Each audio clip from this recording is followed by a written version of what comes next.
one person even said, like, should we be scared? It's like, never be scared of these storms. Right. You don't want to be too overly anxious, but as we're always saying throughout the week, it's important to be watchful and cautious and just be prepared, because the more prepared you are, the more that you are ready for these storms and whatever comes your way as well. And safety is always the most important thing. It's not about, I'm sure everyone wants to prepare their property and everything around them as much as possible, but the safety is the key. And so that's another thing that we're going to be really stressing throughout tonight and whatever we're watching for. So this is what I told my family at home. So they might go to bed and the storms are not quite here yet.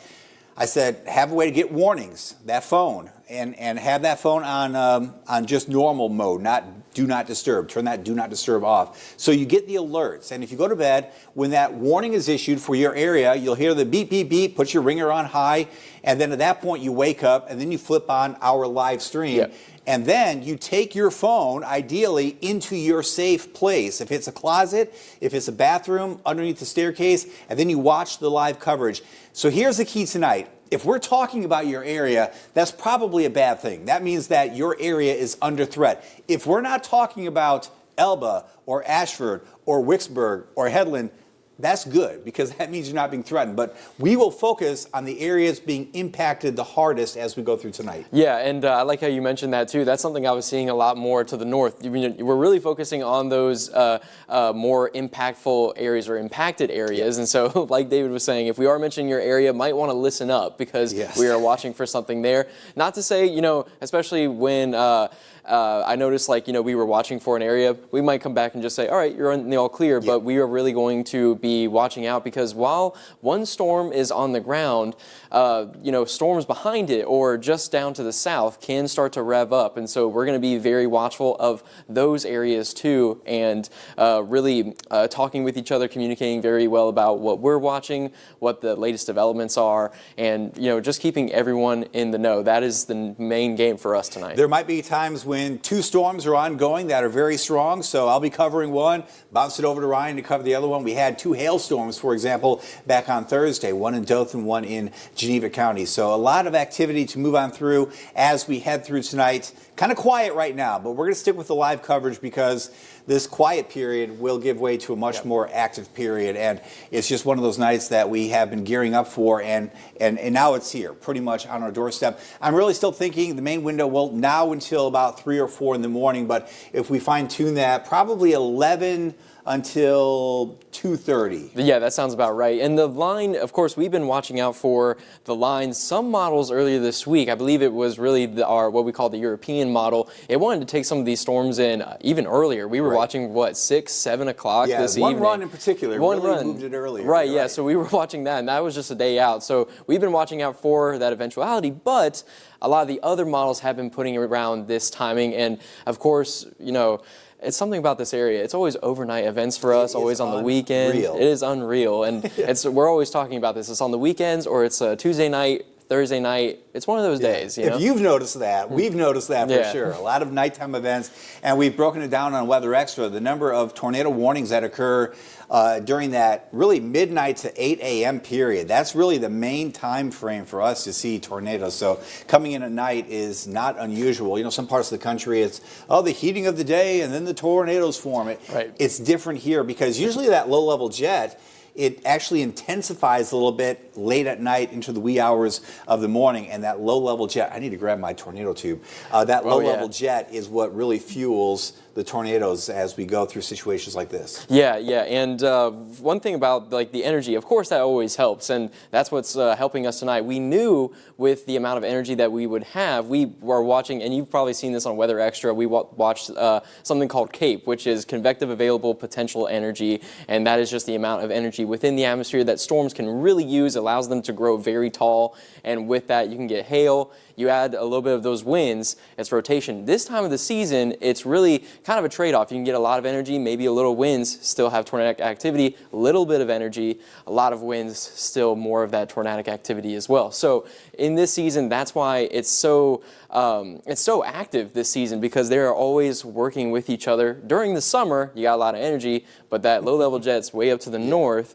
And then, of course, during when it gets really cold, we're always watching more for those cold events, and there's not much energy for storms there. Yeah, this middle ground, March, April, that's the time when you've got the wind speed, the wind shear still in place, and you've got the energy coming in. It was warm and windy today. All right, I'm going to grab the tornado tube. Let's go to Max 2 full and talk about what we have in front of us as we go through the evening hours. We do have a tornado watch in effect for all of the Wiregrass. That goes until 3 o'clock in the morning. So we'll watch that threat evolve as we go through tonight, moving from west to east. I say all of the Wiregrass. The far eastern part is not included in that watch. We're looking at, let's see, Early County being excluded, Miller County and Seminole County as well. But that threat could certainly reach your area as well. I have the tornado tube as well, so at some point tonight I'll be pulling that out. We'll explain the wind shear in the atmosphere, and what Ryan was mentioning too is the wind shear and the CAPE, the energy put together that creates that tornado threat. And maybe you've been introduced to the significant tornado parameter this week, STP, which we have been showing you on Weather Extra. We're gonna promote Weather Extra, all right? Because if you have not watched that show, you're missing out. Ryan and I do this every night during the 10 o'clock newscast. We take up about the second half of the newscast, and we go deeper into weather issues. And we've done a lot in the last, 3 months we've done this? About 3 months? Yeah, since really the beginning of December at least is when we really got started. We cover the snow event, the severe event, and we'll have a lot more information. So, but that STP, the significant tornado parameter, kind of increases as we go through the overnight with the combination of that low-level jet coming on through and all that warm and humid air from the Gulf of Mexico. What we've seen here are a couple bands of showers and storms form. This is the main line back to the west of us, coming on through Mobile at this point and producing some strong storms between Birmingham and Atlanta, not too far away from Montgomery. But this newer band that has set up has quite a bit of lightning in place right now and is fueling itself off of this really warm and humid air. Widespread temperatures in the 70s, and as we look at it from a meteorological perspective, the difference between a temperature of 73 and say 67, even though it's only 6 degrees, you might not feel that much of a difference. In the world of weather and in the world of CAPE, the convective available potential energy, that's a big difference. You're much more apt to have stronger storms when it's 72, 73 compared to, say, 66 or 67. So we'll see if that rain will cool the atmosphere any ahead of the main line that comes in. It's still 74 in Andalusia, 72 in Crestview at this hour. And as that temperature may come down a little bit with the rain, the dew point will be going up, and that's that surge of warmer air coming in from the Gulf. That dew point now 69 in Andalusia. Really, you get to 65 or above, that's a lot of energy. You get to 70 or above, combined with that wind, boy, that's a really robust atmosphere for rotation and thunderstorms and updrafts, and the updrafts can lead to some big hail, so that's why that's a threat tonight. 70, that dew point in Panama City. These areas, Dothan eastward, still lower 60s, but again, we'll see this move in and then kind of shift eastward. So what we're looking at basically are the conditions for producing tornadoes, hail, damaging winds, heavy rain, and lightning increasing as we go through tonight. So here's the first band that we're looking at now, moving on through Crenshaw County and into Covington County right around 10 o'clock, and that's kind of what we were pinpointing for the beginning of the impacts here in the Wiregrass, 10 p.m. until about 3, maybe 4 o'clock in the morning, but somewhere in this vicinity as we get towards 3 a.m. And as it moves on through that whole track, it will take a while. You might be impacted by this line like you are now in Andalusia, get a bit of a break, and then get this line. That process to go from here to here might take 2 hours. So anywhere from an hour to 2 hours is your individual threat window based on where you live. If you live in Sampson, whatever gets there, it'll be around for about an hour or two. Same thing in Enterprise or Elba or in Clio or Louisville or Haleburg or Gordon. It doesn't matter where you live in the Wiregrass. Once that initial band comes in, there could be about a 2 hour window where the weather is a bit on the rough side. There are some new showers popping up now west of Dothan. Again, this is just indicative of that deeper moisture coming in from the Gulf. No lightning yet, but there are some lightning strikes with this activity moving on through Covington County. Some deep red there showing up Crenshaw County, around Brantley, up into the western parts of Pike County, west of Troy. Lightning strikes, some heavy rainfall, and that is trailing down to the southwest there to areas west of Andalusia. Now, we've been monitoring, and what we're going to do all night long basically is monitor pockets of rotation that may be developing in this rainfall. We have a live camera.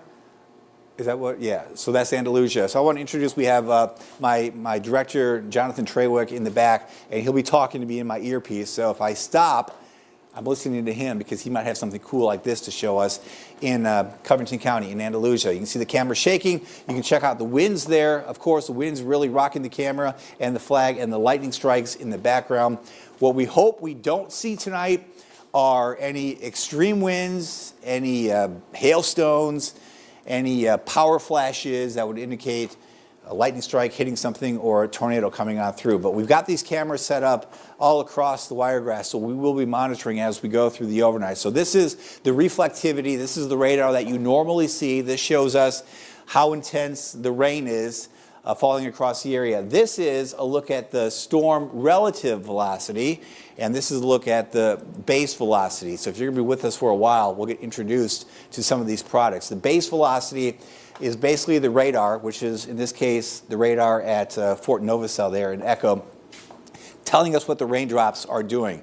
If the raindrops are moving towards the radar site or away from the radar site. So blue, green towards the radar site, red is away from the radar site. Now if we use the storm relative velocity, this is good for determining rotation if there's a very fast movement to the cell, because it will kind of take away that movement of the raindrops and just give us the actual pure rotation that's occurring in the atmosphere. So this one is my favorite product as we go through severe weather events, if there's decent motion in the atmosphere with the cells. And what we're seeing here, and I'll back this up a little bit, basically what we have been seeing as these showers in the past hour have been developing, we've started to see some pockets of weak rotation, and that is just a sign of the atmosphere responding to the energy in the atmosphere and the wind shear. So the significant tornado parameter, those two variables coming together. So what we see here is a little pocket of a darker red north of Gant, and then a pocket there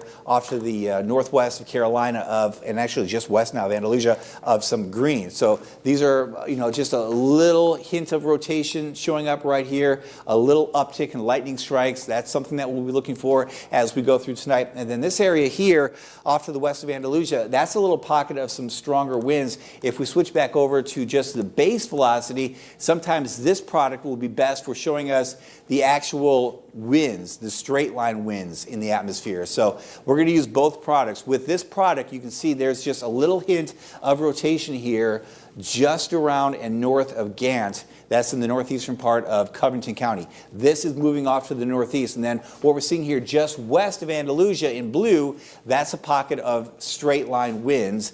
Go ahead and scan that for me, Ryan. West of Andalusia. What do we have there? Gotcha. You're talking about wind speeds, is that right? Wind speeds just west of Andalusia, those straight line winds. So 73. So that's the radar indicating the winds at that level. Now we'd have to figure out exactly how high that is, probably at least a few thousand feet, 73 mile per hour winds. So that is nearing probably severe thunderstorm criteria, at least in that part of Covington County. So you see the winds, the speeds showing up. They're over 40 to 60 miles per hour, elevated speeds. So we'll watch that, again, west of Andalusia. And there's that live cam from the city of Andalusia. So we're going to watch that as it moves on through, probably pretty quickly here. I'll back this up just a little bit, and you can kind of see that is actually moving right towards Andalusia, maybe just to the west and northwest of town. And there's just a little hint there. I know it's not much, but that's just a little hint of some rotation in the atmosphere. And it's these key details that we will be trying to look for tonight. So that has, if you look again at the storm relative, you see that difference now. You see that red show up a little more against that green. This is the product that we'll use to really kind of pinpoint rotation. So as we go through tonight, I'm going to focus on this area. Ryan's working in the background, looking at radar from different parts of the wiregrass. We have two weak areas of rotation. There's one right here, and there's one right here, both of those in Covington County. I'll come back back to this image, but I want to go forward here on some of my graphics. Big view again, this tornado watch in effect until 3 o'clock in the morning Central Time. It does exclude parts of southwest Georgia. That doesn't mean it's not going to be bad there. It will. We'll probably see another tornado watch issued as we go through the overnight. I'm also keeping my eyes on that cam there in Andalusia. There's the low-level jet, those winds at about 4,500 feet that are coming in. I plotted the radar and the satellite on top, and it's really interesting. These reds are the really high wind speeds in the atmosphere moving in from the Gulf and moving off to the northeast. There's a lot of wind shear, and that is what is producing, because the winds are so strong, they're stronger up above than they are down below. That's producing this sideways spin to the air in the atmosphere. And then when you have lightning strikes, you've got updrafts. And when you have the updrafts, that's when you have that potential for the tornadoes to form. So that's why the combination of everything that we've been forecasting is so important as we go through an event like this. So again, big view. We've got the showers and storms moving on through, and we'll see this continue as we go through the overnight. So about now, again, this is off a little bit, but the idea is as we go through tonight, everything shifts its way to the east. Now, normally this modeling is off by about an hour, which is incredible. Here we are in 2025. That the best modeling is still not perfect. So it says 2 o'clock. This might be closer to 1 o'clock in reality when it's in this area. At 3 o'clock, this could be closer to 2 o'clock. And then by 4 o'clock, it might be closer to 3 o'clock. But generally, between now and about 3 o'clock in the morning is when we will see the worst of that weather come on through. Okay, so I think now, Ryan, we're kind of getting into it. As we watch these cells, this is the initial line moving on through parts of Covington County and Crenshaw County, and we're watching for these pockets of rotation to move on through. And what the fear is that some of these, at some point tonight, will form into tornadoes. And it might happen pretty quickly. And what we're going to try to do is scan by scan, take you through the night, analyzing every single scan that comes in and trying to point your attention to the worst storms that are happening in the Wiregrass. And that's why I mentioned earlier, if we're not talking about your area, it's not like we're not ignoring you, all right? We're just not worried about you like we're worried about someone else. And that is pretty much the theme all the way through tonight. So right now, the worry, it's not a real great worry, but what we're kind of watching is that area now north of Andalusia and then off to the north of Covington County, moving into Crenshaw County. There's that live cam. Take that full, Jonathan. How does that look now? It looks like it's settled down just a little bit. Yeah, the wind's not blowing quite as strong. We're not seeing quite as much rainfall moving on through. So the core of the winds with that cell just missed downtown Andalusia, which is some great news for sure. Ryan, you're zooming in on that, kind of break down where we're looking at downtown Andalusia based on where the actual heaviest part of the storm is. Right, so the heaviest part of the storm is really just to the northwest of where we're looking at as well. Andalusia getting those winds, but a little bit more of that lighter rain, maybe a heavier pocket of a shower. What I've been watching about this linear fashion too, and what we've seen just off to our west is as they are making their way through, again, when we have a little bit of that rotation trying to come together, you'll likely see some of these storms kind of creating this hook motion right here, and I'll try to draw a circle around it. You can kind of see that some of these storms like to kind of create that hook motion, and that indicates the rotation of the storm itself. Again, especially this far out on the radar site, and what we're watching out with this storm, it's very broad, but this is just an early indication of the atmosphere is wanting to be ready to allow for these rotations, or excuse me, these storms to continue rotating. And like David was saying earlier, if this low-level jet, as it does typically, likes to kind of kick in, especially into the later night hours, we're going to be watching more activity like that as well. And so this is the main system that we are, or the main storm that we are watching out for. We've still been continuing to watch out for showers still off to the east over parts of Dale County, Covington County, or excuse me, in Coffee County. But yeah, there's still a lot of the night to go for, David. Yeah, we're watching the two lines. I want to take your attention from this initial line that is forming around Covington County, which is not warned yet. I want to mention that. It's not a severe thunderstorm warning yet, but it's awfully close. Back to the west, because this is the main line. This is the line that if you've been watching any of the coverage today from around the south, this is the line that's done so much damage across a good chunk of Mississippi and Alabama today. And I want to point your attention to this cell, which is now a severe thunderstorm warned cell. And this is kind of a precursor of what lies ahead for us as this line evolves. There may be some breaks in the line.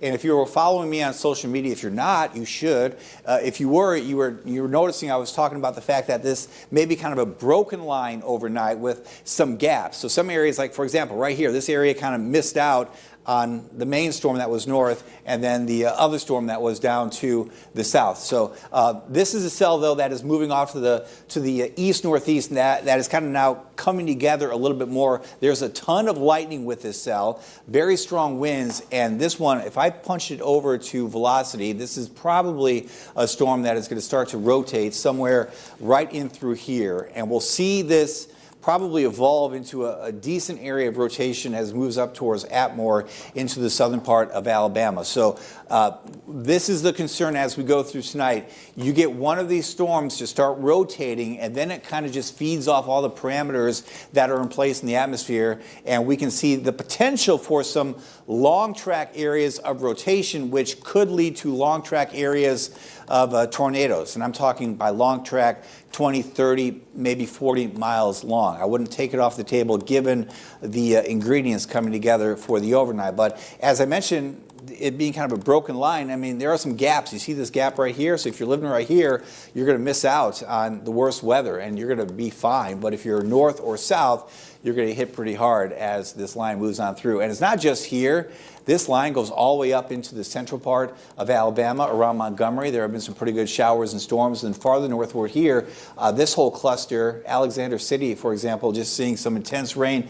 And there's been a lot of rotation pockets in this mess. Right now, I'm not seeing any tornado warnings up there. Are you seeing any tornado warnings at all, Ryan? I haven't. I know there have been some pretty good pockets of rotation farther in areas towards Birmingham, towards Talladega as well, and they've been seeing some pretty good activity. But yeah, it looks like things at the moment have calmed down in that respect. That's some good news. But within this line, as we go through the overnight, that chance for rotating storms will continue to persist and evolve. And we look at a storm like this one by Atmore. It's shifting to the northeast. The whole line is moving eastward, but the individual cells will be moving more to the northeast as we go through time. So that's the cell that we'll have to watch that may move into, say, Covington County or Crenshaw County, probably in the next hour or so. West of I-65 towards Monroeville, looking at a pretty potent batch of rain. No severe thunderstorm warnings in effect with this batch, at least not yet, and no warnings yet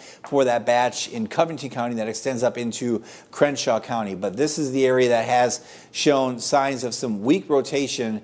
And again, that's the main concern as we go through tonight. If we kind of rank what we're most concerned about, tornadoes being number one, I would say damaging winds number two, hail number three, and then we look for heavy rainfall that could lead to some localized flash flooding and lightning. I mean, lightning is certainly going to be a common denominator across the area as we go through tonight. Watching that one little area here is now shifting north of Andalusia up there towards Brantley. It's not real intense at this point, but there's certainly some rotation showing up with this cell. It's right in through this area. And let's just animate this over the past hour. And yeah, you can definitely make out there's some weak rotation in the atmosphere. And it's moving up there towards Brantley, probably now just west of Dozier, so moving out of Covington County and into Crenshaw County, and then eventually up into the western part of Pike County. Ryan, take that, pause it, and switch back over to the reflectivity. Let's kind of put my hand right here. So there's the core of that heavy rainfall and maybe some small hail. When we start seeing that dark red, if you were watching the coverage that we did Thursday with the hailstorms, you know that if you start seeing the dark red, that indicates some hail. If you see the pink, look out. That means there's hail happening for sure. But Ryan, if I hold my finger here at this point with the reflectivity, now go back over to the storm relative velocity. And so you see how that is lined up perfectly with that weak area of broad rotation. So these are outbound winds. The radar site's over there. So out, away from the radar. These are inbound or in towards the radar. So there's the circulation in place. And if I put my finger right there and go back to the reflectivity, that kind of aligns with that core in the storm. So what we're seeing here, if we kind of break this down from a meteorological perspective, there's just a little bit of a downdraft right here. There's very good inflow coming in right here, and that's kind of curling back around, coming down right here. So that's why we have that little pocket of rotation in the atmosphere here. That's the far southern part of Crenshaw County, not too far away from Brantley. So what we're looking for is weak rotation, and we're going to watch weak rotation to see if it forms stronger rotation.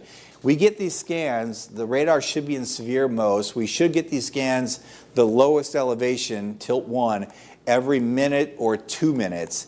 And every time a new scan comes in, we'll see if that rotation area has tightened or not. And in this situation, we might see significant differences in how this product looks from scan to scan. So what we're going to try to do is give you an early heads up that, hey, we're watching a pocket of rotation. It might come together, it might not. This is one that might come together, and if it does, it would be somewhere over the southern or southeastern part of Crenshaw County or up into the western part of Pike County. So that's one of the cells, just kind of an early, hey, heads up, we're watching it. There's not a warning on it yet, but it's got potential, all right? Kind of like a scout. You know, you're a baseball scout, right? You're looking at the 8-year-old kids. That one's got some potential.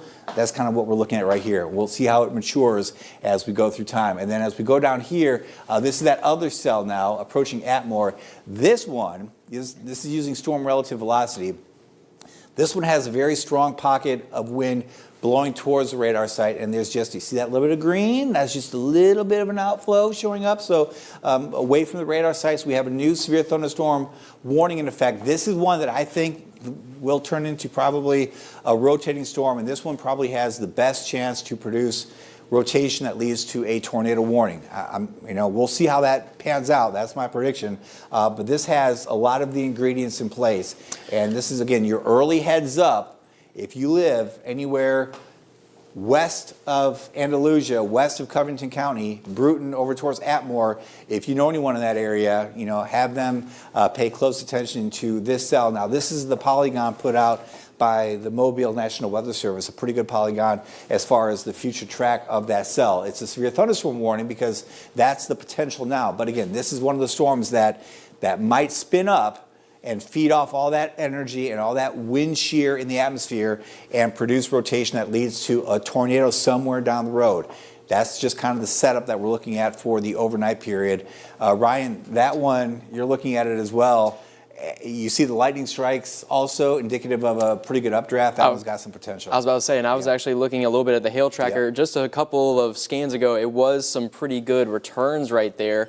We saw a little bit more of the blue, and what we see with the reflectivity, like David was saying, likely seeing a little bit more of a hail core within that storm. And so really good updraft that allows for that hail to kind of form, those water droplets. They go up into the atmosphere and they tumble back down, up and down into that freezing layer, and then it's pushed down by that downdraft. And so this is indicative of a very strong storm as it's making its way through a little bit closer towards Covington County. So we're going to be watching this very closely. Let's go back to as Max it 2. continues. Let's go back to Max 2 on that, Yeah, let's go. So Max 2, look at this, Jonathan, Max 2.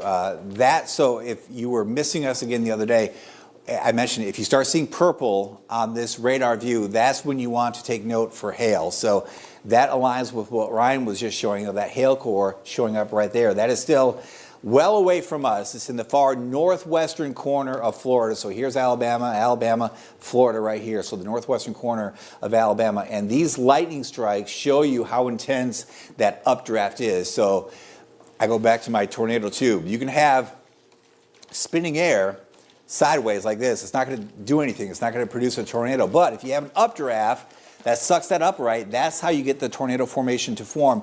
And we know there's an updraft by looking at the lightning strikes, because the more lightning strikes you see, that means there's more of a push or a suction up into the atmosphere, and that rising air motion gets way up there where it's freezing cold, and it's really the ice crystals that bump into each other that create a separation of charges.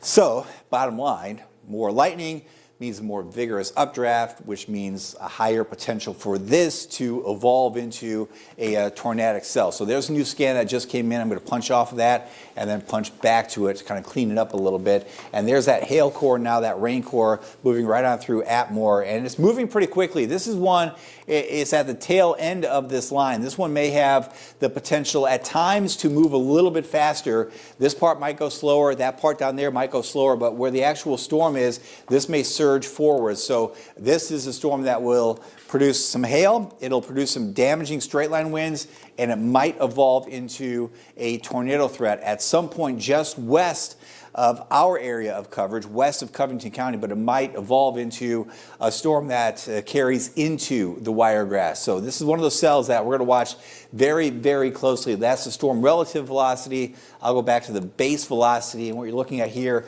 are basically very strong winds coming in from the southwest, blowing to the northeast, and that little pocket of rotation showing up there north of Atmore. So out of our area still, but not that far out of our area. We're also watching some of these cells showing up there in the western part of Pike County into Crenshaw County. This is also an area that might see some hail. You start seeing some of the darker red showing up there. A little pocket also right by Henderson. Let's go over to the reflectivity view up there. And yeah, some pockets of dark red. Nothing real concerning at this point. And that rotation area really hasn't evolved much. I'm not seeing anything that concerns me too much. Ryan, your take? Yeah, I was watching that too. Again, I think the biggest scans that we were seeing with this rotation was a few minutes ago as it was kind of making its way towards Brantley, as you pointed out, as well as when we were watching out for the core of that reflectivity that could have been indicating maybe some hail that was trying to make its way down in the downdraft as well. But as it continued through Brantley, it's not looking too impressive. Again, this storm packing some lightning strikes, but yeah, just not really seeing much with this as it's starting to make its way towards Pike. We'll continue watching this as well, but yeah, I think the main focus is definitely watching out for that storm that's making its way through Atmore. I'm very interested to see how that evolves as it makes its way towards us as well. And also with this storm too over Brantley, again, we're seeing what appears to be some wind gusts now. Not we're a little bit farther away from the radar site, so not seeing too much at the surface, but you're talking about the storm kind of possessing some wind gusts around 60, 58 miles per hour, likely seeing more at the surface, 30 to 40. So again, kind of feeling the wind, but nothing too significant. But like we're saying, it's still early in the night. We have a long way to go as we're watching this severe weather threat, and we'll continue watching that. I'm going to zoom out here and kind of go back to Atmore as we're kind of watching that now. The purple, I believe according to this radar, the radar site, I believe we're using Mobile. Yeah. And the purple core that we just had kind of just devolved a little bit. So we're going to be watching that, but it's still a very powerful storm, David. Yeah, that's the secondary line that comes in. The initial line moving on through parts of Pike County now into Crenshaw County, producing some heavy rainfall. And what we've seen with some of these lines north of us this evening are pockets of rotation that develop within the line. And as this one kind of evolves and grows in time, there's some chance that at some point, maybe it's in Pike County, maybe it's out of Pike County, but at some point down the road, that might evolve into a more robust area of rotation. And it's just a situation where every single scan is going to give us some new information, and we will keep monitoring. Again, a little broad rotation showing up there off to the south of Brantley, a little broad rotation just to the west here of Laverne. Nothing that's real concerning at this point. But again, all of that weak rotation is basically right smack dab in the middle of that heavier rainfall. So there's a look at the storm relative velocity, for example, right over Brantley. And if I go back over to the reflectivity view, that's pretty much in the middle of that heavier rain band. So we'll keep watching this as we head through the next couple hours anyway. It will be probably more robust when it's up here into Pike County and then maybe off to the north and to the northeast out of the Wiregrass. There are some light showers showing up into now the heart of the area, and this is a sign of that more humid air coming in from the Gulf of Mexico. Light showers now moving into Dothan, southward on 231, up 231 towards Ozark. Some light showers around Geneva County, looking at some light showers. Dale County looking at some light showers. Nothing that's real heavy at this point, but this heavier band of showers and storms will be moving eastward. I know the individual cells here are moving more or less to the northeast, but the entire band is shifting its way to the east, and it will take a while, and that's one of the problems as we go through tonight. Sometimes we see a line just kind of sweep in from the east, and it takes 2 hours to go all the way through the wiregrass, or 3 hours. This will take a while. We're not even at 11 o'clock, and we've got probably another 4.5 hours of watching this line move on through. We're just now kind of getting into the main action. And still no severe weather warnings in effect for the wiregrass. I think that's important to note. Ryan is monitoring any storm reports that come in as we go through the overnight, and also watching the Facebook stream. What are you seeing in Facebook world? Yeah, so I've been watching the stream as well, and we really do appreciate the comments that come in. I saw a few people asking about power outages as we're continuing to watch this, and for our area, not seeing anything yet. That will likely change, especially as these storms make their way through. Just about a week and a half ago, we were watching storms that possessed gusty winds, and we saw some decent power outages and trees down with that. So likely going to be seeing the same circumstance for tonight, especially as these storms likely will pack the potential for tornadoes along with gusty winds. But we're watching out for power outages right now, especially for the multiple companies and cooperatives that are around here. For our Wiregrass area, not seeing anything yet. According to poweroutage.us, though, just to our north and other areas of Alabama, seeing pretty good power outages, especially where we saw more of those powerful storms that were making their way through Gordo earlier this afternoon, and cholera, and through areas like that, and towards Talladega County as well. So we're going to be really watching out for those counties as well, and also for areas of Florida, especially as we're getting a little bit more of the source of moisture and energy from the Gulf. It's very easy for some of the stronger storms to develop and make their way in along the coastline. Right. And so we'll be watching out for the Panhandle as well, David. Yeah, okay, Max 2 here. Let's talk about a new tornado warning for the cell that has just been issued for parts of Crenshaw County into Pike County. Again, this is a tornado warned cell now. This pocket of rotation, not real strong overall. This is that same area that we were watching in Covington County. As it moves up there towards Pike County, it may try to spin up, and that rotation might get a little bit tighter. So this is a new tornado warning in effect. The first one of the evening. We'll see how many we get as we go through the overnight. But there's Brantley, there's Dozier. This is the polygon, if you can make it out. It includes Crenshaw County. It is for that area of rotation that we have been monitoring. Ryan, take that velocity scan back, just toggle it back a few frames and kind of show you the evolution. So there it was by Dozier. Dozier moving up to the northeast, and it really hasn't tightened that much. But what you've noticed here, go back maybe a scan or two, this little area. So it was red, it crossed over 331. Now you see some pink showing up. We're not seeing real strong, inbound winds. So this is probably just a pocket of rotation in the atmosphere. Certainly no indication yet of this tightening up. But what we look for are trends. So when you start seeing stronger winds developing in that circulation, again, go back to my tornado bottle, if there's some weak rotation up above, that can lead to some stronger rotation that comes down to ground level. That's using the storm relative velocity. The base velocity tells us there's some pretty good wind moving towards the radar site on the backside. Again, not a tight enough couplet here to make me concerned that we have an actual tornado, and there's no debris showing up on the tracker. But within that area of rain, we've got that rotation showing up, and that has prompted this first tornado warning. This is kind of an interesting area of the Wiregrass, because this is Mobile responsible for issuing on this cell in Crenshaw County. This Pike County is Birmingham's responsibility. Right here is Tallahassee's responsibility. So you've got 3 different National Weather Service offices that are kind of monitoring this cell. Birmingham's watching a lot happening to the north. Mobile watching this is kind of the tail end of what they're seeing in their county warning area. Tallahassee's probably ready to start issuing some warnings when they can, but we're not quite there yet. But Birmingham will be responsible for issuing a warning here in Pike County if that happens. It all depends on, of course, if this rotation area happens to tighten up a little bit more. So it is now approaching Pike County, not quite there yet. I don't know personally if I would have issued a tornado warning on this cell. Again, we've been watching this rotation now for, man, what has it been, 20, 25 minutes, I guess, going back when it was near Andalusia. So it's certainly been showing signs of rotation.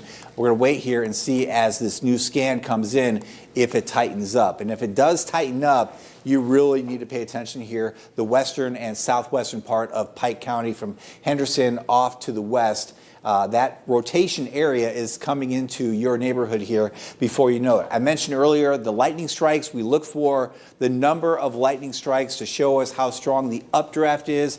And in a situation like what we're looking at tonight, the stronger the updraft, the more lightning there is, the higher the chance of a tornado forming. Everything kind of works together in an environment like this. So we're definitely seeing an uptick in lightning where we have the corresponding pink colors showing up, which indicates some rotation in the atmosphere. Still haven't seen that new scan come in. What the radar does in severe mode is it will do a scan. So there are 6 different scans that the radar will do. We really care most about the lowest level scan. That gives us the best data, the one closest to the ground. It does a scan, goes up, goes down, goes up 2, goes down, goes up 3, goes down. That lowest scan should come in every 1 to 2 minutes when the radar goes into severe mode like it is this evening. And that will give us that next scan. Now we could go up higher in the atmosphere and see the new scans that are coming in, but we really care about the rotation that's closest to the ground where we live. You go up 12,000 feet, the winds are different than they are down at, say, 2,000 or 1,000 feet. So we try to scan as low as we can. Now, the new scan looks like it came in there. That rotation area, maybe not quite as robust. But, you know, it may not be quite strong enough to indicate a tornado, but it is definitely starting to, come together a little more. So maybe there's some tightening of that rotation in the atmosphere. Still looking at some pretty good winds here. Approaching Glenwood, this is still in Crenshaw County.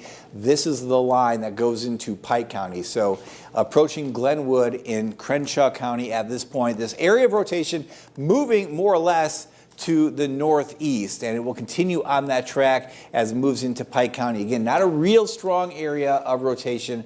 We haven't seen the tight couplet yet form, but it's got that potential, all right? So that's why that warning was issued. I do want to mention that the Birmingham office has not reissued that tornado warning for Pike County, not yet. We'll see if that does happen. Certainly a possibility. I'm analyzing it. I'm looking at the data coming in. There's certainly a good inflow, and you can actually see it on the reflectivity. The lightning strikes here, just a little bit of a bend right there. We look for the S shape on the radar, and you can definitely make out the shape of an S right here. So you've got the inflow right here, you've got some downdraft right here, so you've got that rotation pocket right here. I'll put my hand here, and then Ryan, go back over to that velocity. Maybe base is fine. And so, yeah, so there it is. So there's a new scan coming in. It's kind of holding its own, and right there's kind of that couplet. Let's go back to that reflectivity and see if that new scan came in. So it's pretty much right here. I'm going to hold my hand here. Let's zoom in on this area, see if we can pinpoint any locations or roads in the path of that rotation right now. So not too far away from Glenwood. There's Carmen, and it's just kind of a rural area. I'm not even seeing many roads show up at this point. So that's some good news. It's out there in the rural country right now. Quite a few lightning strikes are occurring, but it's just north of Carmen, now probably moving into the Glenwood area. This is Crenshaw County. Okay, that's Pike County right there. There's the border. So the tornado warning in effect for Crenshaw County, in effect for this cell, which is about to go from Crenshaw up into Pike County. And again, we'll see if the Birmingham office extends that tornado warning into Pike County. It is a possibility. Ryan, go bigger view here, because go bigger view and show me an arrow based on this track. It will take it pretty close to Troy. It was down there by Brantley. It's up here now on that general track, yeah, right up towards the Troy area. And that's important, because you look at all the towns in Pike County, the one that stands out as far as population is Troy. There's a look. We've got a camera. I told you, we've got a lot of cameras set up across the area that we can tap into. This is a camera in Troy, tons of lightning. And if you're thinking about going to bed, You can, depending on where you live. But at some point tonight, if the alert from the weather radio or the phone doesn't wake you up, the lightning might, because this is kind of a preview of what lies ahead for the entire area overnight. Non-stop flashing. And again, the lightning indicates a lot of updraft, a lot of rising air motion in the atmosphere. So that threat goes hand in hand with the potential for tornadoes and damaging winds. All right, every hazard is on the table as we go through the overnight. This is a tornado warning storm for Crenshaw County, about to move into Pike County. Crenshaw County is issued by the Mobile National Weather Service Office. Pike County issued by the Birmingham National Weather Service Office. Now, Birmingham's got their hands full. They're watching all the storms up north. They've got to cover the entire central part, northern part, basically of Alabama. So they're watching all these storms. I know they're watching this one as well. We'll see if they pull the trigger on that tornado warning extending into Pike County. Again, personally, I'm not seeing enough there to indicate that we actually have a tornado. What I'm seeing is the potential for this to tighten. And this was probably warned on potential. There it is. So there it is now, warning out for Pike County from Birmingham, because that potential is there. And that's the goal of all of us in the weather enterprise, is we want to give you as much warning as possible. So if there's a storm that is rotating and has the chance to produce a tornado, better to have that warning out there and make you alert that, hey, a tornado warning is in effect. What you want to do during a tornado warning is get to the safest place in the structure that you are in. This goes for you in Henderson and in Troy and surrounding parts of Pike County now, but it will go for other parts of the Wiregrass overnight. So if you're sleeping, for example, your phone goes off and starts, I got it right here, right? You've got your phone nearby. It starts alerting you that there's a warning, a tornado warning for your area. You flip on our live stream, take that phone and the live stream into your safe place in the home. Right now, for Pike County, you want to go someplace away from exterior walls and windows, the lowest level of the building that you are in. Hopefully you know, this is what we have been talking about. You prepare for what you will do when it's 10:48 at night and there's a tornado warning issued for your area. Where do you go? You go to the lowest level, interior-most part, your safe place in your home. If you have helmets for the kids, put them on. Blankets to cover up. You want to get away from exterior walls, under a staircase, depends on your house. Maybe it's an interior bathroom or a closet. If you live in an apartment complex, that's more difficult. Hopefully, if you haven't made friends with neighbors on the lowest level, make that a goal, because if you live on the third or fourth level of an apartment, you want to be down there at the second or bottom level of that apartment complex, if you can, before the storm gets too bad, so you can get to that safe place and then ride it out. So maybe there's a common area in the apartment complex. One apartment I lived in had a laundry room that was kind of sunken into the ground a little bit. I mean, that would have been the place for me to go during a tornado warning. But this is your time to take that shelter now if you live in Pike County. Ryan, go back to the velocity view here with this storm. Watching that rotation area, it's right in through here, just west of Henderson. The track, take us back here a little bit. The track is to the northeast, and it came on through Crenshaw County, moving through Pike County.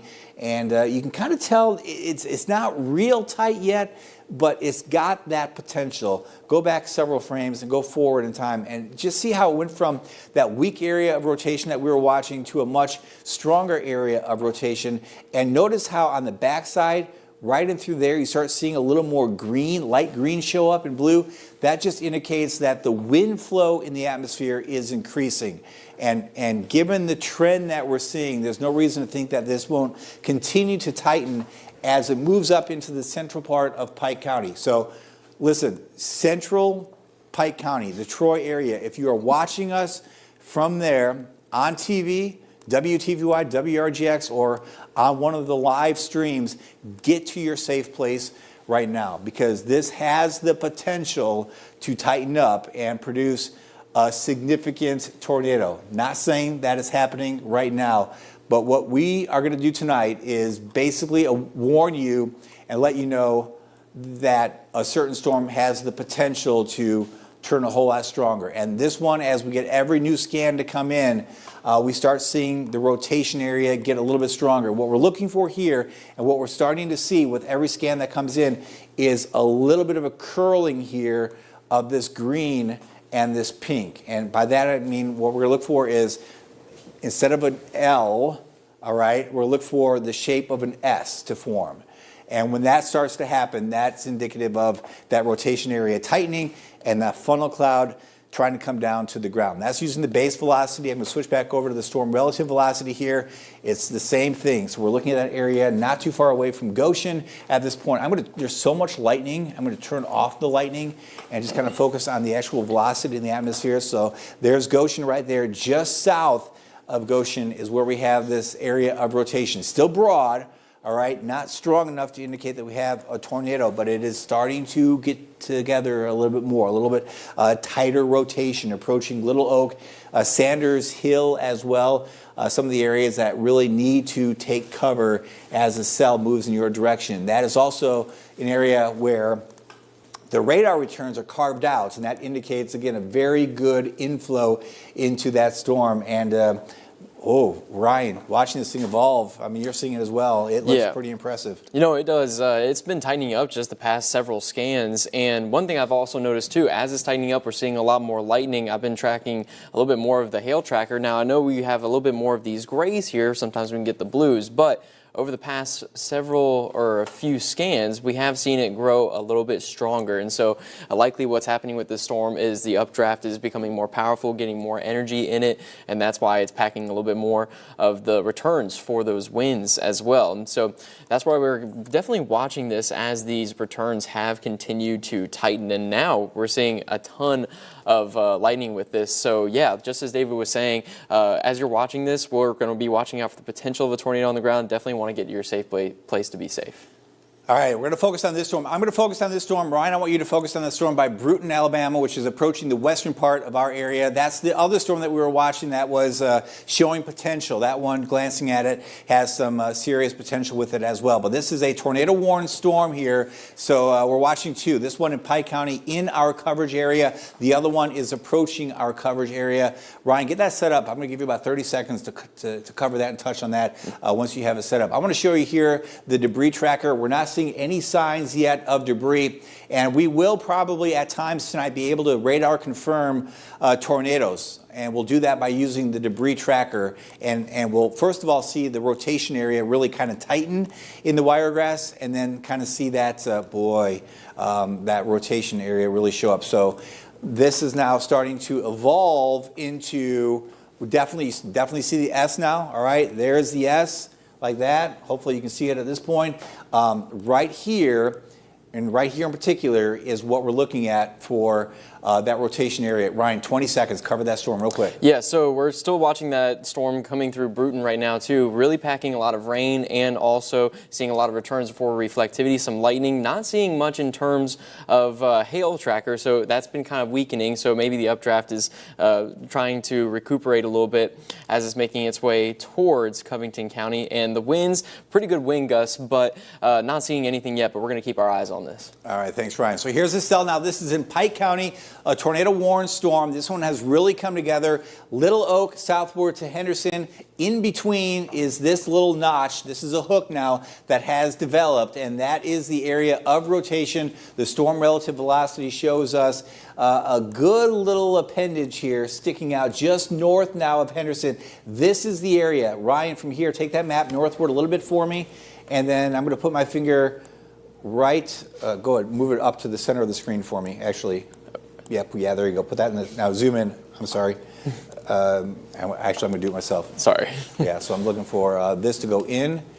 And now what I'm going to do here is I'm going to hold my finger right here. Now switch over to the reflectivity. And okay, so right there, you see this is the area of rotation. And this is that maybe developing tornado occurring north of Henderson, just west now of Sanders Hill. This is moving to the northeast. So if you live in this area near Sanders Hill, northeastward, that does include the city of Troy. Get to your safe place right now. There's a look at Troy. It's not that far away. This is a tornado-warned cell moving towards Troy. I know a lot of colleges have been out. I don't know if Troy was on break, fall break last week, or if they have it coming up. So I don't know how many kids are in Troy, but it's the weekend period. They're either going there or they're coming back. If you have a son or a daughter in Troy, make sure they are in their safe place. I want to mention the apartments again. If they live in an apartment, if they know someone on the lowest level, I know it's raining in Troy now, but the worst of the weather is not there. Get to the lowest level of that apartment complex. This is that potential developing tornado just north of Henderson.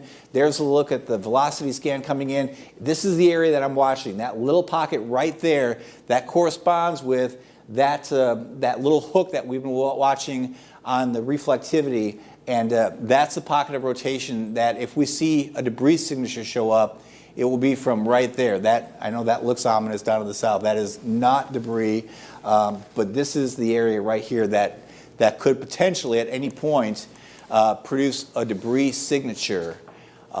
Boy, I worry about this cell, and I worry about this cell moving right up towards Troy.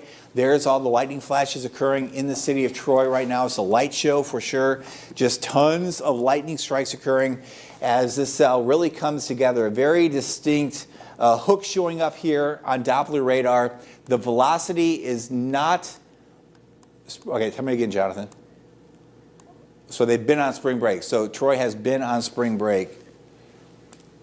They just started spring break. Okay, so Jonathan, my director in the back, they just started spring break. So that's good. So maybe a lot of the kids have left Troy and they're somewhere else. But if you know anyone, going to school in Troy, maybe they're staying put for spring break, make sure they are informed. If you are watching us from Troy, get to your safe place. These are very strong winds. This is the base velocity. I'm going to switch back over. That's actually storm relative. I'm going to switch over to the base velocity. So here's a pocket of very strong wind here by Goshen. These winds are probably doing some damage. These are strong winds also out ahead of that circulation. These are pretty much coming in from the south, and these will overtake Troy. I got stuck in a storm once in Troy, probably the second worst storm I've ever been in, right on 231, and it was blinding.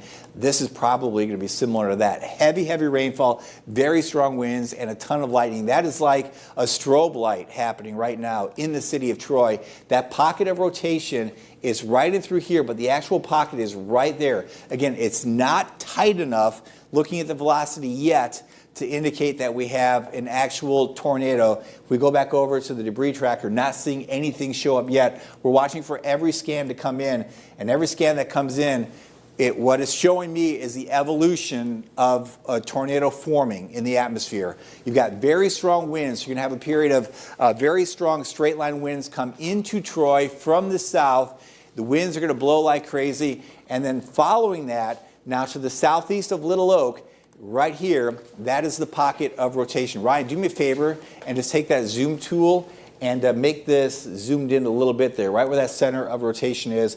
Lightning strikes occurring there, so we've got inbound winds, we've got outbound winds.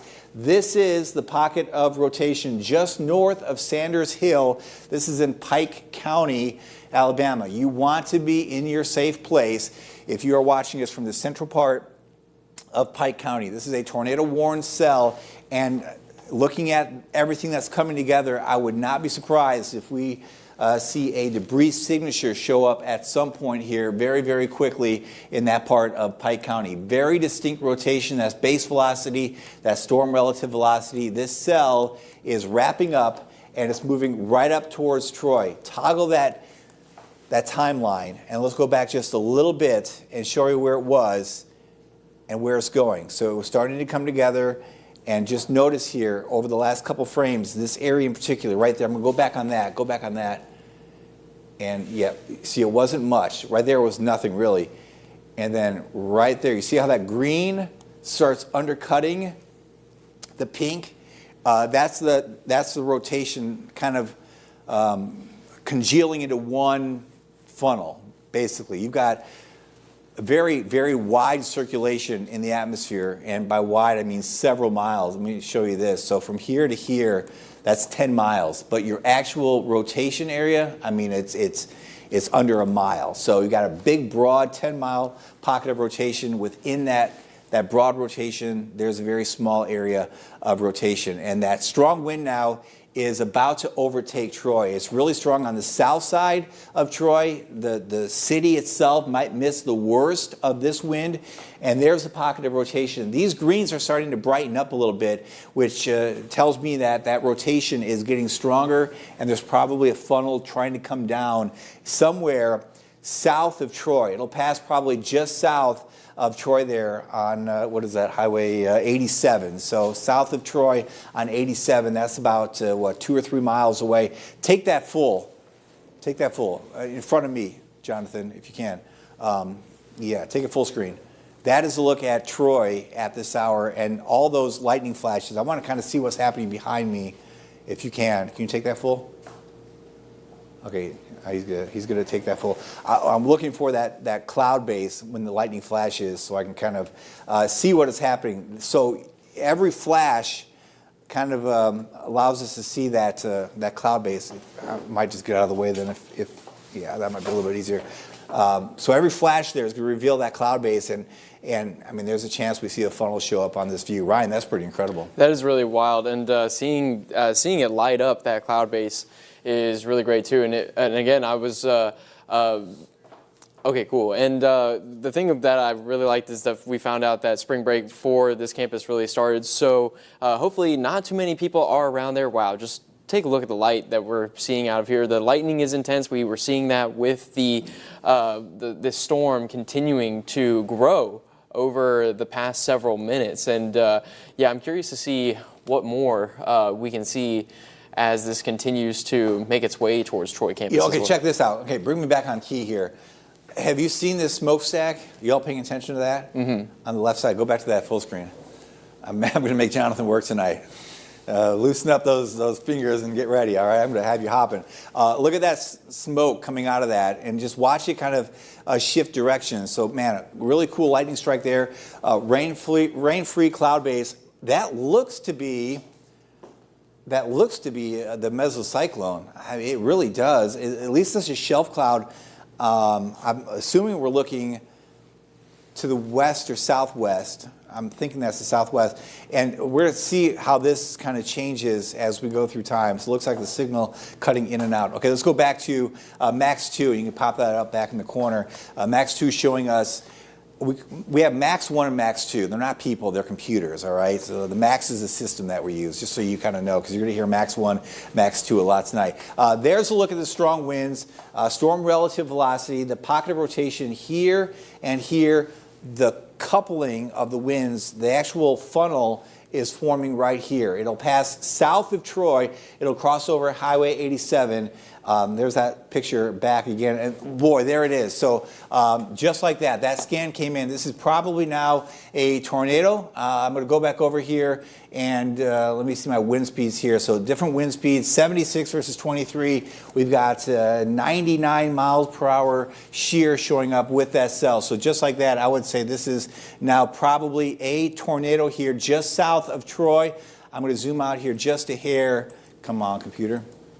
And I'm going to switch back over to the debris tracker. So what we're going to see here, when this next scan shows up, we're probably going to see a debris signature show up on Doppler radar. You've got to get to your safe place. We are not that far away from the city of Troy. It's this pocket right here, not too far away from Mossy Grove. Mossy Grove, south of Troy.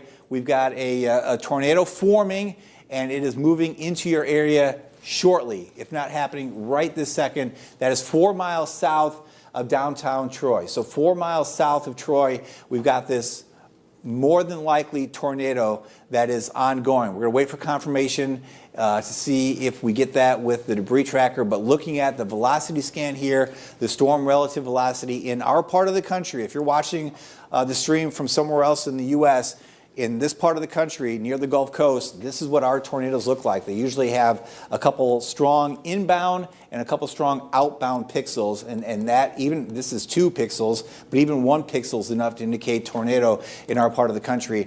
There's a live camera from Troy, and pop that up full screen, and then can you inverse these? Have both up here at the same time.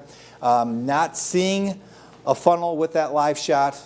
but it may be rain wrapped and very hard to see. I'm not even sure if we're looking at that actual rotation area. Okay, back to Max 2. So that rotation area, that likely tornado now, about 3 miles south of Troy, right over 87, right by Mossy Grove at this point. Let's go over to that debris tracker. This might be the beginning of that debris showing up here on the debris tracker just north of Mossy Grove. We need to turn that lightning off on this. And I'm going to save this back as a pallet item. Because I can't deal with that all night. So, okay, there we go. So this is what we're looking at here. There's the hook. There's Highway 87, Troy up here, Mossy Grove right here. This is the tornado, all right? The not confirmed yet, but more than likely tornado that is moving off to the northeast. It will pass just to the southeast side of Troy. Here's Troy, tornado here. It will cross over 231 just to the southeast side of Troy. Get to your safe place if you are in Pike County as we watch this cell move its way to the northeast. Kind of a messy view here, so we got to kind of disregard what we're seeing. But there's a look in Troy. The rain coming in, the wind is strong, and somewhere just south to southeast of Troy, we've got a probably rain-wrapped tornado. There's a look at the velocity scan now, the reflectivity scan. This is all rain showing up, of course, the colors. That rotation area is right here, northeast of Mossy Grove, crossing over 231 now, just east to southeast of the city of Troy. The velocity scan, that's bad data kind of obscuring that flow here. Let's go back. Ryan, I need you to do me a favor. I need you to make this base velocity and resave it over this one right here, okay? Okay. Okay, so this is what we're looking at here. There's Troy, just east of Troy. Very strong winds like this coming in from the south. On the backside, we've got very strong winds coming in from the northwest. That area of rotation now is basically right over 231, just east to southeast of Troy. It will pass probably just west of Banks, between Troy and Banks, in the next couple of minutes. This is a pocket of rotation, a tornado-warned storm in Pike County that is really packing a punch. All of that lightning occurring in the city of Troy. Wow, take that full. That's incredible to see what is happening there. You've been watching a News 4 First Alert. Let's not go away. Let's not go away. All right. There's a look at Troy, and that's just intense rainfall, intense lightning coming on through. It is rocking and rolling. There is a pocket of rotation that is showing up with this cell, and there's the debris tracker. Go back to that debris tracker, Max 2. So Mossy Grove, just northeast of Mossy Grove, Max 2. Let's see, Max 2. All right, Max 2. There's the debris right there. So there's a confirmed tornado now. This is a confirmed Doppler radar confirmed tornado just southeast of Troy by a couple miles. I mean, it's not that far away from Troy. Put my marker on there, 2 miles away. So it is on basically the southeast side of Troy. What you're looking at there on this radar view is rain, something not rain. And that something not rain is whatever is being picked up by that tornado and lofted into the atmosphere. So that's debris. It has crossed 231. It will track probably just south of Dunn, just west of Banks. And as we've been mentioning, if you are in this area, you've got to get to your safe place and ride the storm out. Take your phone, watch the live stream, and just hunker down. The actual tornado will pass your spot or any given spot in about 30 seconds to 60 seconds. It'll be in and it'll be out pretty quickly, but when it moves on through, it will do some damage. And we're seeing that hook still show up. There's the hook. There's the tornado right here. Again, it is moving to the northeast, so it will pass just west of Banks, just east of the city of Troy. I'm going to go back to the storm relative velocity. So what I'm going to do here, I'm going to take this. I'm going to need to switch this back over. Give me just a second because I had saved over this. I need to go to velocity. And I'm going to save this as a new palette item. Yep, that's fine. I'm going to cover that up. All right, so now I can switch back and forth. What I need to do here, Ryan, I need you to do this for me here. Yes. I need you to change that banner text to base velocity for me. Base velocity. To keep it separate. So what we're looking at here is the tornado, all right? He's going to do that. We'll see that. Should say base velocity up here. Troy, Banks, This has now that classic S shape. You see that? That's why we keep talking about the S shape showing up. There's a pocket of rotation that is producing a tornado, a confirmed tornado. We can tell that by looking at the debris signature on radar north of 231 as it moves on through. Let's go back. That's my fault. Okay. All right. Rookie. Yeah, rookie. That's all right. Still new. That's all right. Still new. We're going to go back in here and let's see. Yeah, I'll try that again. I don't think we saved it. So this is what we're looking at. Right. And we're going to zoom in tight. Troy to Banks, all right? Troy to Banks, right here. In between, we've got this Doppler radar confirmed tornado, all right? So get somewhere safe if you are between Dunn and Banks. It is moving its way to the northeast. You want to get to your safe place and just stay put until the storm passes. Again, this is a situation where we can see long track tornadoes that are on the ground for 20, 30 miles. This will carry up and out of our area, but if you have any family that lives north of Pike or Barber counties, make sure they are somewhere safe. Okay, save that element. Save to palette, right? We'll save as a new show element. All right.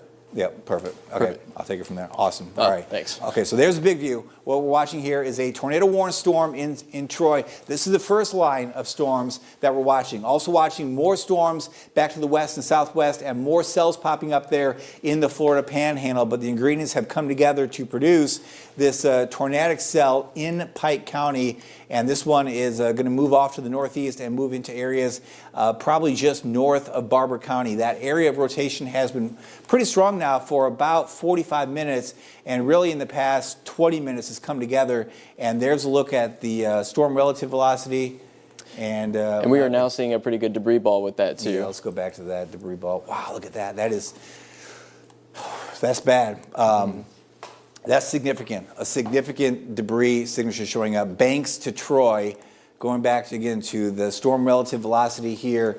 It looks like a mess here, but that's the actual center of the tornado, all right? Just south of Dunn, just east of Troy, moving its way to the northeast. This is a big tornado, not just a little one. This was a little one when it formed there by Mossy Grove, south of Troy. It has spun itself up now into a pretty significant tornado, doing a lot of damage. Confirmed tornado by looking at that debris tracker ball. I'll go back just a few frames and just watch how this came. You can say it came out of nowhere, but it really didn't. It came from that pocket of rotation that we've been watching for a long time. But it crossed over 87, started to pick up some debris between 87 and 231, and now it's just a huge pocket of debris in the atmosphere. That area of rotation has really, really strengthened. I'll go back a few frames. The data got a little messy there, but there was the beginning of it. Again, when we saw that blue showing up, that was the beginning of the tornado just west of 87, and then it crossed over 231 just southeast of Troy, and now it's just a classic-looking mess of a signature on Doppler radar between Banks and Dunn. So Dunn is just to the north there. There's Dunn, there's Banks. That's a live camera from Troy as that storm passes east of Troy. But there's the tornado. It will pass right along Highway 29, just southeast of Dunn. So between Dunn and Banks, you've got to be somewhere away from exterior walls and windows. If you're watching us on the stream or on TV, just get to the safest place that you have in your home. If it's in a mobile home, even in a mobile home, you can have an interior closet to go to. That's where you want to be. That is a Doppler radar confirmed tornado right now crossing over Highway 29 between Dunn and Banks. It will pass north and then northeast of Banks. We are in Pike County here, and it will carry up and out of our coverage area, but it does not mean the tornado will go away. This is a very potent circulation, a very strong storm, a lot of lightning, a storm that will continue likely to produce a tornado for many more miles. All the ingredients are in place. It's feeding off the temperature in the middle to lower 70s, all that humid air coming in from the Gulf, and the increasing wind flow in the atmosphere, all the shear in the atmosphere that's coming overhead as we go through the overnight. So a big tornado, not just a little one. This is, again, a situation, and it's weird for us in the Wiregrass because normally we see brief spin-ups, EF0s, EF1s, that do some damage, but they're not real big and they don't last real long. They might go for 3 miles or 4 miles. Tonight's different. That's a very significant debris signature showing up on the debris tracker. That indicates that this tornado is doing a lot of damage as it's passing now north of Banks, and because of the parameters in play in the atmosphere, this will likely hold together all the way through the rest of Pike County and then to areas well north and northeast of our coverage area. Our coverage area basically cuts off right here, but again, that tornado will not go away when it moves out of Pike County. It will continue carrying its way off to the northeast. So if we look at some of the cities in the path down the road, I mean, that really stands out. If you look at the big view, there's a debris signature, and there's that tornado warning, which extends now up into the northern part of Barber County, but just north of there, between Union Springs and Clayton, as we go through time, we'll watch that potential tornado at that point move up into here. But right now, it is a Doppler radar confirmed tornado. You need to be in your safe place if you live anywhere in Pike County. What's this county north here, Ryan? Find that out for me if you can. I can't recall, but that's Barber County, that's Pike County. This cell here is moving off to the northeast and will move out of Pike County in probably 10 minutes or so. And that's Bullitt County where it would be. Okay, so Bullitt County is next for that storm to move on through. I'm going to go back to the storm relative velocity. Boy, that has really cleaned up. That is intense. That is intense. That's about as classic as we ever see in this part of the country. Troy here, so that storm safely away from you. Catalpa right here, Banks right here. That is a devastating tornado. A devastating tornado moving on through the eastern, northeastern parts of Pike County. You've got to be somewhere safe. This is a big circulation and a big debris ball. The debris signature is about 2.5 miles wide, all right? The debris in the atmosphere is 2.5 miles wide. That is certainly significant. This is not might be a tornado. This is 100% Doppler radar confirmed tornado. We can't see it. No one can see it. If you're seeing it, it means you're way too close and you're in the path. This is wrapped in rain and it's dark outside, so we can't see it. You've got to know it's there. And you really can't tell looking at the Doppler radar. There's still a little bit of a hook echo showing up here. It's not real well defined compared to earlier, but if we, again, break down the circulation by looking at the velocity, it's certainly right there. A very strong, a little messy here, I know, but a very strong circulation couple is showing up there north of Banks. A Doppler confirmed tornado with a massive debris ball moving on through the northeastern parts of Pike County. That is just now south and then east of Catalpa, and there's another town there.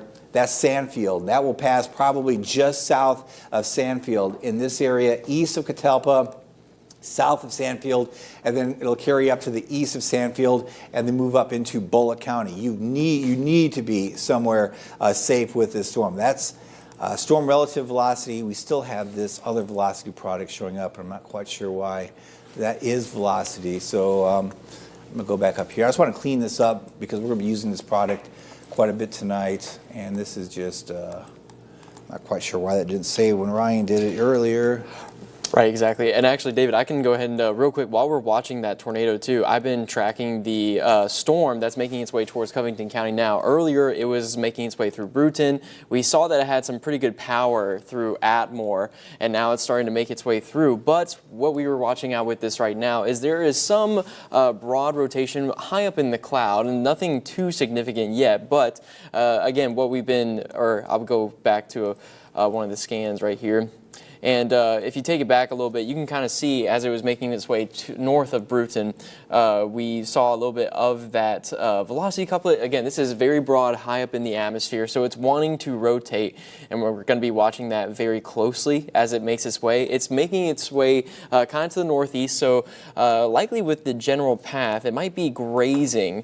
North Covington County, but we're going to keep our eyes on it. But if we can turn our attention back, and David, if you're ready, yeah, this storm that's just now northeast of Troy, I mean, debris ball, really intense, like you said, perfect what we're seeing in terms of velocity couplet returns in this part of the country. And it's all wrapped in rain too, and that's the problem. Is it's just it's impossible to know when you're even in the tornado. It's not like it's calm tornado. It's rain. tornado. This is in still Pike County, barely. It's about to move into Bullock County. So there's storm relative velocity, there's base velocity. They look pretty much the same because that circulation area is just so strong. But there it is. There's a pocket of very, very strong rotation. The debris signature is significant. That pocket of green that you're seeing, that's debris in the atmosphere. Now moving into Bullock County, out of Pike County, a powerful tornado, and this has really come together in the past 20 minutes or so. That debris signature started showing up south of Troy. We were watching this rotation back in Covington County, and then Crenshaw County, and then into Pike County, and then all of a sudden, boom! It just revs up, and it just keeps going here. And that little ball is the debris, and that tornado began probably started forming right here at about 11:03. First signature on Doppler was 11:09, 11:08, and now it's 11:21. So about 20 minutes of this tornado doing some devastation in that part of Pike County. And again, I've seen a lot of tornadoes in the Wiregrass, and boy, that's one of the strongest ones that we've seen on radar. That's just a very significant signature on the velocity scan, and of course a very classic signature on the debris tracker as well. But this kind of shows you what we're looking at as we go through tonight, the shape here of that S, and when that starts to come together, that definitely means trouble. That pocket of rotation moving into Bullock County. If you know anyone in Bullock County, you want to make sure that they are aware of what is coming towards them. This is now using the Maxwell Air Force Base radar, so this is using Fort Novosel, this is using Maxwell. You get the same picture, just different colors to show up with the scans, but there's a pocket of rotation about to move now into Bullock County. This is the actual tornado warning, which does carry into a good chunk of Bullock and Barber counties, although that rotation area may stay in Bullock County. However, sometimes these storms that are kind of out on their own, they tend to be right movers, and they move. If the whole flow is like this in the atmosphere, sometimes they move just a little to the right of the flow because that's where the better juice is and the better warmth in the atmosphere. So it's kind of like sucking in that warmth and the moisture, and the better flow is here compared to up here. So sometimes these tornadoes turn just a little bit to the right. If that were to be the case, then the northern part here, Barber County, would be in play for this cell. And maybe it's up here where it hits parts of Barber County. So that tornado warning does include a part there of Barber County. But certainly now moving into Bullock County, from Pike County into Bullock County, that tornado warning is ongoing. Still a bit of a hook feature showing up there with this cell as it moves into Bullock County. A very distinct signature on the velocity scan showing us a tornado. And if we look at the debris signature from the Maxwell Air Force Base radar, yeah, very easy to see. Using the Fort Novosel, even easier to see. Both of them show what is a significant pocket of debris in the atmosphere, and that's debris that has been picked up in Pike County and has been now carried into Bullock County and is still churning on the ground, picking up debris and destroying items along the way. Now, what we can do with the mapping that we have, I'm going to go back here just a little bit, and I'm going to use, because this was awfully close to Troy, let me back this up. I'm going to try to use this tool here, and I'm going to kind of show that line. I think that's pretty close to where that ball was. It is. Okay, so I'm going to turn off the radar now. Just hang with me. And what we're going to do, my line's not going to be there. But we're going to zoom in here, and we can kind of see some of the areas that were impacted. So a lot of it was rural, a lot of pine trees. Let's go back just a little bit. I'm going to turn my radar back on. Let's just find that debris signature when it was by Troy, and right here. So I'm going to zoom into this area, and now I'm going to turn off my radar. So, okay, so it looks like a lot of that debris. So what I'm doing here, I'm analyzing, you're with me real time. When we saw that big debris hole show up, what was it picking up? It was picking up, looks like pine trees, and that's why that became so significant, which is good news. What I'm trying to do is discern if it's structural debris or if it's pine tree or tree debris being picked up by radar. And it looks like at this point, at least, it was more or less pine debris.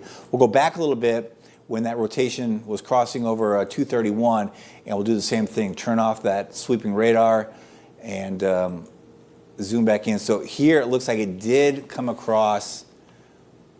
That's the Walmart right there in Troy. That's crazy. So I think it was like July 29th, June 29th of 2016, 2015. There was a tornado that came through Troy on 231 that hit the Hibbett Sports. I think the Hibbett Sports was right there, but that's the Walmart. And it looks like that track of the tornado was right over that same area that was hit back, I believe it was 2015, 2016. That's where it tracked. So I'm not sure. I'm gonna do this. I'm gonna do this. Sometimes what I use as a tool is I use Google Maps, and I can look at the traffic flow and you kind of pinpoint slow areas. And I'm not seeing anything that really stands out, but it looks like that area of Troy was hit by that developing tornado when it came on through. It wasn't quite as bad at that point compared to where it is now. So let's kind of catch up to real time.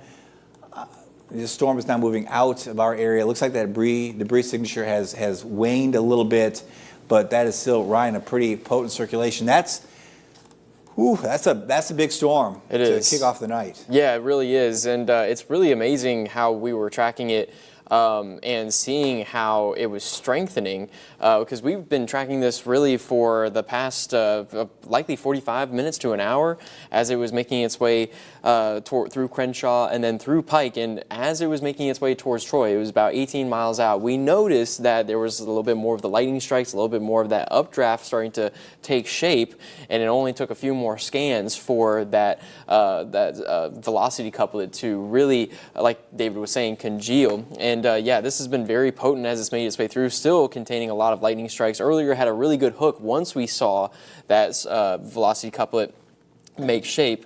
And the good news is like what David was showing, when the radar had really seen the velocity couplet kind of take shape, it was to the east of Troy. So that was really good when the debris ball had kind of shown up on radar. It was east of campus, but still for areas like over to Highway 231, it was good that it was making its way out to more of those rural areas with the trees. And so, but I mean, it's amazing even this far out from the reflectivity or from the radar that we are seeing very good rotation with this storm, and that debris ball continued to make its way through. Then it faded real quick. Yeah, it did, and really good returns on that debris ball. And this is way up in the atmosphere too, since we're so far from the radar. So that debris was lofted very quickly up there. This is, for the first one that we're watching tonight, this is really significant.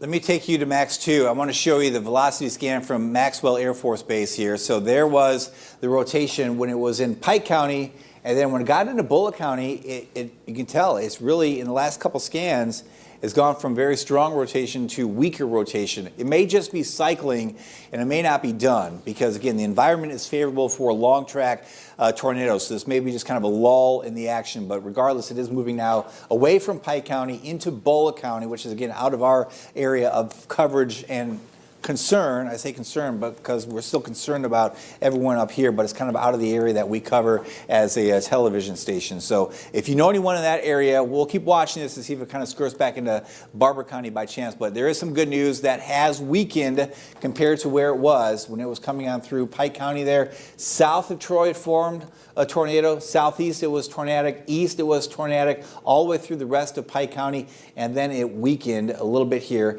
as it's moved into Bullitt County. I was looking at the traffic flow on Google Maps around Troy. I see the road is open there, so it looks like any debris was pretty sparse in the Troy area, but I'm sure, at some point, it did hit some structures here between Troy and Banks. A lot of trees were hit, as we saw there, zooming in and looking at the debris ball in the forest where it came on through. So it looks like a lot of the debris that we did see was from trees and not from structures, but even within, a rural area, you've got some structures and homes mixed in. So, boy, that's a heck of a way to kick off the night. It is 11:30 now on the Saturday evening as we track showers and thunderstorms moving on through the Wiregrass. We're going to give you kind of a reset here of what we're looking at.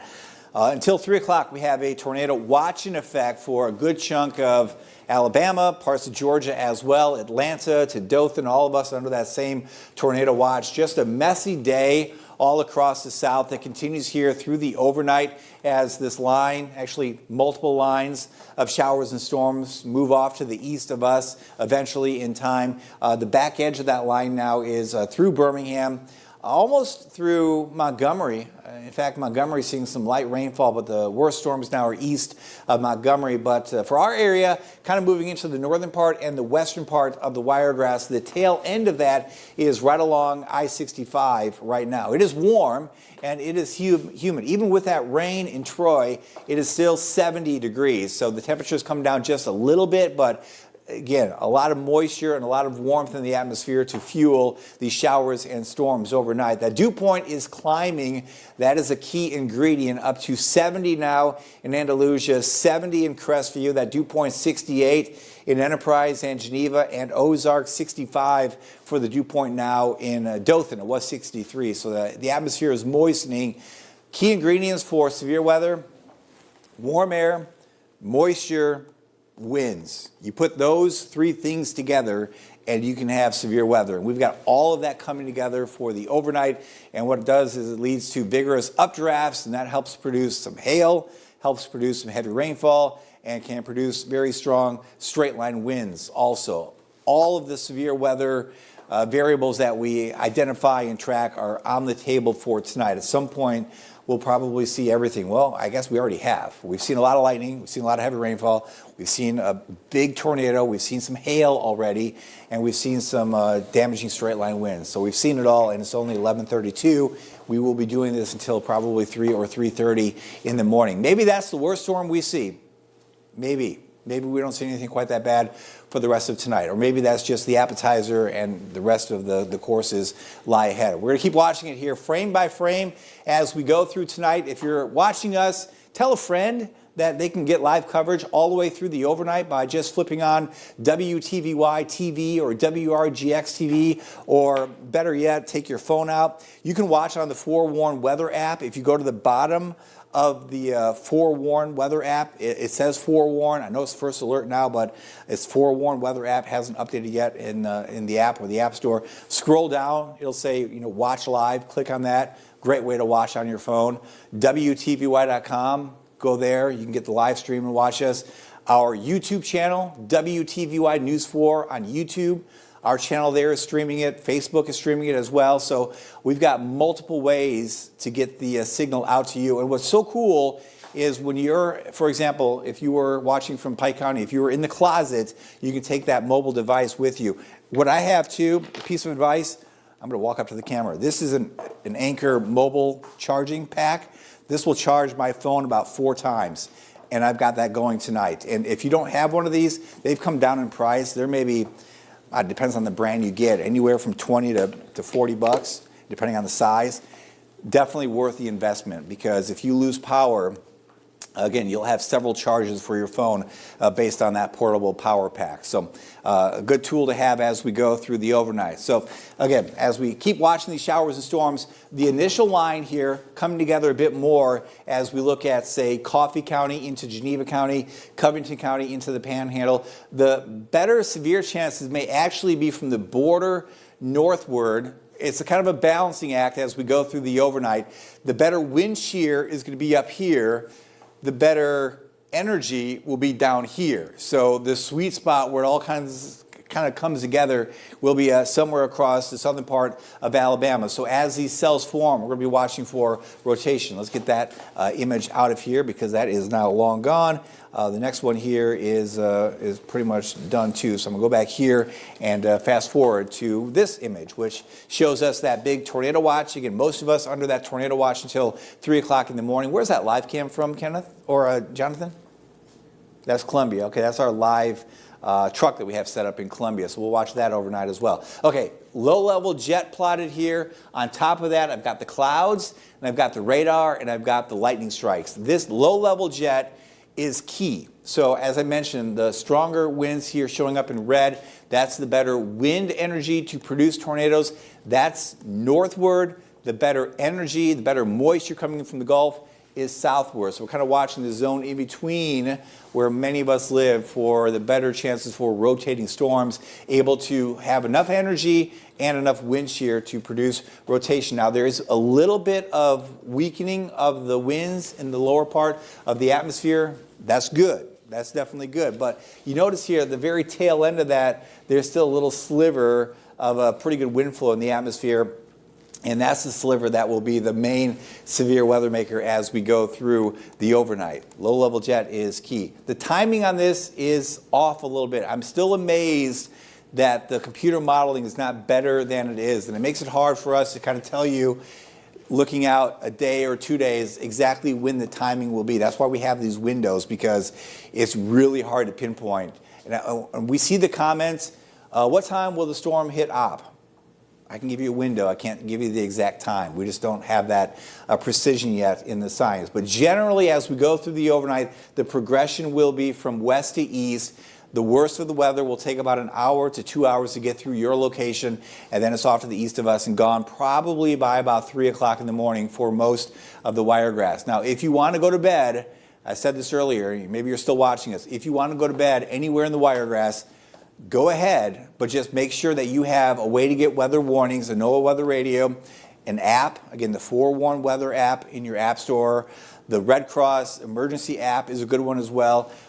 Turn off Do Not Disturb. You want to make sure every disturbance that hits your phone tonight comes on through and wakes you up. Turn your ringer on, volume up high to make sure you get your warnings. And charge your phone. Keep your phone charged as you go through the overnight here, just in case you lose power. Again, portable backup power, always good to have as well.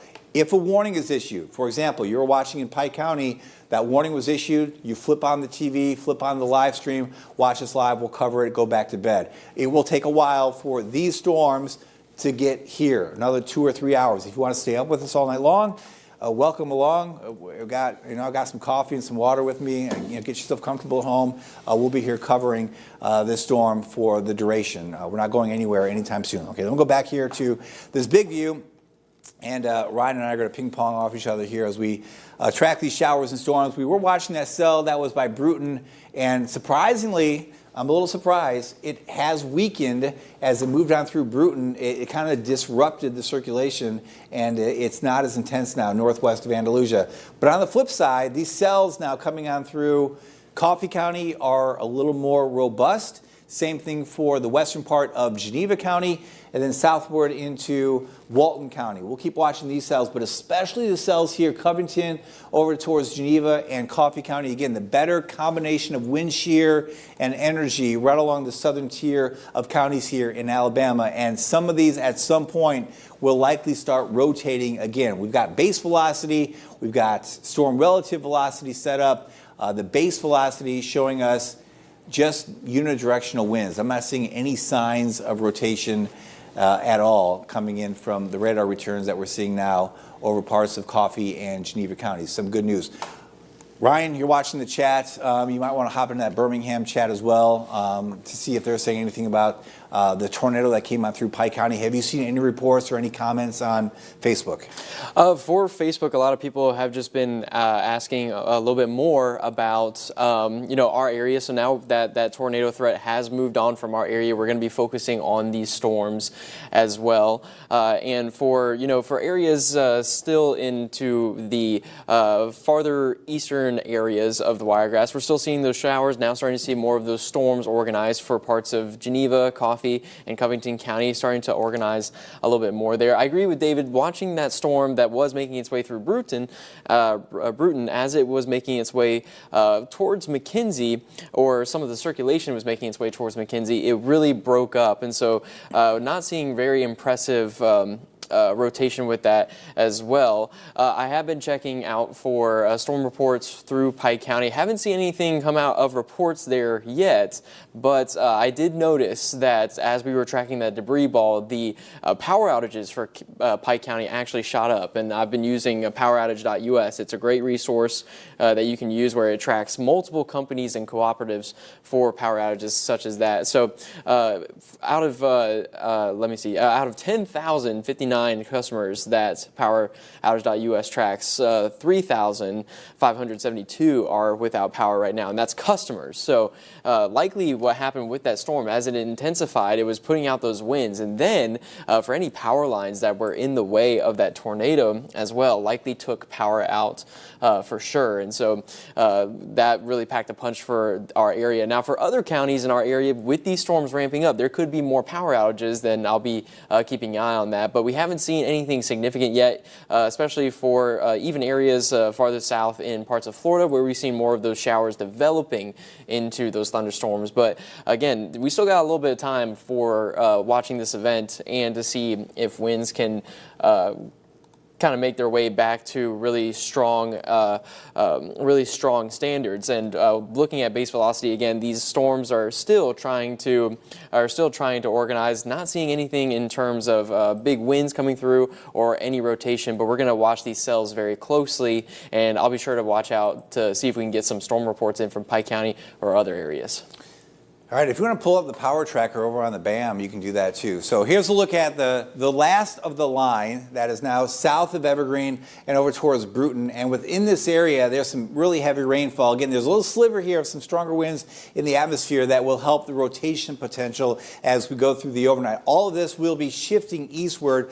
The individual cells moving to the northeast, but the whole line will be moving eastward gradually as we go through the overnight. That storm by Bruton, another one by Bruton, has just a little pocket of rotation with it. There's a look at Bruton showing up there again, just out of our area, but it is approaching our area. And these storms that, as you saw there, once they start rotating, that rotation has the chance to linger for quite a while. So this is an area around Bruton that has at least some weak rotation, and it's gotten a little bit stronger over the past couple minutes, and there's just been a little brightening there of the green on the northeast side of Bruton, and a little bit more in the way of lightning as well. Let's go back to the base velocity. So this is just using the pure base velocity. This is using, I think, the Eglin radar, so over in Red Bay.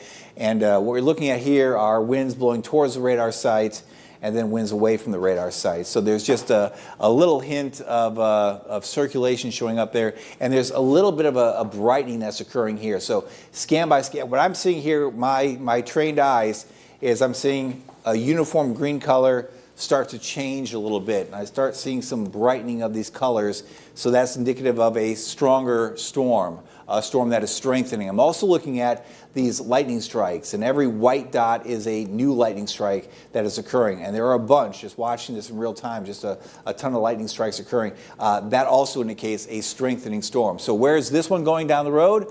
Probably back up into the northwestern part of the Wiregrass. It's right here in Bruton. The general track on these storms overnight will be to the northeast, and it looks like most of those will continue on that northeasterly track. Let me go back to my view here. There we go.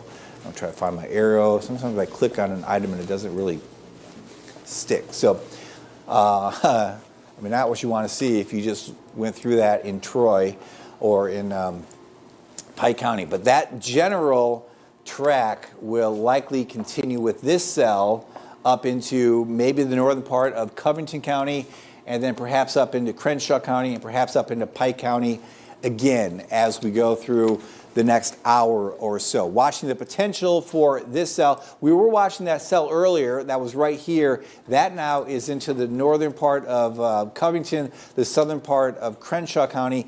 That area of rotation has weakened. There's still a little hint of it right in through here, kind of following that same track up into Pike County. And then the one that follows here looks to do kind of the same thing all the way through Covington County, maybe Crenshaw, and then into Pike County. And that happens sometimes where these tornadoes kind of just get stuck on the same track.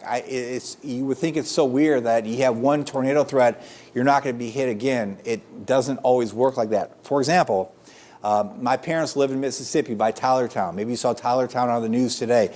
They had one tornado miss their house by about a mile. They got brushed and a little damage.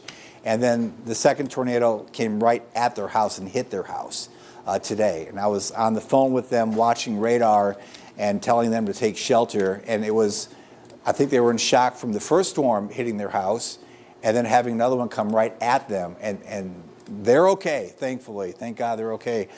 Damage to their house and everything outside. But those pictures from Tylertown, it's like a war zone. And other parts of the South are in the same boat tonight. They had 4 tornadoes around them today. So listen, I mean, this hits close to home for all of us. I'm here covering it. I'm worried about my house at home. I'm worried about your family where you live as well. We're all kind of in this together, not just, in our Wiregrass community, but all across the South. A lot of us have family and friends spread across the South, and we're watching these storms, and it's been a rough day. Personally, and there's just a lot more to go through as we go through tonight. So we're going to be here watching this every step of the way for the overnight. We try really hard to make sure you are aware of what's coming your way in the future. And I go back to promoting the Weather Extra show that Ryan and I do. We put a lot of time into producing that show every night to give you information to keep you ahead of the next change in the weather, whether it was snow or tornadoes or drought or anything in between. We were watching this several days out. It's here. This is our time now to use everything that we've been preaching and practicing for the last 10 to 12 days.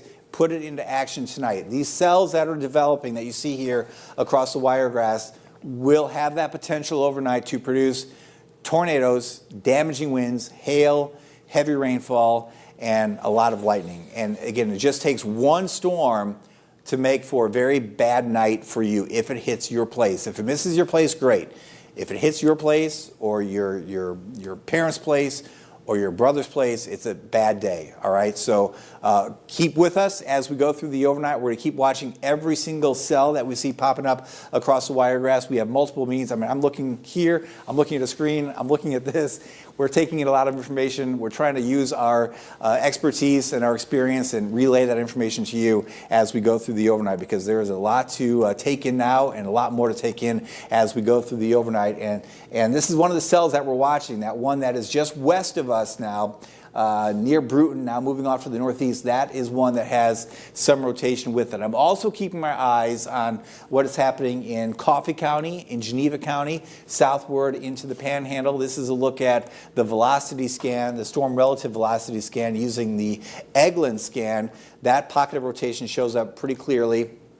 I'm watching these cells here, and what I'm looking for are signs of rotation somewhere in that line of showers and storms that's breaking out. I'm not seeing anything real concerning. I do see another pocket up here that is catching my eye a little bit. This little kink in that line between Troy and Ayrton. We'll go back over to the reflectivity scan here. So that does correspond with another storm, which is not too far away from Brundage at this point, between Banks and Brundage. Remember, the previous storm in this area was south of Troy, and then between Troy and Banks. But this one, a little bit farther south there, and that kind of will be the pattern. Everything will be shifting southward and eastward as we go through time.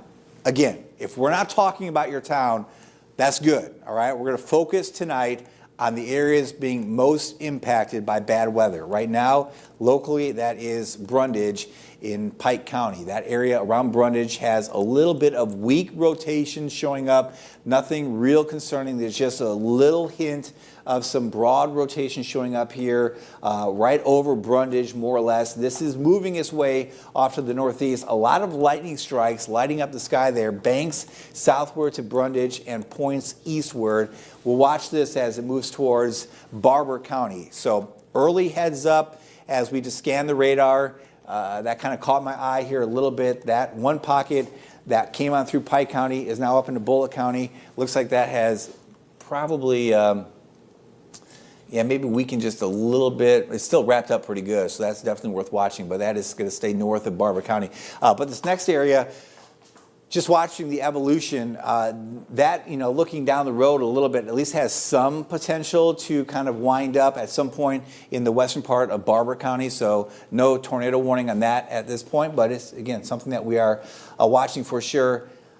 Returns here, pretty uniform in nature. Covington County into Coffee County and Geneva County also. Let's go back over to the traditional radar view, because we're seeing a lot of rain with these cells that are popping up. All that moisture coming in from the Gulf being wrung out in the form of some heavy downpours. Ryan, you are manning the cameras as well. Do you have the rolls pulled up? Yeah, I do, actually. What are you seeing there? I've been watching this for a little bit, and pretty good lightning returns with that. You can see some of the flashes there, some of the rain coming down. Enterprise is likely just about to hit the heaviest of that rain, as we're seeing a little bit more of a defined storm making its way through. And I see a few people in their cars, and yeah, you can also see some of those winds. Ooh, some really good lightning strikes as well. And so even with these storms, like David was mentioning, the Gulf is really supplying that moisture. That's why we're seeing these showers and thunderstorms building up. And we're going to be watching each of these cells to see if they exhibit rotation. But for everywhere else, even if we go through the entire night and don't see another promising velocity coupler that comes through or hail returns, everyone will be seeing a stormy night, more of those showers and thunderstorms throughout our area, and hopefully some good rain as well. And something I've been tracking too is some power outages as well. And Pike County really received the bunch of that for now with that tornado that we were tracking earlier, but we have yet to see if we see any significant power outages with that, David. All right, Ryan, I'm going to give you a chance to go over to the BAM and talk about the power outages in person here. I want to show you what is happening in Auburn. I know a lot of you have some family and friends in the Auburn area. This line of storms is moving on through the plains right now. So there's a look zoomed in. This is some really heavy rainfall that is now moving into the western side of Auburn, and the winds here are pretty powerful. There is a severe thunderstorm warning in effect, and these winds in white showing up, these are very strong straight line winds moving into the west side of Auburn and then eventually towards Opelika. So if you have anyone up here, make sure they are aware that these strong straight line winds are moving in and moving in very fast. I'll give you some examples here of the wind speeds that we're seeing. I'll plot some of these. There's 68 miles per hour, there's a 65, there's a 66, there's a 69. So that's elevated a little bit, which down to the ground level would translate to at least 50 to 60 mile per hour winds, but there could be pockets in here that are 60 to 70 miles per hour that will move into Auburn. I'm just moving in now, will overtake Auburn and then move towards Opelika. So anyone in this part of the area that heads up to them, all right? Make sure that they are aware. Look at that kind of just bowing out. That's really concerning because there could be, at the apex of this bow here, northeast of Auburn, there could be winds in excess of 70 miles per hour, which is nearing hurricane force winds. You think of a hurricane, Cat 1 being 74 miles per hour. That is a very significant bowing segment that is setting up. And this is being driven by those very strong winds in the jet stream, that lower level jet stream. And then as you go up, you go from a south wind to a southwest wind to a west-southwest wind, and all that wind energy up above is being brought down to the surface. Brought down to the surface in the form of gusty winds. Look at this. This is a bowing segment north of Auburn, north of Opelika. If I plot some of these wind speeds,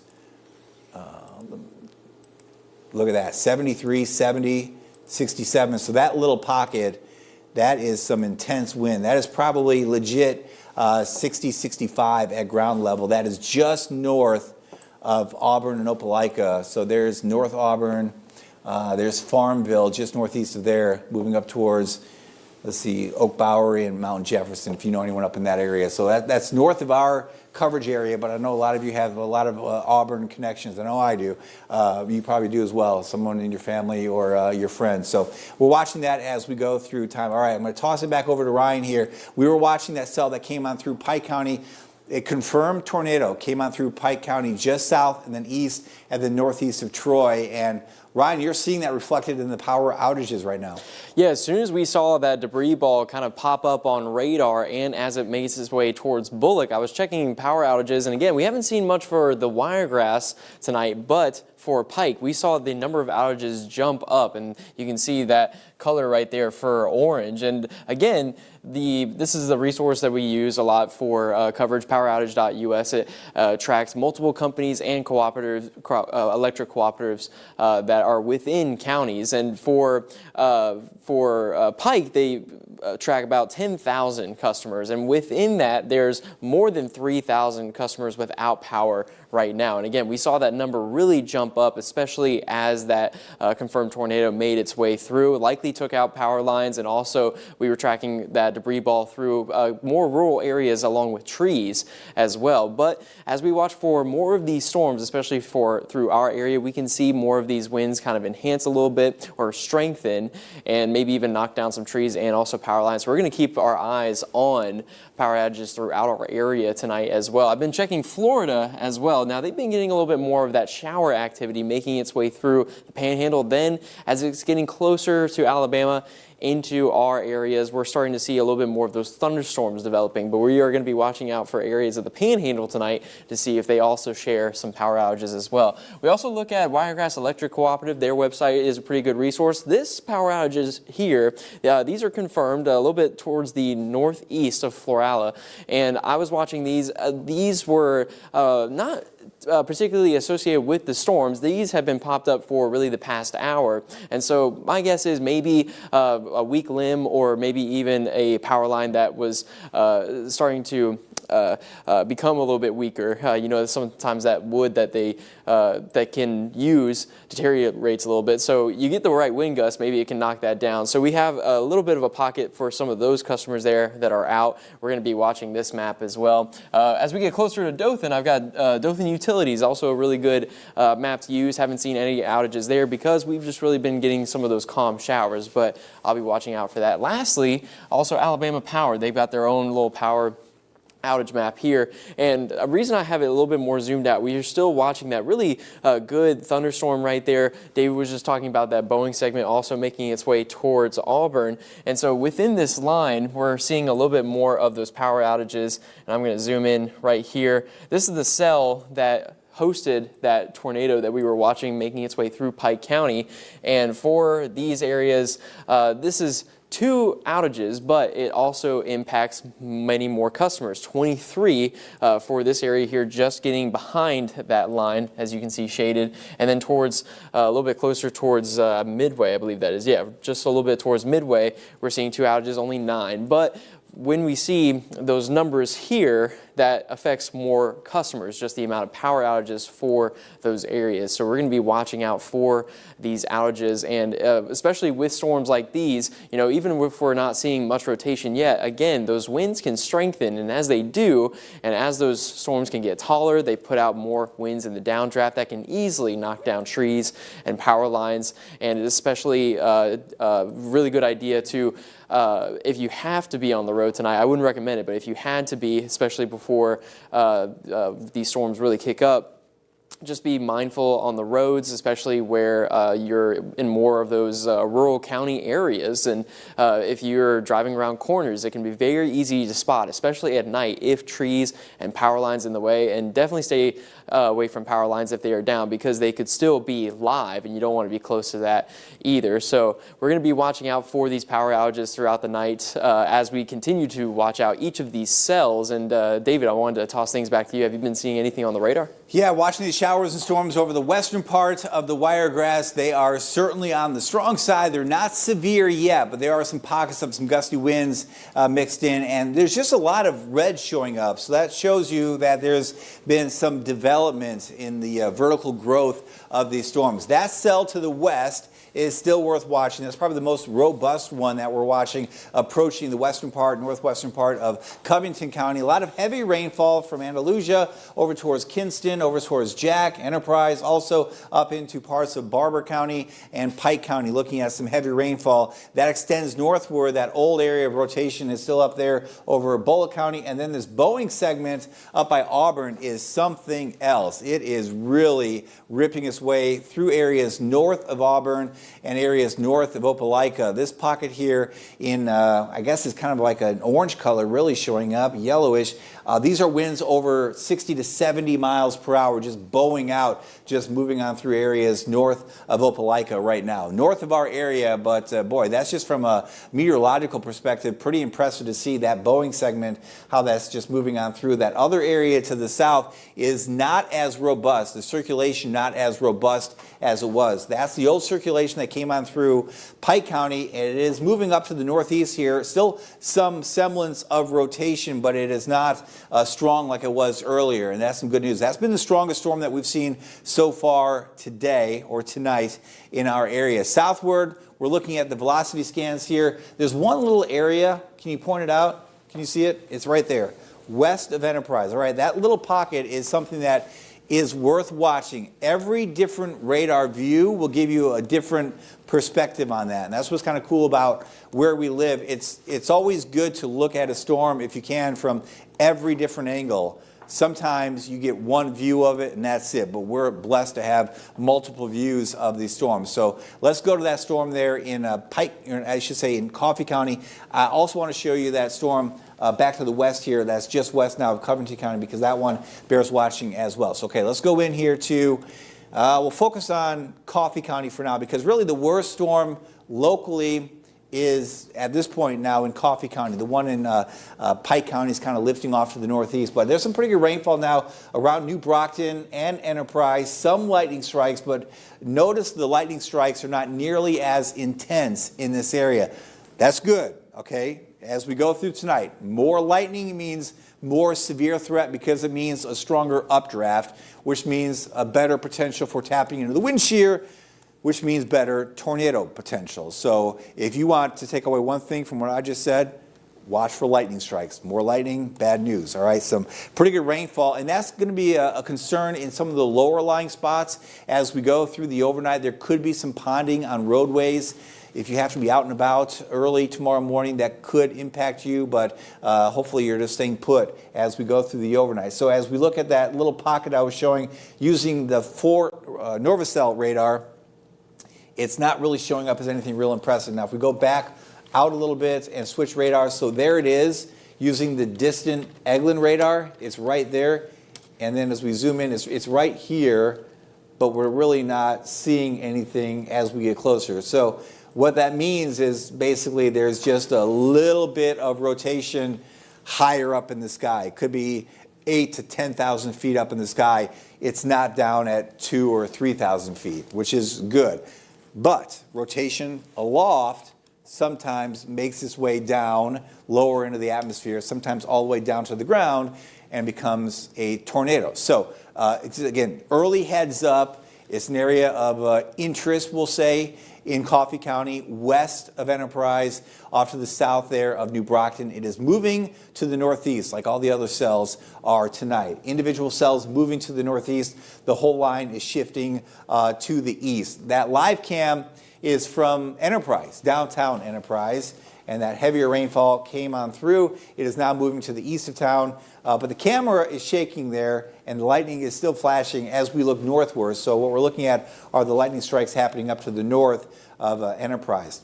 I don't think that camera's, I don't know if it's quite as secure as the other ones, but it's always been just a little bit wobbly. Have you noticed that, Ryan? Yeah, it has always been wobbly, and that's what kind of makes it interesting to watch the power of these winds. I remember watching an event with Zach Webster just a few weeks ago, and that line was moving about 50 miles per hour and packing winds at the same time, and it was pretty intense. And we can see the intensity of that rain and that lightning coming out. I like how you mentioned the lightning. You know, don't want to be outside, because even with these storms, that can be the immediate danger right now as we're watching for these cells. I'm also in a little bit going to be starting to check out the Ozark Skycam, because we're starting to see more of those storms come in. Likely going to be seeing some of that rain make its way through as well. And then closer, of course, closer to Dothan, we got a few more Skycams available to us as we're going to be watching out for these storms.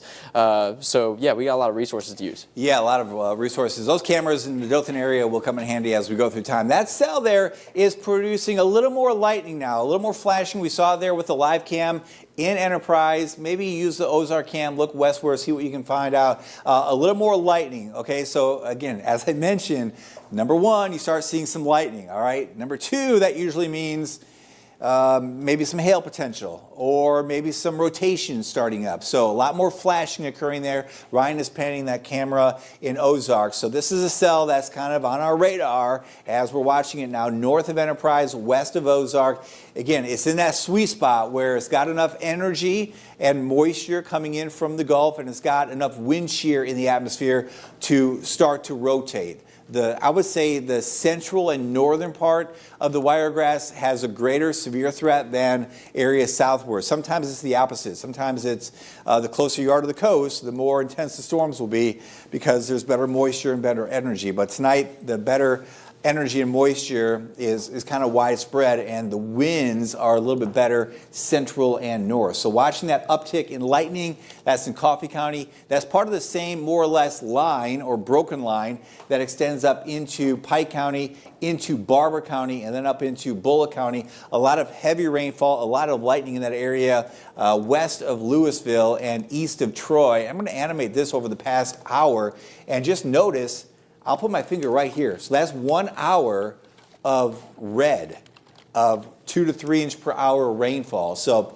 when you get that kind of rainfall, flash flooding can occur. If you have any low-lying areas up here, there could be some water moving pretty good. And within these bands of heavy rainfall, at times we can have pockets of rotation organized. We've seen that not only here tonight, but we've seen that across a good chunk of Alabama this evening. So there's one strong area of rotation. That was the confirmed tornado. That little secondary area that we've been watching now is off to the west of Clayton. This has some potential probably down the road, probably north of Barber County. There's some chance of this spinning up. There's a little bit of an inward, look there, inflow towards the radar, away from the radar, a little bit of a couplet trying to form in that part of Barber County, northwestern Barber County, and certainly is in an environment that will feature rotation as we go through the evening hours. But again, probably shifting just north of our area. We'll watch that cell. Southward, big view here, looking at the radar, the velocity. I'm not seeing anything that really stands out. We are watching that one little area here just northwest of Enterprise. And then to the west, if I switch back over, we've been watching this cell that was by Bruton, now moving up into probably the northwestern part of Covington County. There's maybe a little weak rotation with that cell, nothing that is real concerning at this point. So overall, good news. Now, good news usually doesn't last that long. That's life, right? So as we go through time, we're going to keep watching these cells because they will be changing, evolving as we go through time. And this cell in particular, with that uptick in lightning, there could be some smaller hail forming here and there. That would be over parts of Dale County into Coffee County. So there's Ozark. Straight west of Ozark, a lot of lightning strikes occurring here and some pockets of darker green. That could be some heavy rainfall. That might be maybe a couple pockets of some small hail trying to form in the atmosphere. Yeah, looking at the reflectivity, the VIL, there's just a little uptick there. Not enough to indicate any hail, but there's some probably decent updraft occurring in this area. That's in Dale County, west of Ozark at this point. Heavy rainfall for sure. And again, we're watching for potential rotation. Nothing here is real concerning. If we go to straight base velocity, there are some returns here that are pretty bright in the New Brockton area, west of Enterprise as well. And basically what we're looking at are some gusty winds in these showers. So I'll put my finger here where we've got some blue showing up and then look at the radar, and there's really not much there, a couple little showers. So in these showers, it looks like those showers will bring down some gustier winds. probably 20, 30, maybe 40 miles per hour here and there. I was looking back at the obs in Dothan today. The highest wind gust for Dothan was 43 miles per hour, not even associated with thunderstorms, just associated with the gradient flow in the atmosphere, all that warm and humid air coming into the south, all because of this potent piece of energy that is moving on through. So we have a break here in the warnings. Let's go big view and kind of dissect what we have seen over time. I'll go back 24 hours and just let this animate its way all the way through. So we had last night a piece of energy came on through the Midwest. That's the one that helped produce a lot of storms over the Midwest. Overnight, Mississippi got hit pretty hard. This afternoon, Mississippi, Alabama, and then as we go into the evening hours here, that mess is coming in our direction. There's the upper level spin from that piece of energy. So there was one up there. The second one came in right on through the Mid-South as we worked on through today. And the Gulf of Mexico has been wide open, or the Gulf of America has been wide open. All that moisture, all that warmth coming in from the Gulf and spreading northward. And it's that time of year where we've got enough moisture around and we've got enough warmth and we've got enough wind energy to produce severe weather. And that's unfolding as we go on through the evening hours. Temperatures are warm. We're in the 70s right now, 72 in Dothan, 74 in Enterprise. A little cooler now in Troy, 68, 73 in Geneva. Plenty of warmth, plenty of moisture around. Dew point readings are still in the 60s and even touching 70 now in Enterprise. And that's why we're seeing so much lightning flashing with that storm. We're tapping into that warmth and that moisture. And Ryan, there's definitely been a big uptick in lightning with that storm. And we'll keep watching that as it moves to the northeast. I'm not seeing any signs of anything real significant, but there could be a little hail forming here. I wouldn't be surprised in the next 10, 20 minutes. Yeah, I wouldn't be either because like you were saying, the energy is there and we're just watching out for these clouds to lift a little bit higher and that updraft to really strengthen, and that allows for those raindrops to be lofted in that freezing level. So there is the potential for some hail. We'll be watching out for those lightning strikes as well. I'll switch to base velocity as we're kind of tracking those storms. Getting a lot of lightning for Ozark now as we're seeing some pretty heavy rainfall too. I have been checking that storm just farther off towards Covington County using the storm relative velocity product here, and that velocity couplet we were kind of watching. Again, this is very high up in the atmosphere, and as it was making its way towards Covington County, it kind of weakened a little bit again. Already that velocity was pretty weak and broad, and so we were watching out for that. But those are the main things on our radar as more of our areas just now starting to see a little bit more of this rain. I'll actually go to the wider view and play where we're seeing the progression of this line. And you can really see where that moisture is really starting to come together down along the coastline and try to strengthen into more of those storms, especially as they cross the border into Alabama. And yeah, there's always potential, especially over the next few hours, where we can still see a few powerful thunderstorms that can pack hail, lightning, even possibly where that rotation can come back, maybe even a tornado. So still, we're not out of this yet, but we are looking good right now, especially after starting the night with tracking that tornado moving its way through Pike County just to the east of Troy. And David, I actually wanted to point out, so I've been watching out for storm reports. I haven't seen any official storm reports yet, but I have been checking Facebook, and according to the Troy Messenger, I checked their Facebook page about 20 minutes ago. They relayed a message from the Pike County Emergency Manager, and according to their post, he was saying that there was confirmed damage just around Troy as well. So I'm going to be watching out for maybe a little bit more information and official reports coming out of Pike County as well. But I would not be surprised, especially after I saw that post. We watched the debris ball really strengthen as it made its way through Pike County, and it held for a while as it was making its way toward Bullitt County as well. The warning continued for a while. That velocity couplet, I was watching it even after we kind of turned our attention back to the wiregrass. It really held as it made its way farther to the northeast. So that was definitely a potent storm that was packing more of that rotation. And yeah, we're going to be still watching these cells in the wiregrass, and I'll be checking the sky cams to see the power of these storms. But yeah, we still got a few hours to go for sure. Yeah, no doubt. Just north of us, this line is really intense between Auburn now and Columbus. Southward, a solid batch of red, and within that red, within the heavy rainfall, we've got some pretty crazy straight line winds, some bowing segments still showing up. One here right along the border, Alabama into Georgia. This bowing segment is approaching Columbus. So again, a lot of us have family, friends north of the Wiregrass. If you know anyone in the Columbus area, give them a heads up. So there's the old circulation from that tornado in Pike County, kind of weakening there in Bullock County. But what that does sometimes is it spawns some areas of bowing and straight line winds that can produce damaging winds in excess of, say, 60, 70 miles per hour. So one of these areas just now west of Columbus on Highway 80. This bowing segment here, damaging winds for sure. And then southward, this bowing segment will produce some damaging winds. Both of these more or less moving to the east-northeast. So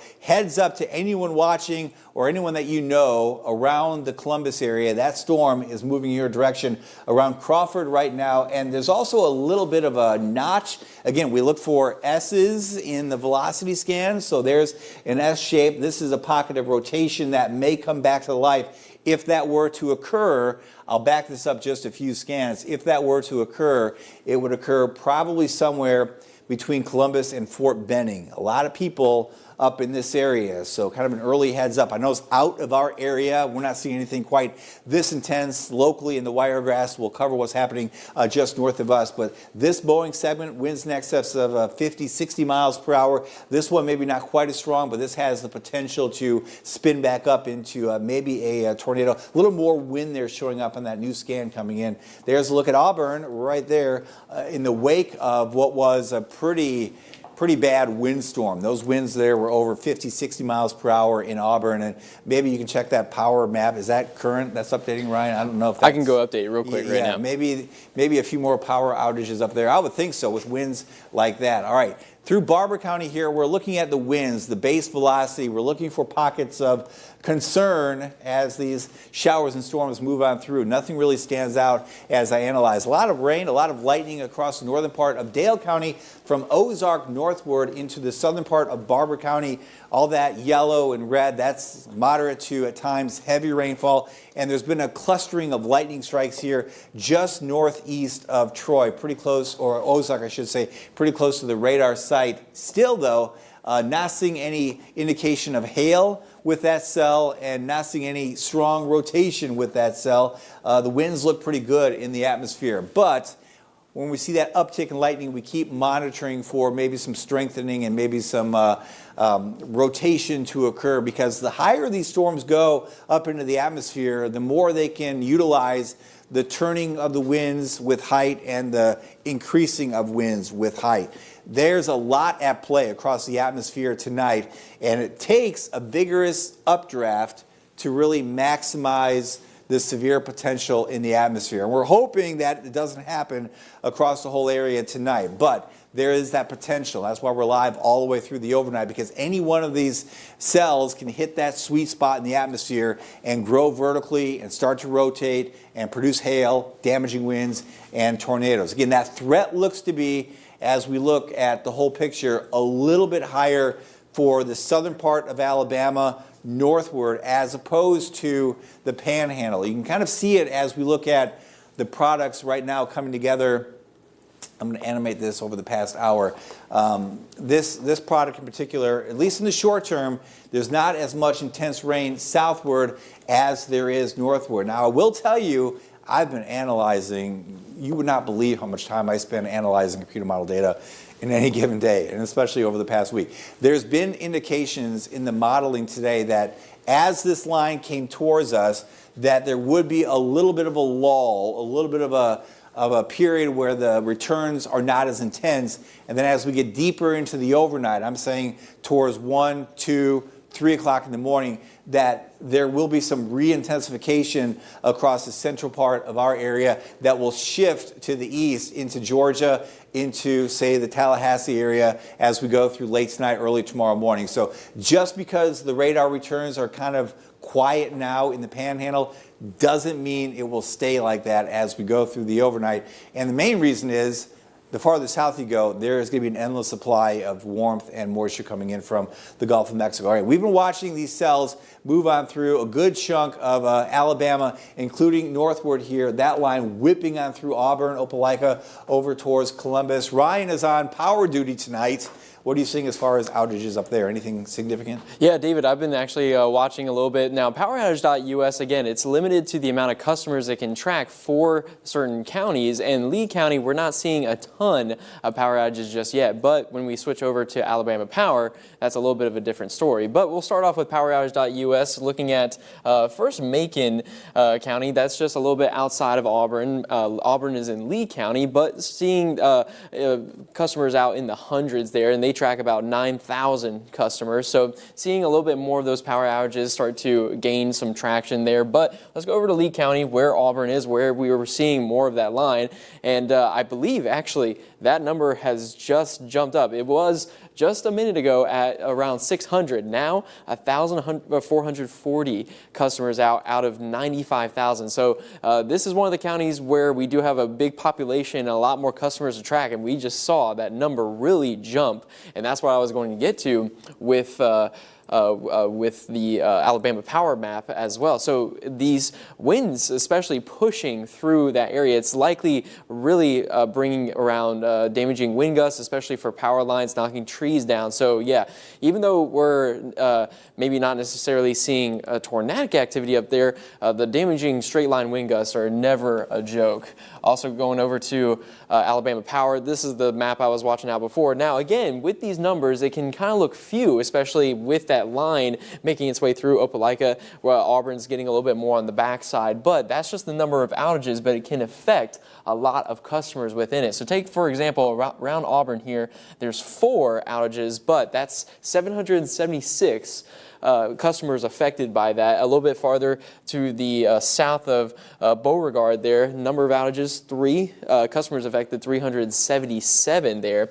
And within these little boxes too, those are, I believe, let's check that out. So this is where outages may have occurred. There's not enough energy, but we see that activity spreading, especially with this line continuing to push closer towards Columbus. So likely going to be seeing with storms, especially with these unified winds, can really pack a punch in terms of outages, and it's very easy, especially for these time of years, especially if trees are trying to regroup after the winter. Also with seeing drought conditions, don't see a lot. So it's easy for these powerful winds to kind of push these trees down. So these winds are definitely nothing to play with. Also, as you're heading out later in the day tomorrow, for especially this area, you want to be aware of some of the damage on the streets. But I'll toss things back over to David. I know you're still tracking that line as it's making its way through. Yeah, let me take you southward into Barber County. I think this might be our next tornado warning. This is the far northern part here of Barber County. This is back to the west towards Bullock County. This is an area of rotation that is starting to come together. We're seeing the uptick in lightning again. We're seeing a classic-looking radar return here. Good inflow, some pretty good outflow, downdraft action on the backside of that circulation. Let me show you the storm relative velocity. This is the area right here. If I'm pulling the trigger on a tornado warning, I'm about to do it as it moves into the northern part here of Barber County. That area of rotation is getting stronger. That likely tornado warning that comes out will be somewhere up into this area as it moves off to the northeast. This is the far northern part of Barber County. There's Clayton. There's Eufaula right there. This area of Barber County is about to be, I think, tornado warned. That's a look at Eufaula right now. A lot of lightning strikes. All these white dots are flashing. So again, going back to what I said earlier, that's an indication of strengthening in this storm. And we're seeing a pretty good S shape right there showing up on the radar. So this is the area that we're watching. That's the inflow coming in. That's the downdraft right here. That's the pocket of rotation that is developing in the far northern part, northwestern part of Barber County. Probably just a matter of time before that warning, I would say, is issued. I'll go back a few scans here, and there it was. It was a weak pocket of rotation. I was watching there in western Barber County. Kind of caught my eye. Notice all the lightning strikes flashing as we go through time, and then just notice how that has really come together over the past couple scans, and it is right on the verge of becoming a tornadic cell. Again, if you're a warning meteorologist tonight and you're looking at that, you're like, you're right on the edge of pushing the button to make that warning. You probably have your warning polygon drawn. You just haven't pushed the trigger on it yet. But these are storm relative velocity winds. So we've got winds here that are like this. There's the circulation that we're looking at, and it's awfully close. And just looking at the big view here, I'm going to go big view and just animate this, and kind of, you can just see it with your eyes here, how that, first of all, that first area of rotation moved off to the northeast. Pretty easy to see that one. And just notice here how that second one has come together and is clipping now the northern part of Barber County. There is a severe thunderstorm warning in effect for that cell, and that area is very close to becoming a pocket of rotation that is capable of producing a tornado. Certainly rotation in the sky, it will clip the northern part of Barber County and then get up and out of our coverage area. But boy, it is really a mess up there, just in the sense of the winds and the rain from really the northern part of Barber County all the way up now towards Columbus and LaGrange. That's a heck of a line moving on through. Columbus now all the way up 185. Intense rain and intense winds. This is using the Maxwell radar. And check out that Boeing segment, 2 Boeing segments, but this one is really the one that's packing a punch. Smith Station there, Monterey Heights. Where's that one from, Columbus? That's from Columbus. So Columbus is just now out of the worst of that. So there's Columbus right here. That is passing just to the north. Those winds here bowing out are probably in excess of 50 to 60 miles per hour. Bibb City there, Green Island Mills, or Hills I should say, just north of there is where the apex of that bow is. But southward into the far northern part of Barber County, there is a pretty significant area of rotation. We'll use different radar views here to look at it, and no matter which one you look at, you kind of see that same area stand out. So right on the verge, again, northern part there of Barber County, and then out of our area. I've been also watching a little pocket here in the northern part of Coffee County. I'm going to do the same thing here. Sometimes as I analyze, it's good just to kind of let the radar play out, animate it, and just sit here and, what do we see happening in the atmosphere? This is using base velocity, and what we're looking at here, I'm going to go just a little bit bigger and then bring it back. So this is using a distant radar, but I like this view from Maxwell because we're shooting the radar beam right towards the storms. They're moving up in that direction. The radar beam is coming down from that direction, so we have a good head-on view. As I mentioned earlier, it's kind of nice to have different views.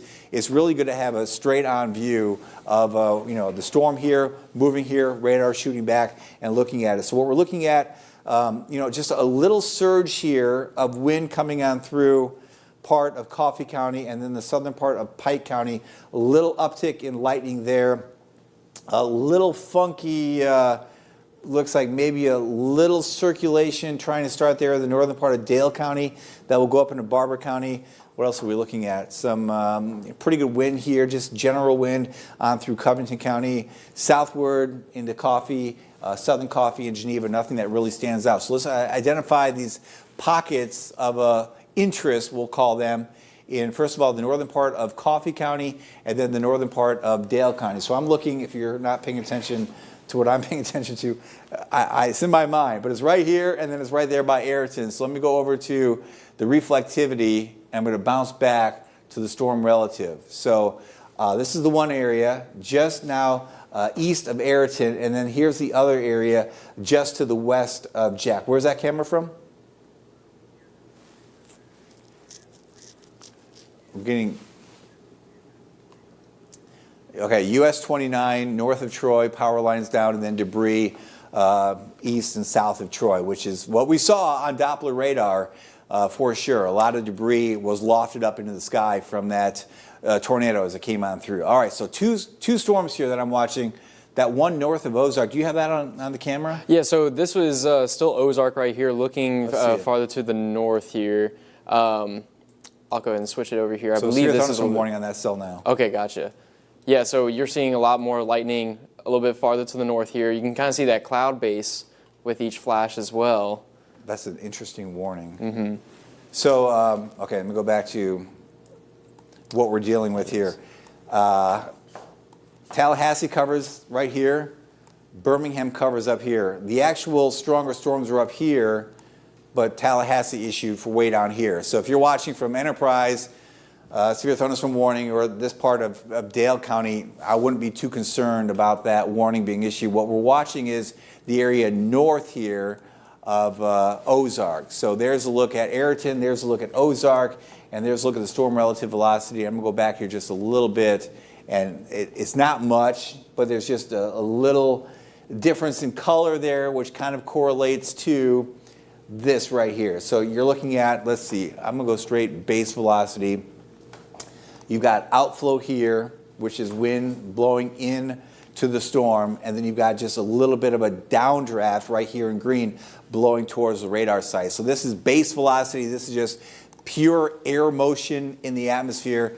Again, the radar identifying the motion of raindrops. That's what Doppler is. It identifies which direction these pieces of whatever it is in the atmosphere, normally raindrops, are moving. So as we look at this is wind blowing down like this, and what you're seeing there, if I go back to the base velocity, are winds coming in like this. And right there is the boundary. Now, that doesn't mean there's rotation. That means you've got inflow, and then you've got some outflow from the storm. But what happens usually, if you look at how, for example, a tornado develops in time, usually the downdraft will help induce more of an inflow, couplet, and that can actually help to produce rotation in the atmosphere. So, if the winds are all blowing in the same direction, nothing's usually going to happen. But if you have something to disrupt that, like a downdraft from a thunderstorm, a downdraft going into that inflow, well, all of a sudden it can start creating some spinning, and then that creates some rising air motion, which creates extra lightning strikes, which can create hail, which can create eventually a tornado. So what we're seeing here is a developing thunderstorm, more or less, now moving into the southern part of Barber County. There's been an uptick in rain and an uptick in lightning as well. That storm now is just south of Clio, so that's one area that we're watching, and that heavier rainfall extends back to the west into the northern part of Coffee County, and still looking at some good rainfall in Pike County. We've said Pike County a lot over the past couple hours because that zone, this is a 1 hour animation, this zone here, Brundage over towards Ayrton, areas towards, say, Banks, just nonstop rain, more or less, for the past hour, and a good chunk now of Barber County seeing a lot of torrential rain also. So we're going to watch that cell, which is now just south and southeast of Clio. That could be another one down the road that develops into something more serious. That will likely stay away from Dale County, but move on through Barber County. I'm also looking northward. That area that we've been watching here in the northern part of Barber County, it was really close there, and it still has a really good signature. I'll go to storm relative velocity. So you're looking at that circulation right in through here. Definitely a chance still of that spinning up. Will likely be north of Barber County if that happens, but it's in that zone of intense rain and just a lot of different motion in the atmosphere. The winds are very chaotic in the atmosphere. If you were watching Weather Extra the other night, I put together this graphic, and it's from a meteorological perspective fascinating, and maybe we can find it. It shows the wind speeds in the atmosphere as you go up overnight and how much they change. Because I'm talking about it, you probably want to see it, right? Ryan? I want to see you it. Want to see it? For okay. Sure. Right. It was cool. He's the only one in here with me, so I'm going to assume Ryan's thinking what you're thinking at home. I'm doing this on the fly, so forgive me, but here's a look at it. All right, so there's a look at the winds as we go through tonight. And actually, this is valid for 2 o'clock in the morning, so it's at 12:30 now. So these are surface winds. I'm going to have to step through this manually because I don't have my pause points put in. So as we go through time, we look at the winds at 4,500 feet, the low-level jet stream coming in from the south. As we go, I can't, it would take too long.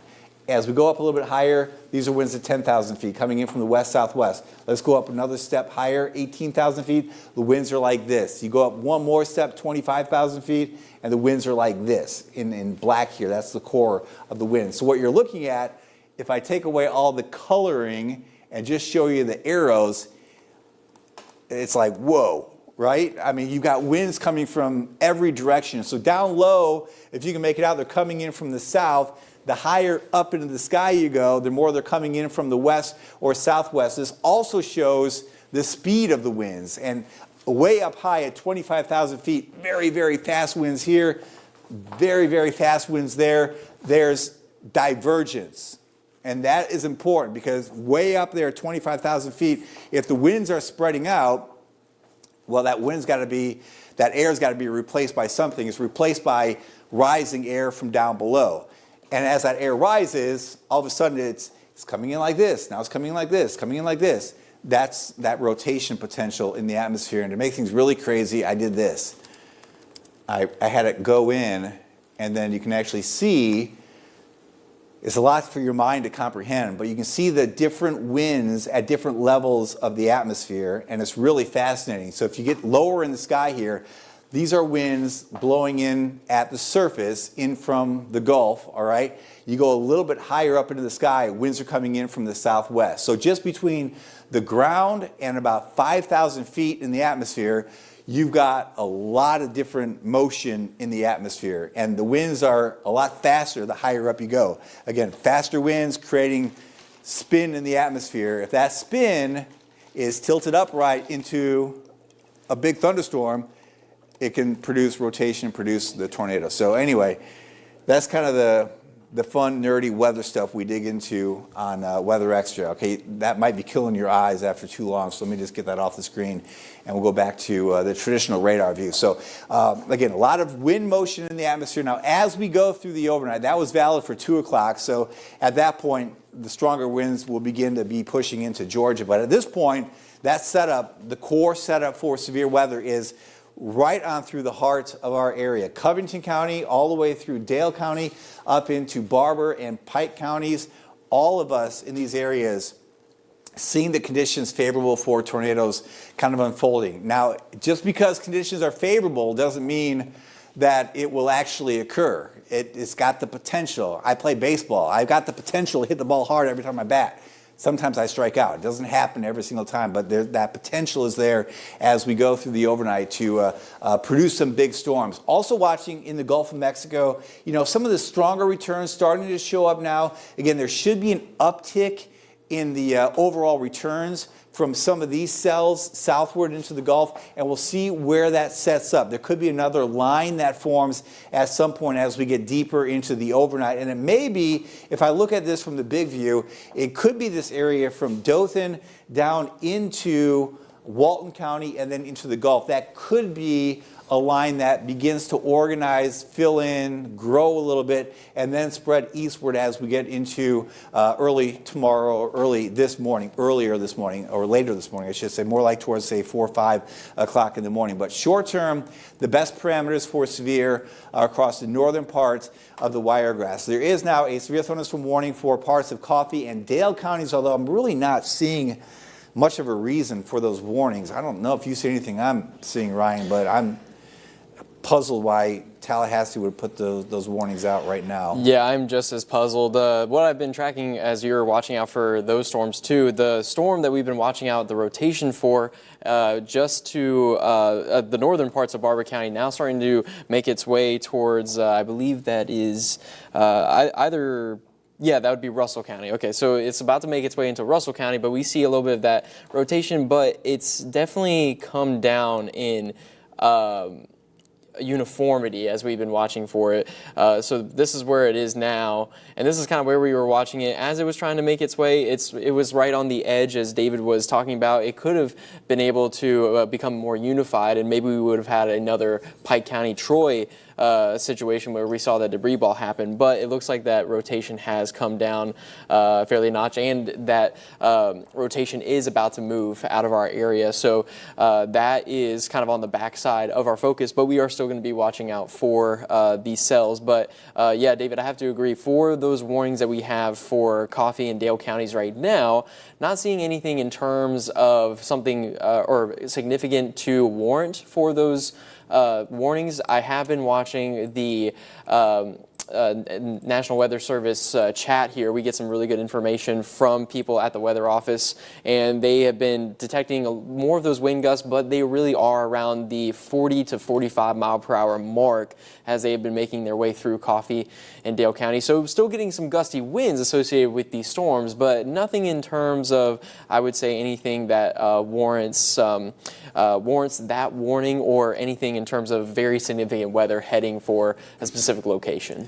Yeah, what we're looking at here, the base velocity on Max 2 here, the base velocity is showing us, again, the pure winds in the atmosphere. And I'll animate this over the past hour. So I think what they're seeing is, what we're seeing here is this little bit of a surge right there extending southward through Coffee County down to the south there to areas between Elba and Enterprise. That's some gustier wind in the atmosphere, but that's not necessarily reaching the ground. So there are some gustier winds. It may be elevated winds that show up brighter on radar, but it might not all the way be making its way all the way down to the ground. What we're also watching here is that area kind of maturing a little bit into Barber County. Looks pretty impressive for sure. If we look at the storm relative velocity, there's just a little more maybe coming together there. A little bit of a change here as we look at the reflectivity view here. Also an uptick, you see that in lightning, so a key ingredient showing there's a pretty vigorous updraft here, and sometimes as that updraft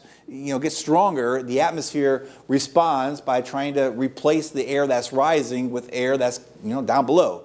And as that happens, it can tap into that rotation in the atmosphere. So again, this has the chance to organize a bit more as we see this cell move on through Barber County up into areas probably just east of Clayton and west of Eufaula. So there's a big view, and I'll animate that over the past hour. And that cell is in that zone that's able to tap into the energy and the most favorable wind shear. So again, this area to the north, really, if you had to pinpoint the hot spot this evening, it's been Pike County and Barber County for the best combination of energy and wind shear. And that may continue to kind of stay across the northern tier of the Wiregrass, at least for the next half hour to hour or so. There should be some expansion of the parameters southward as we go through the overnight, because the low-level jet will still be pretty intense for most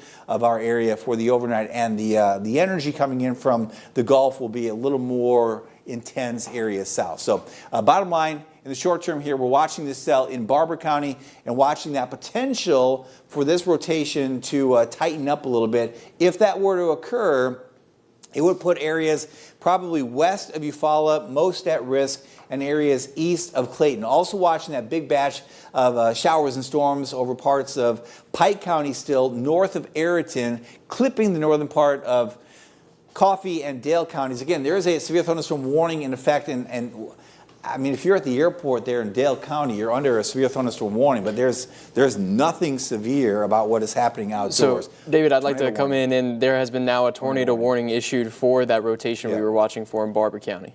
Yep, there it is popping up. So this is Birmingham pulling the trigger on this one. So there it is, again, passing to the east of Clayton and then west of Eufaula.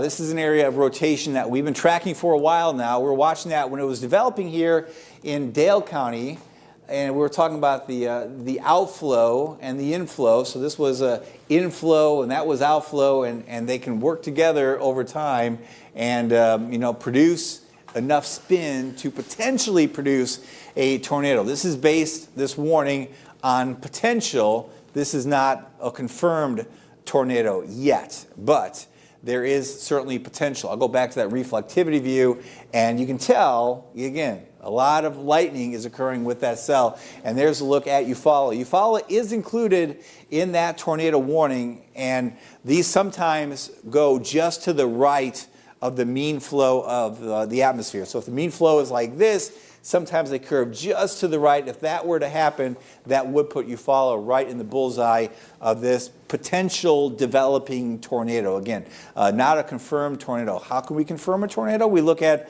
the debris tracker. And if we see debris on this product, if we see a different color basically popping up that corresponds with where we're seeing rotation, then we can confirm that it is a tornado. Well, we're not seeing any debris yet, but we're seeing a pretty good pocket here of heavy rainfall, a lot of lightning, and maybe some hail occurring from this cell. Storm relative velocity, definitely rotation showing up here, right in this general area of Barber County. That is south of Clayton. It's off to the east of Clio.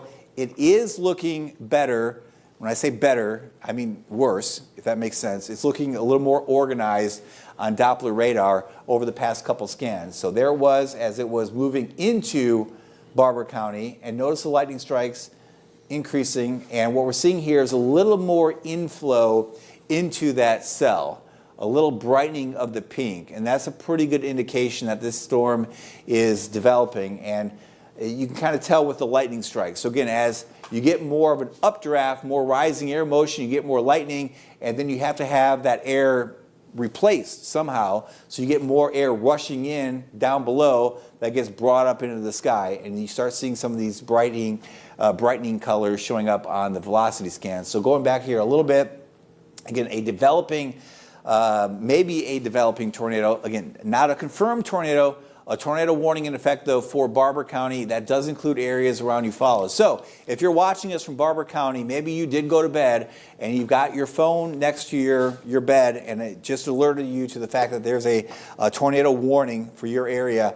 You go someplace now that you had set up before, hopefully, the lowest level of your home, the interior-most part of that structure, away from exterior walls and windows. You want to make sure that worst case scenario, if that tornado forms and hits your house, you've got as much between you and the outside world as you can. If you have 2 or 3 walls between you and the outside, fantastic. If you are huddled up next to an exterior wall, bad idea. You want to have as many walls between you and the outside as you can. Notice here with that new scan coming in, the brightening of the colors here over parts of Barber County. Brighter colors means more inflow into the storm, and that means the storm continues to develop and may be on the verge of producing a tornado. Probably still now just strong rotation, but as we see these colors start to brighten, that means the inflow into the storm is strengthening. That means this might spin up into a tornado at some point here over central Barber County. So between Baker Hill and Louisville, this is the area that we're watching. A lot of lightning strikes, a lot of heavy rainfall. That live camera that you see on TV, that is from Eufaula, which is just up there. Can you make it out? Top right part of your screen. That's Eufaula. So this is moving in that general direction.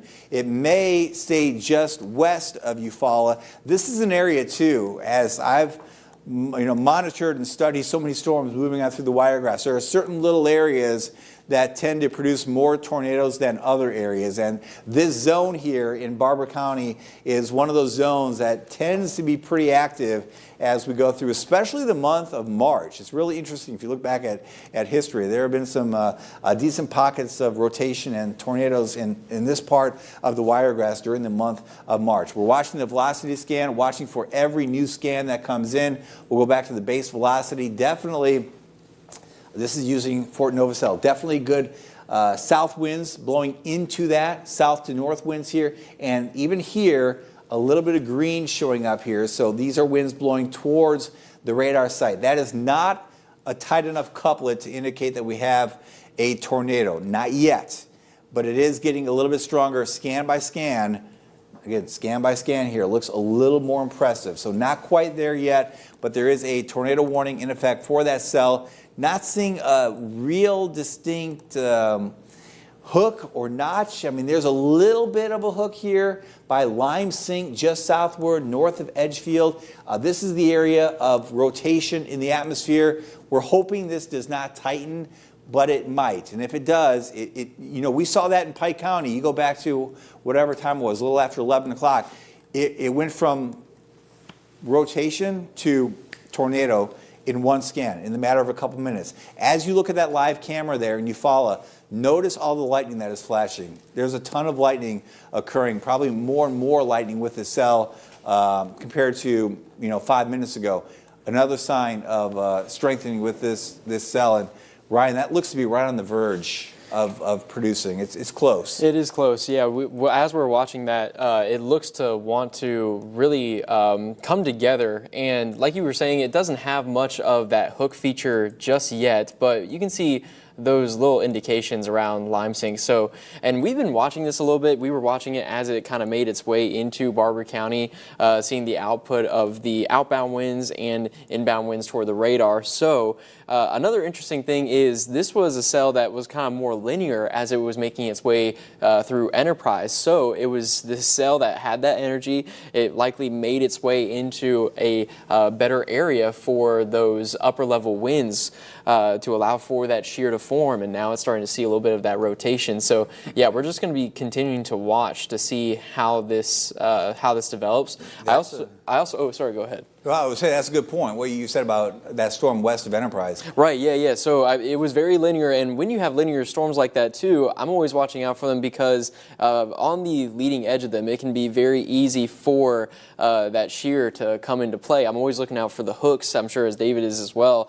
And that's exactly what happened as it made its way into Barber County. Another thing I'm going to point out is you can see a lot of the lightning starting to come together. That also indicates a better updraft, allowing for good fuel for the storm to continue building as well. I've been checking the hail plot as well, just a hail tracker. There seems to be a little bit of return, but nothing too significant. But if we continue to see this go up, that also is a good indication of the power of this updraft as well.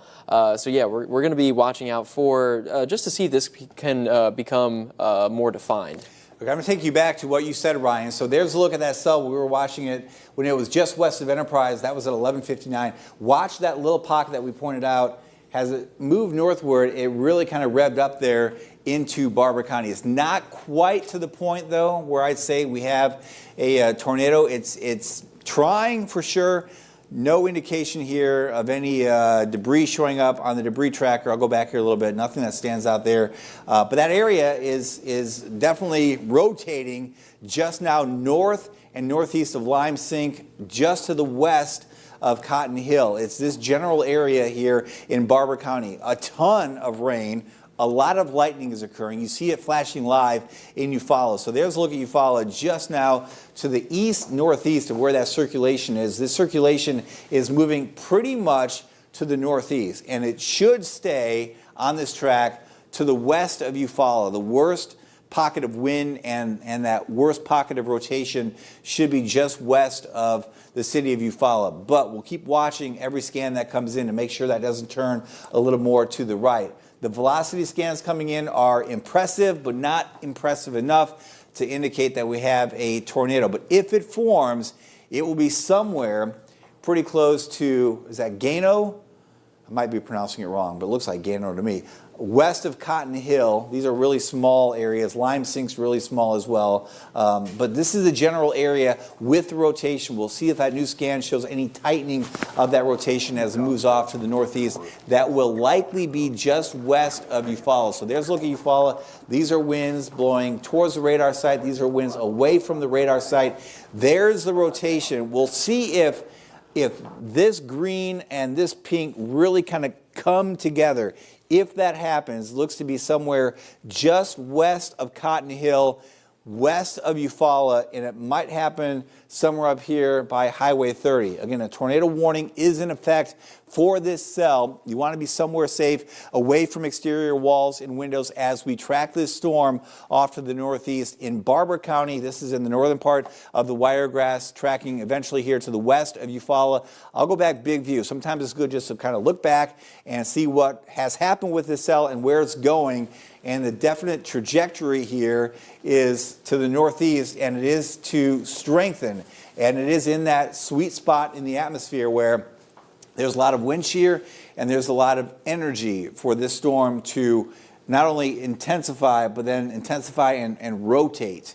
And that's the fear. And you notice here, if you look over the past, say, 5 or 6 scans, there has been just a little bit of a turn to the right with that rotation. It's been moving to the northeast, but there's been a little turn to the right. We call these right movers. It's not unusual for the strongest storm in the bunch to be the one that turns just a little to the right of the general flow. And the reasoning is there's more energy. Of course, the energy is coming in and the warm, humid air from the Gulf. So there's a little more available here than there is here. So these storms want the energy. They turn just a little to the right. Now, I say that because if that were to continue, then that could potentially bring that into the west or maybe the north side of Eufaula. If it stays on a pure northeasterly track, it would miss it. But there's a chance here, if we look big view, that that pocket of rotation could move very close to the west or the north side of the city of Eufaula. A lot of lightning flashes occurring there for sure. This is a very robust storm that is moving off to the north to northeast. And it's got the ingredients in place. It's just a question of will it tighten up enough to produce a tornado. I'm puzzled. How long does that warning go for Dale and Coffee counties? Because I'm just not seeing anything there that would indicate severe weather at all, even though we have that warning. I'm much more concerned about what's happening up to the north here in Barber County. Chime in when you have it, Ryan. So there's a look at the velocity scan. The new one's coming in here just now west of Cotton Hill, right over Gano. Close. We're really close to saying this is spinning down. So what we're probably looking at here, and I wish we could control that camera and move it around, but what we're looking at here is basically a big pocket of rotation in the atmosphere. There's certainly pretty good rotation at, say, 2,000–3,000 feet. What we don't know yet is how far down that rotation is reaching to the ground, that funnel cloud. Is it almost down? Is it still 1,000 feet up in the air? Hard to tell. What we do know is if we get brightening of these colors and they really come together, that will tell us that it's down. And looking at that new scan coming in, it's close. I don't think it's there yet, but it's awfully close. These are winds blowing towards the radar site. These are winds blowing away from the radar site.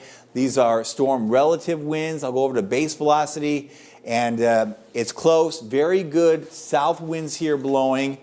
Not as much of a north to south wind on the backside. So we've got the circulation now just west and northwest of Cotton Hill, just northeast of Gano. There's Osco. There's Highway 30. So this will cross Highway 30 just west of Osco, and you can make out barely Eufaula on the map right there. So this will likely stay just west of Eufaula and then go north of town. This is on the verge of becoming a tornado. We don't have any debris showing up yet. This next scan might be the scan that says, yes, it's coming together. So what we have here, strong rotation.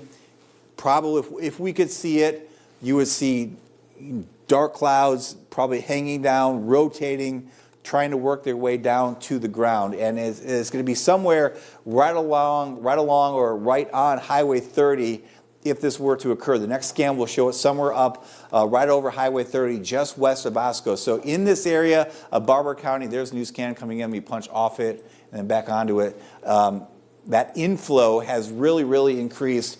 There's the inflow right here, just north of Cotton Hill. So very strong winds here, moving northward. These are winds on the backside, blowing towards the radar site, relative to the motion of the storm. All right, so that really gives us a good view of the actual spin that's happening in the atmosphere.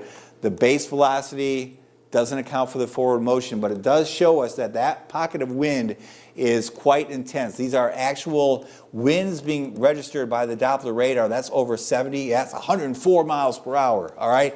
That's way up there. These winds blowing towards the radar site are at 8 miles per hour. So that has the makings of being a pretty significant tornado. I think in these next couple scans, you're going to see some pretty bright colors show up here on the backside. And what we could see with this next scan or the one after that is a pretty powerful tornado in the making on Doppler radar. We'll check that debris tracker, not seeing anything yet because we don't have that. I don't think it's quite there. I think it's close.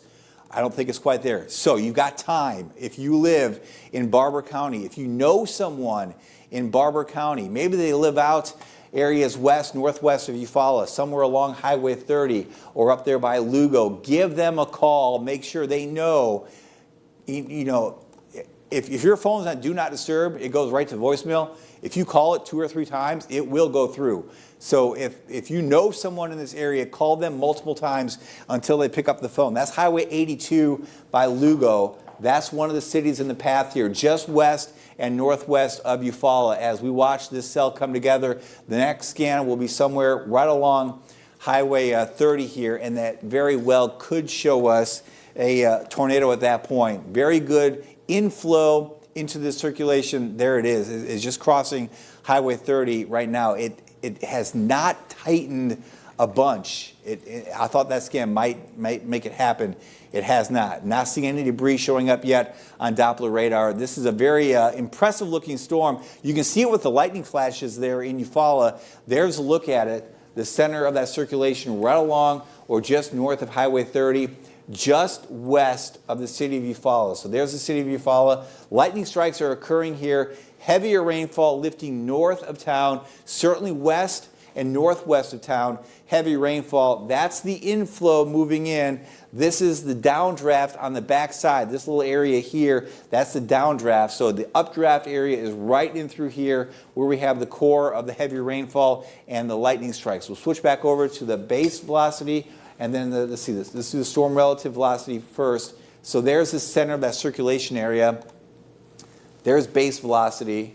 And I'll go back over to the reflectivity. It all lines up. So right there is that center of circulation. That almost looks like a little bit of a hook trying to form there. That would be the backside circulation, the downdraft of that cell. Just kind of watching that little appendage. You see it there moving to the north. It is crossing Highway 30. Again, it looks like it's on the verge of producing a tornado. I don't think it's been there yet based on everything that we've seen. But it's awfully close, and it's not too far away from Eufaula. Let's go from downtown Eufaula to that rotation. You're 6 miles, so you're 6 miles from 431, not too far away at all. Tons of lightning strikes occurring with that cell there, just west and northwest of Eufaula. We'll keep watching every single scan that comes in to see if this area of rotation has tightened. This is in the part of the wiregrass that is most primed for, at least in the short term, for tornadoes. The combination of wind shear and energy is in place here. So now this is using the Maxwell Air Force Base radar, just a different look at that storm, and that's using Fort Novacell, Maxwell, Fort Novacell. Both of them show decent rotation. We'll back this up a little bit with Maxwell, and let's just see. I mean, yeah, look at that. Really came together. It's really, really tight rotation. It is almost there. It's just not quite. Still nothing on the debris tracker. But there's that hook. You see that tightening up a little bit? That's the pocket of rotation just west of the city of Eufaula. A ton of lightning. There's probably some hail mixed in there. I'll punch over to that hail plot. I'm not seeing anything. Well, there's a little hint of it there. This product lags the actual radar, so there's probably a little hail mixed in where we see some of the darker reds right around Lugo. At this point, but there's the hook. That's the area that's most concerning to us, just north of Osco. It has crossed Highway 30, and that's Highway 82 that's in the path there. So probably just south or just southeast of Lugo, very close to Lugo when it crosses 82. So there's the center of circulation. I'll punch back over to storm relative velocity. That's the pocket of rotation. And then the base velocity, looking at the different products, kind of analyzing here as we go through time. But there's the center of circulation, and we'll see if one of these scans shows really, really tight rotation. We've got broad rotation. It's still not tight to the point that would indicate tornado confirmation. If you were with us for the Pike County tornado, the one that was south and then east of Troy, we went from general rotation to very distinct colors showing up on velocity that indicated that we had a tornado, and then it just kind of expanded in size. This one's awfully close. We'll give it one more scan here to see what it looks like. But there's Lugo, there's Highway 82. We're about 6 miles now, 6.5 miles to the west-northwest of the city of Eufaula. If you're watching us from Eufaula, the gusty winds will be coming in. We'll probably see that on the camera. But the worst of the winds will be just west here where we see this white, yellow, orangey type colors show up on the velocity scan there. That's the worst of the wind. The base velocity shows it a little bit better. Again, these are just base winds, actual pure winds in the atmosphere. And let me show you some of these colors here. So 95, 95, 85, 95. That's not necessarily reaching the ground. That's elevated in the sky. And you've got, you're tapping into that low-level jet a little bit as you look higher up into the sky. So you're not looking at these winds reaching the ground. But even if you subtract 20 or 30 miles per hour from what the radar shows on base velocity, which is a pretty good estimate. What you would do in this case is subtract 20 or 30 miles per hour. You're looking at 60 to 70 mile per hour winds blowing into this circulation. Those are straight line winds. So when we talk about the threats tonight, tornadoes, straight line winds, well, we're seeing a potential tornado developing here. We're seeing definitely straight line winds in excess of 60 to 70 miles per hour, and probably some small hail mixing in as well, along with heavy rainfall and lightning. So when we talk about all the threats that are in play tonight, this one storm in Barber County is showing us that, yeah, every single threat is in play. There's what's left of that hook. There's the heavy rainfall in Lugo. Lightning strikes, some small hail here as well. That circulation crossing 82 just northwest of the city of Eufaula. The strongest winds are in this area of rain between Osco and Eufaula. So there's that circulation now crossing Highway 82 and getting closer to 431. Now we've got campgrounds up here on the north side of Lake Eufaula. So this is not a great place for a storm like this to travel. There are, let's see, so we're 431 here. This crossover, somewhere right in here, we've got the campgrounds, and we've got a lot of, hopefully, they're ready. There's a storm shelter there. We got a lot of camp sites, a lot of campers, a lot of people from up north come down. It's spring break time. I hope that everyone is in that storm shelter, that it's a concrete building. That's where you want to be as that circulation moves up into that area. So there's a look at the heavy rainfall, the lightning strikes. I'll go back to that velocity view. Is a little tainted, but I think we're right there. I think that's we'll see. So we got some contamination in there as we look at the radar view. But you see the tightening of those colors. I think we're going to see debris show up on probably one of these next scans here. No debris with this current scan. This next scan could very well show debris north of 82. This looks to be at least briefly a tornado. The question is, how long does it stay together? And where does it go? It'll go somewhere north of Eufaula, very close to the northern part here of the lake, and then cross over 431. If you know anyone in this area, the northwest side of Eufaula, up there to the campgrounds, you want to make sure that they are somewhere safe. We'll get a new scan here coming in just a second, but using the distance scan here from Maxwell, strong pocket of rotation, storm relative velocity here, back over to base velocity, and it's impressive. No matter which one you use to look at it, it's a very impressive pocket of rotation. Thankfully, it's missing the most populated part of Barber County, but this is definitely a storm that you want to take seriously. There's the hook, Lugo, there's Highway 82. This is that center of circulation. That is the potential, we can't confirm it yet, but the more than likely tornado crossing 82 just to the east by a mile or so of Lugo, not too far away from 431, about 4 or 5 miles now northwest of Eufaula. Let me put a tracker on it from downtown here. Yeah, you're about 5 miles away from downtown Eufaula. A lot of lightning flashes ongoing. This will cross 431. And I mentioned earlier how this part of Barber County is kind of a hot spot for tornadoes. And I say that because we have seen a lot cross this area. Right now, there are still, you drive up 431 north of Eufaula, you can still make out damage paths from tornadoes from the past, from the last 5 years. And now to have another one, more than likely in that same area, is incredible. Again, there are certain zones in the wiregrass that just get hit over and over and over again, and this is one of those areas. So heads up there. anyone north of 431, heavy rainfall. There's the hook. There's the pocket of rotation right over 82, now probably between Highway 82 and 431. We'll check the new scan if it came in, and there's the new scan. So there's that pocket of rotation.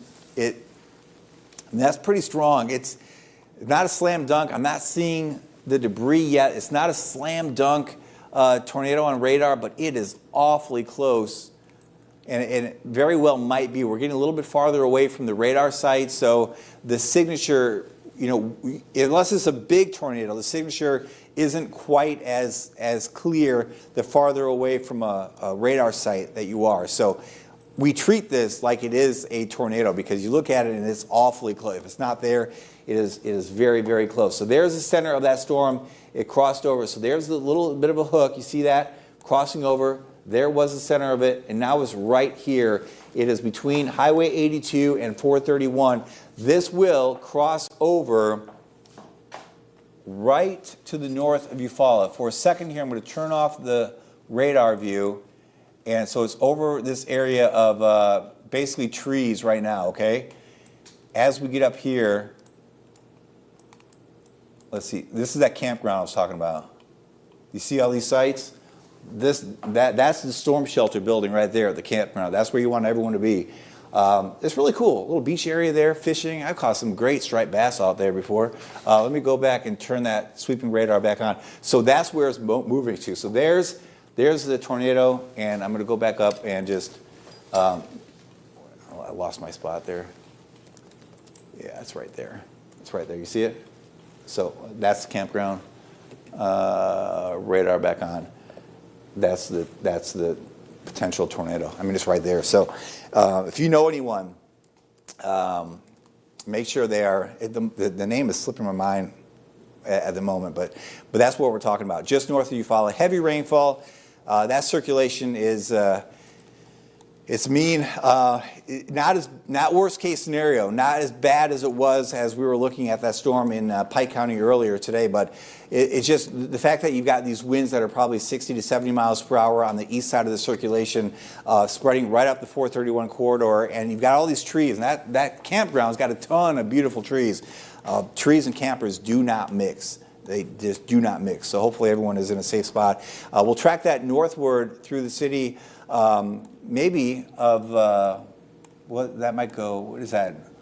Willani, that's not a city. That's just a small town. But north there of Eufaula. Ron, are you seeing any reports of anything coming in on your end? For the Barber County tornado that we're or the potential tornado that we're tracking, I haven't seen anything yet, but it has definitely grown in potency and it's wanting to definitely unify. So I agree. Let's keep watching that as it gets closer towards Eufaula. Another thing that I've been watching, again, the National Weather Service chat, great resource for us. We're seeing people also talking maybe a little bit about some velocity kind of strengthening towards Baker Hill, and that's around this area here.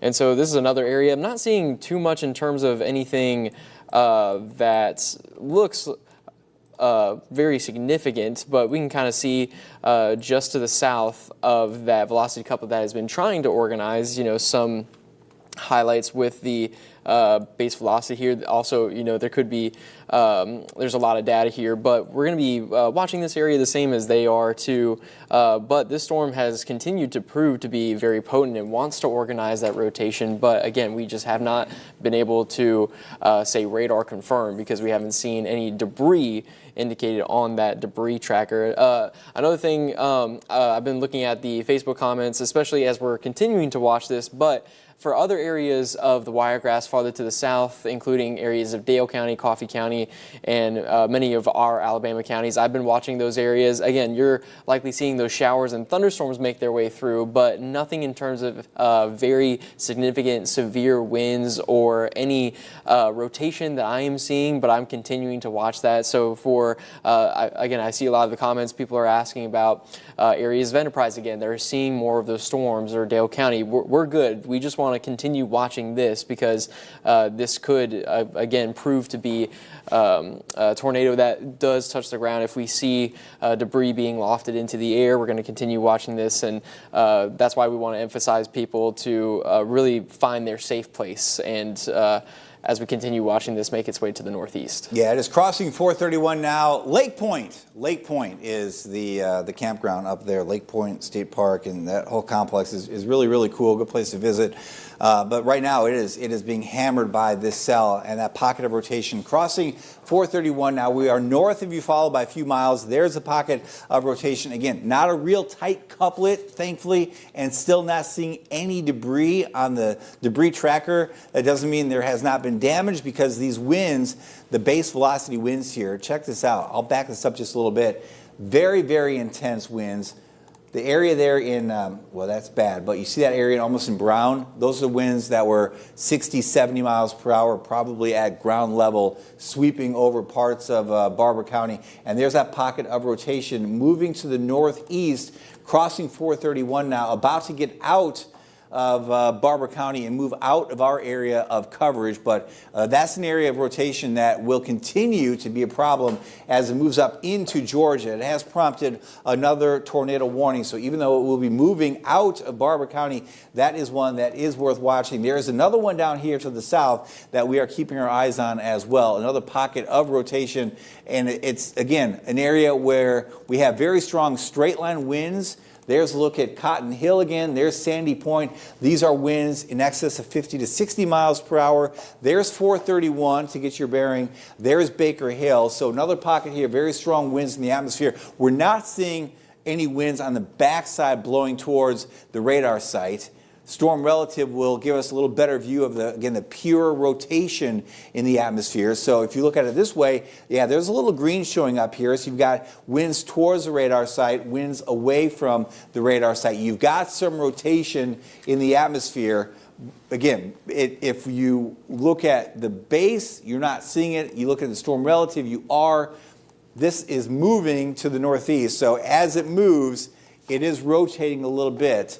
And that's a potential development of a tornado, the potential making of a tornado. We'll keep watching that area as well. This one would pass probably pretty close to what we just saw with that previous storm that is now lifting up out of Barber County. So two areas here. One area has gone on through. The second area is not too far away from Baker Hill, moving off to the northeast, and we can kind of see that wind shift line down to the south here over parts of Dale County and beyond. They finally killed that warning, right?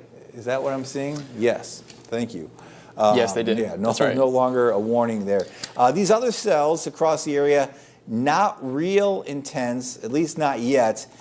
But the night is still pretty young. It's only 1:15. We've got another 2 or 3 hours of this to go through. There's been some enhancement of these returns here, Geneva County, southward into Holmes County, southward into parts of Walton County, even moving towards Washington County. Ryan, that might be the next area that we watch. I think so, and I was actually just about to chime in too. That's another thing I've been seeing from the people at the National Weather Service as they continue to track. They've been looking a little bit more at the current forecasting models over the next couple of hours, and they are watching the kind of the same thing that we've been talking about tonight. There is still going to be the chance in place for these storms or some intensification, especially as the system continues to make its way west. So that's why I said I'm going to continue watching these cells too, especially for even as these are developing little notches. It could already indicate, you know, some of those wanted to rotate if the upper level winds are trying to intensify.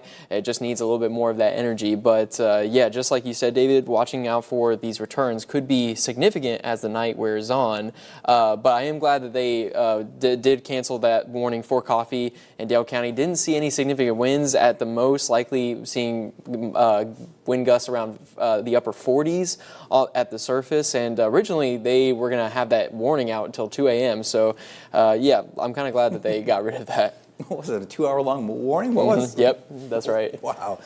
Okay, so as we look here a little farther southward into Geneva County, we're watching this cell by Hartford, right along 52, over towards Slocum, and then up towards Malvern. This cell isn't real impressive right now. It's kind of a baby cell, right? It's got a little bit of a hook, though, on the backside.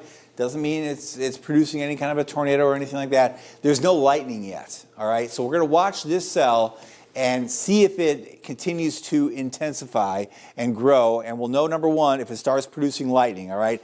It's in that area that has the chance to develop and produce at least a brief area of rotation, or maybe some gusty winds or some hail. We'll keep watching that cell. The ones down to the south, also into Holmes County. Again, this is in that area where we may see more and more organization. This cell in particular, north of Ponce de Leon, a little more red showing up, some heavier rainfall. Still not seeing any lightning strikes along or north of I-10, but some darker red showing up. So again, we're watching these cells to see if they continue to grow vertically, and if they do, they can tap into that wind shear and produce, well, the full gamut of severe weather that has occurred this evening. But so far, the central and southern parts of the area looking pretty good. Areas west here, the northern part of Coffee County, still wet. Jack, still pretty wet. I do want to mention here, as we go big view and kind of take you through what we're watching, there's some good news, all right?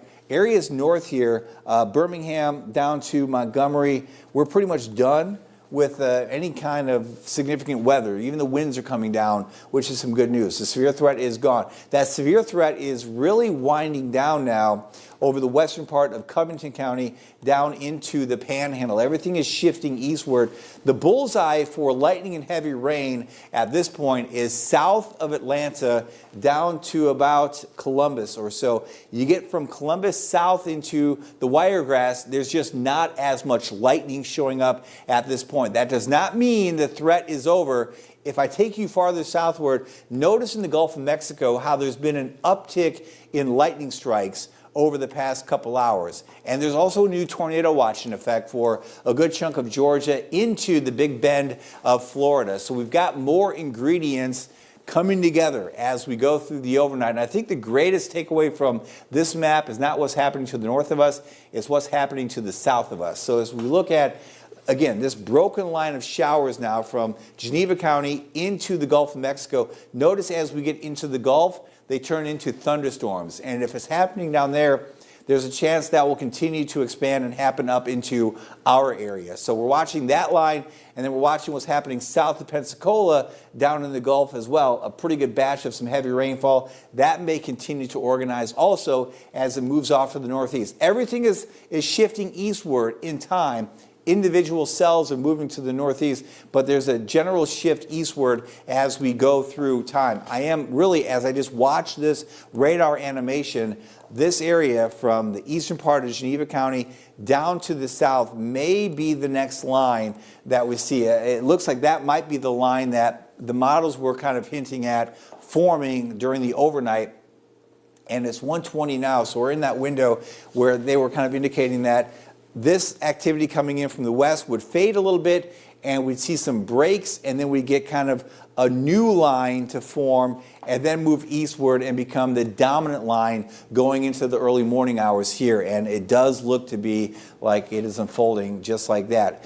Check out what is happening temperature-wise. It is cooler now north and west, where the severe threat is winding down or coming to an end. Troy to Andalusia. If you're watching us from this area, I'd say go to bed. You're feeling pretty good about where you're living right now. 73 Enterprise, it's warm. 73 Ozark, 72 Dothan, 74 Chipley, 73 in Mariana. Notice dew points here have come down. Last time we checked, the dew point was 70 in Andalusia. Now it's 64, down to 65 now in Troy. So that's the more stable air moving in. But we have a lot of unstable air here and here. Disregard that Abbeville number. But a lot of, right in through here, a lot of dew points at or above 70 degrees. So this little tongue of moisture is energy moving northward, and that will likely fuel that line of storms or showers that we're seeing now from areas just west of Dothan down into the Panhandle. This, I really do think, will be the next line that kind of intensifies and comes together,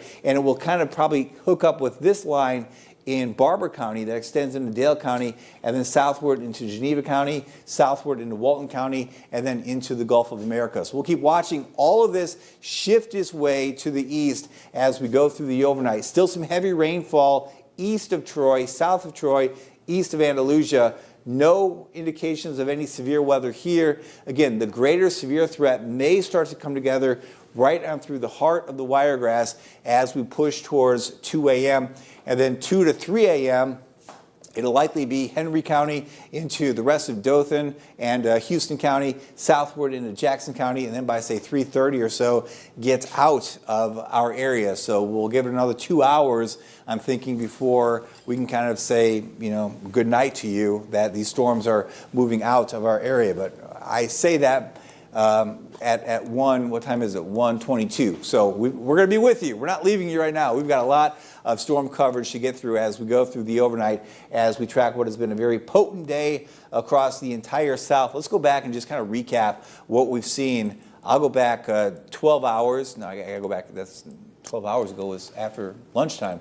And actually, 18.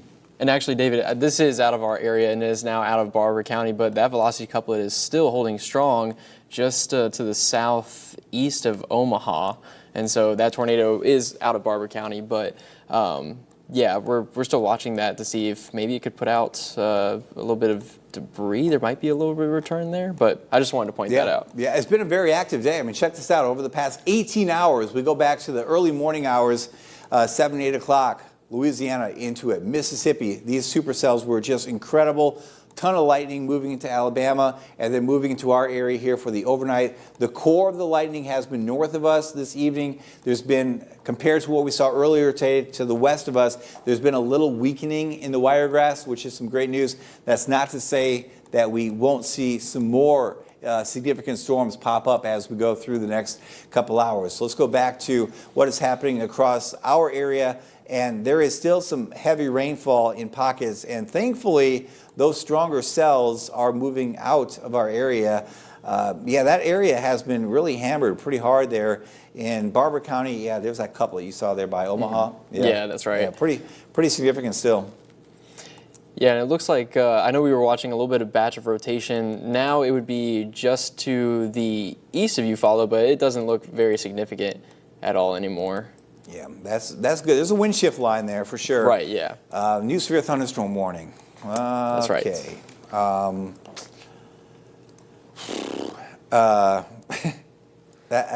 I don't know what to say. Right, I might not say anything. And that's until 3:45 a.m. Okay, let's focus on what's happening down to the south here. Some pretty good shower activity moving into the western part now of the city of Dothan. That includes the western part of Houston County as well, and then into Geneva County. So this is the beginning, I think, of that line that will kind of come together as we go through the next hour to 2 hours. Some heavier rainfall, some of the heaviest rain that we've seen now moving into the west side of Dothan and points northward as we head through the next, say, 5-10 minutes, crossing over 84. As we go down to the south there through Geneva County, pretty good rain in pockets, but again, no lightning strikes showing up yet. Finally, some lightning with this cell down here into the Panhandle. So that's the first time that we've seen lightning with this cell. Now north of I-10, a pretty good uptick actually in lightning. And this may be one of those storms that is a little active as it gets into Alabama. That is now north of I-10, north of Westview. Let's see, that's Gritney right there. Some pockets of some heavy rain. No indication of any hail with that cell. Base velocity, not real impressive. No signs of any rotation with that cell yet. But that's one that is starting to come together a little bit that will likely continue to organize as it moves up into Geneva County. So, again, using the Eglin radar here, this is kind of that broken line of showers and now some thunderstorms mixing in. Where's that from, that live cam? That is our transmitter at Bonifay. Yeah, okay, so we're watching that transmitter site. I'm going to go northward here. I'm going to just investigate what this warning says. So this says Northern Henry, Clay County, Randolph, Quitman until 2:45, so an hour and 20 minutes. 60 mile per hour radar indicated winds. So let's just see if we have 60 mile per hour radar indicated winds. At least not down south here. So these are just pure winds in the atmosphere. There's definitely nothing severe. Abbeville, Henry County. Now as you get up north here, there's the chance. What I would rather kind of see a warning more focused on this area here, where we're kind of really highlighting the strongest winds, because there could certainly be some severe winds up there. I'm just not seeing it in Henry County right now. I mean, there's really not a whole lot cooking at this point in that part of. I probably would have excluded Henry County from that warning and just had that warning up a little bit farther to the north. So for what it's worth, my 2 cents. We'll keep analyzing, though. That's what we're going to do tonight is try to pinpoint the most significant parts of the wiregrass that are seeing the strong storms move on through. West now of Dothan, the west side of Dothan, looking at some pretty good rainfall. Parts of Geneva County and then into the Panhandle. Still some pretty good rain to the west. Also, the southern section there of Pike County, and then the northern part here of Coffee County. No warnings, in fact, here. This is just some rainfall. The winds really not that bad. There are some gusty winds mixed in. We'll animate this too. Kind of look at some of the radar views and just look at a big view and kind of step away. So some gustier winds coming on through here. There's that wind shift line working on through now areas east of Eufaula into Georgia, and these are the winds up here, the straight line winds kind of fueling that storm. These are the ones that could be severe, in excess of 50 or 60 miles per hour. Really not seeing much of a severe threat here in Henry County. You know, you get farther up here, we've got a chance, but I think that warning is maybe a little overdone in Henry County. Northward, there's been some issues with power because of these storms. Ryan, what are you seeing? Yeah, so I've been tracking the numbers to see what kind of updates we've been getting with these storms. And again, the biggest thing has been looking at Pike County. Earlier, we were watching that, and pretty much shortly after we started coverage, we were tracking a really significant tornado making its way through Pike County. We were tracking that debris ball to the east of Troy, and it made its way through Bullock. And so that's why just after that happened, we saw many power outages start to come through here. But this number has gone down over the last hour or so. We were around 3,000 customers out, now down to 2,000. That's out of 10,000 or about 10,000 customers tracked right there. And so I will point out too, for what we've been watching out in terms of storm reports, we've been tracking I think sources on Facebook. Pike County 911, I believe, is the Facebook page I've been looking at, and that's some where our first responders are getting out the information to us. They've been reporting multiple power lines down and multiple trees down throughout much of the area, and along with that too, they've even reported along certain roads severe weather damage. I've also been looking at the Troy Messenger. They've been talking to the sheriff, Pike County Sheriff, about some more information. There have been reports of even a mobile home was overturned due to likely that tornado. Luckily, there was someone in there, but they were able to get out with just only minor injuries. And there was other significant tornado damage, likely with roofs being blown off of certain houses. And so that tornado, from the reports I've seen, definitely packed a punch. So we're watching out to see if we can get pictures throughout Pike County as we progress into the night. But we're going to move on also to Bullock County, which is where the tornado went through, just to check out the number of outages there. Around 1,000 out of 8,000. So they likely saw more of those power lines being taken out. But for our area, the only dip in power outages that I've seen, or dip in power that I have seen, is Coffee County, and it's just around 500, and that's mostly within customers of Covington Electric Co-op, and likely some of those storms, especially that we were tracking through North Coffee County earlier, if it was able to make its way through some of those areas. They were putting out gusts around the upper 40s, and that could be enough to knock some branches down, and also maybe even a few weak trees, and that could definitely knock out some power for some. But in terms of widespread, a lot of outages, not seeing that just yet. And I wanted to go ahead and switch over to Alabama Power Company. We're not seeing any outages for Florida yet due to some of those showers making their way, and they start to strengthen as they make their way to Alabama, but we'll keep our eye on that as the night continues. But towards Eufaula, where we were tracking a little bit more of that velocity couplet, trying to really gain traction as it made its way through Eufaula. Now most of that is making its way into Georgia, and we get a little bit more of a wind shift line. So Eufaula and areas that we were watching out for are behind that line, but there are some power outages that have been reported there. Number of 8, just a little bit to the northwest of Eufaula, and that has affected over 500 customers. And just close to Eufaula, 3 outages, that's affected 47. So likely within that storm, we still got some pretty good winds that were able to knock some power out as well. Again, for our area, not really seeing anything significant with what we've seen, but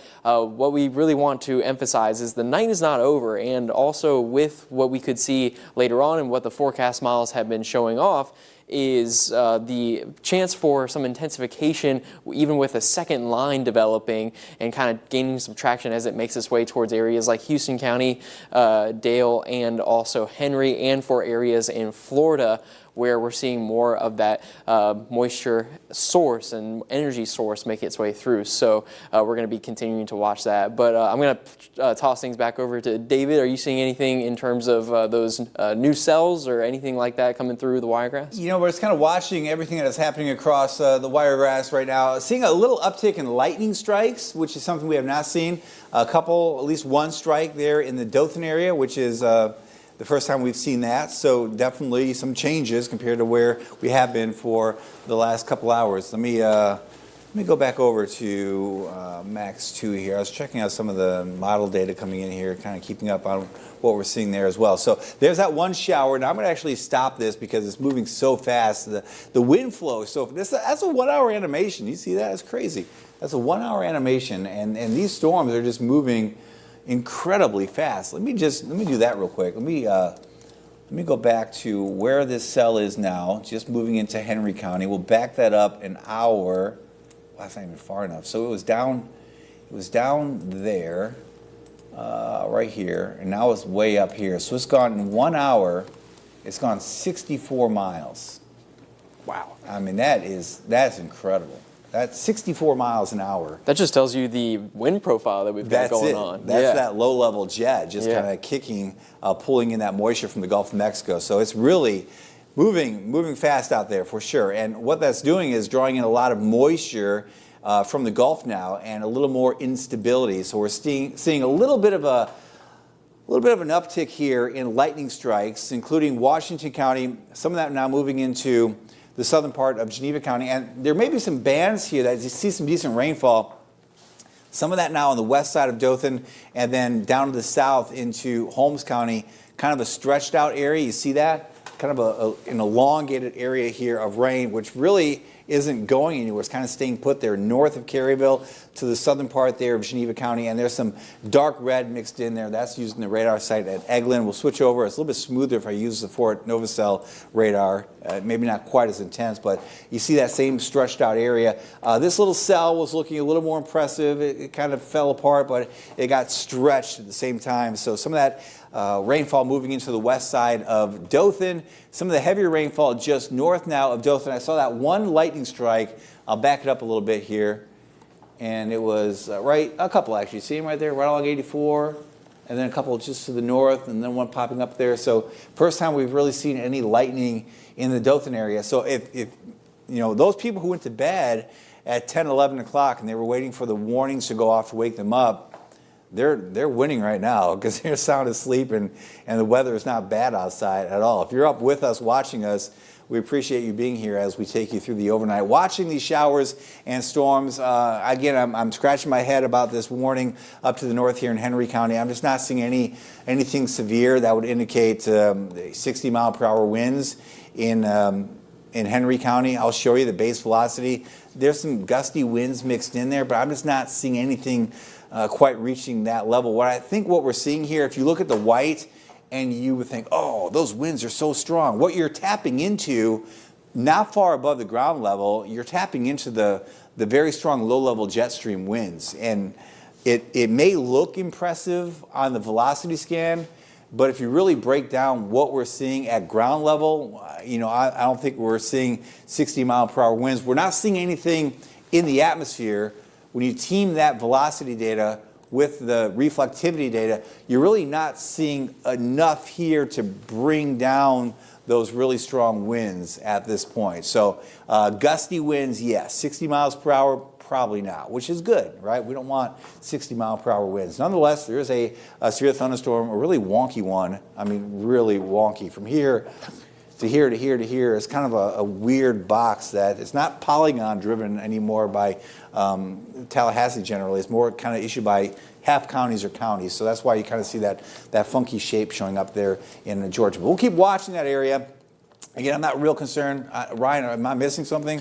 No, I mean, I've been looking at that and not really seeing anything in terms of significant winds, just seeing more of these cells packing some lightning and really just providing some areas good soaking, which, if you've been watching Weather Extra with us for a while, we are always talking about how we need more rain, and we haven't seen particularly much since last summer. So you like the dirt, though. So no, yeah, I like the dirt. Yeah, I like the dirt whenever the rain passes. That's a plus side. So yeah, we'll have fun on Monday or Tuesday. But right now with these storms, we're really just seeing again more disorganized situation for now. And a little bit more of that, energy was making its way farther to the north. But if you're, like you said, like David said, if you're watching us, we really appreciate it. I've been reading through the comments and for everyone kind of tuning in. And for people asking about these storms that are making their way through, again, I think I saw a comment about that cell in Geneva. And again, it's like getting elongated. It's got some areas of heavy rain, but it is not severe in any way. Just a couple of lightning strikes, not really putting out any significant winds at all. And so right now we are kind of, for the moment, kind of in a calmer spot. So if you want to maybe go ahead and maybe take a little bit of time to get some rest, you can go ahead and do that if you've been watching us for the past few hours. Much of our area seems a little bit calmer, but not to say, put your phone back on silent. We could see that these intensify again over, the next hour or so, especially if another line over the Gulf Coast kind of develops and makes its way through our area. And I'll kind of zoom out here just to kind of show what we're kind of watching out for. And so, you can kind of see a little bit more of a line, and I'm going to use the Eglin Air Force Base radar. We see more of those storms intensifying even with a little bit more of that lightning as they're making their way west of Panama City. And so if these become a little bit more organized and make their way through parts of Jackson County into Houston County, that's going to be another little bit of a significant event for us to track. So while we're calm right now, that's no sign of saying the night is over. We're going to be watching this, especially as it continues making its way to the east. But in terms of anything right now, this is the biggest thing I'd say that we are watching, a little bit of rotation with some of the smaller cells in the wiregrass. But if you want to have the opportunity to get some rest while we're watching this, I'd say go ahead. Yep, I would agree with you there, totally. Yeah. All right, I'm going to do a little breakdown on radar. All right, we got some time, all right? A little education here. So let's go back to the reflectivity. So we're going to look at, I'm going to make this so you can see this, all right? So you've got echo right here. So that's the radar site at Fort Novosel.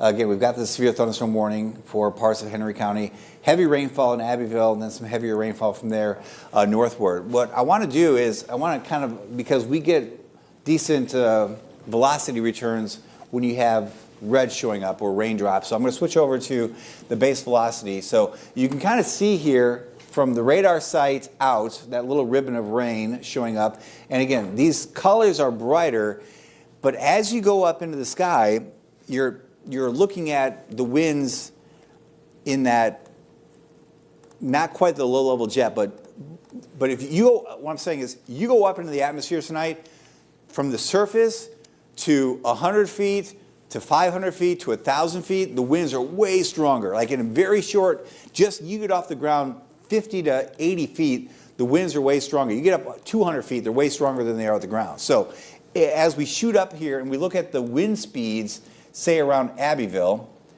we're at about 900 feet compared to the compared to ground level. So we're at 1,000 feet, about right here, all right? So at 1,000 feet, we're at 53 miles per hour. You go farther away, you're shooting up even higher. Now, if you get closer to the radar site, watch how these wind speeds will keep coming down. Now you're down, now you're into the 20s, now you're into the teens. You know, well, you got a couple contaminated shots there. But the point is, I'm going to clear that out. I'm not very good. I've kind of failed at this. Where's my buzzer, Ron? I've kind of failed at my experiment. But the point I'm trying to make is, as you get closer to the radar site and you get that lower beam height, your wind speed showing up on radar are lower. As you get farther away from the radar site, you're shooting up there at 1,000, then 1,500 feet. You're shooting the really strong winds in the atmosphere. That doesn't mean that those winds are reaching the ground. So if you have a radar app and you scan wind speeds and you plot 50 miles per hour here, that doesn't mean that's 50 miles per hour at the ground. That means that's 50 miles per hour at 1,100 feet in the sky. It is not that same speed at the ground unless you have a thunderstorm that is transferring that wind from above down to the ground. And sometimes that is the case. Sometimes that's not the case. The weather is always different. And in this case, I'm just not seeing any winds that are that strong working its way down to the ground. So what we're scanning here are some gusty winds up in the atmosphere, but you could do the same thing. For example, I'm going to take you southward here, and we're going to look at that cell in Slocum, all right? I'm going to go back to the base velocity, and let's see, I'm going to pop up my wind speeds. I'm going to plot some crazy wind speeds here. 49, 49, 55, 55, 54. You know, there's no severe thunderstorm warning in effect here because these are not ground speed winds that we're looking at. These are winds up in the atmosphere that are strong, but again, huge difference between what you see at 5, 10 feet above ground level compared to 500 feet above ground level. So if you are, you know, if you're watching this right now, you're probably kind of you're either scared of weather or you're a weather nerd, I would say at this point, given the fact we don't have many warnings in effect. So if you're a weather nerd, you like analyzing, you can't always trust whatever number your app is telling you for the wind speeds, all right? Because it just varies so much. Every situation is different. It's not just cut and dry like, yep, 55, it's 55. Sometimes it's 65, sometimes it's at ground level 25 or 15 miles per hour. So anyway, how'd that work? Hey, that worked great. That worked great. out. I was about to say, too, for the weather nerds, I did prepare a little bit about the precipitation totals we might be showing. So if we could switch over to Max 1. Take it away. And what I've been watching out for, this is a Doppler radar estimated precipitation totals. We've used this a lot for our shows, and it does give a pretty good indication of some of the rainfall totals that could be in place. Again, it really analyzes the reflectivity that is received back from the radar. So these are not official rain totals, but we can see where more of that rain has really been focused, especially for parts of Andalusia and then making its way through parts of, I believe that's, Crenshaw County into Pike, and then making its way towards Bullock. And we saw where the most intense lines were. That's where we saw the storms really packing a little bit more of the lightning. The updraft started to really intensify, and that led to where we were watching out for a radar-confirmed tornado in Pike County, and then also watching for some tornado-warned storm in Barber County over the past hour. We didn't see any official debris with that system as it was making its way through Barber County, but the reflectivity was looking pretty good in terms of putting off some rotation with that storm.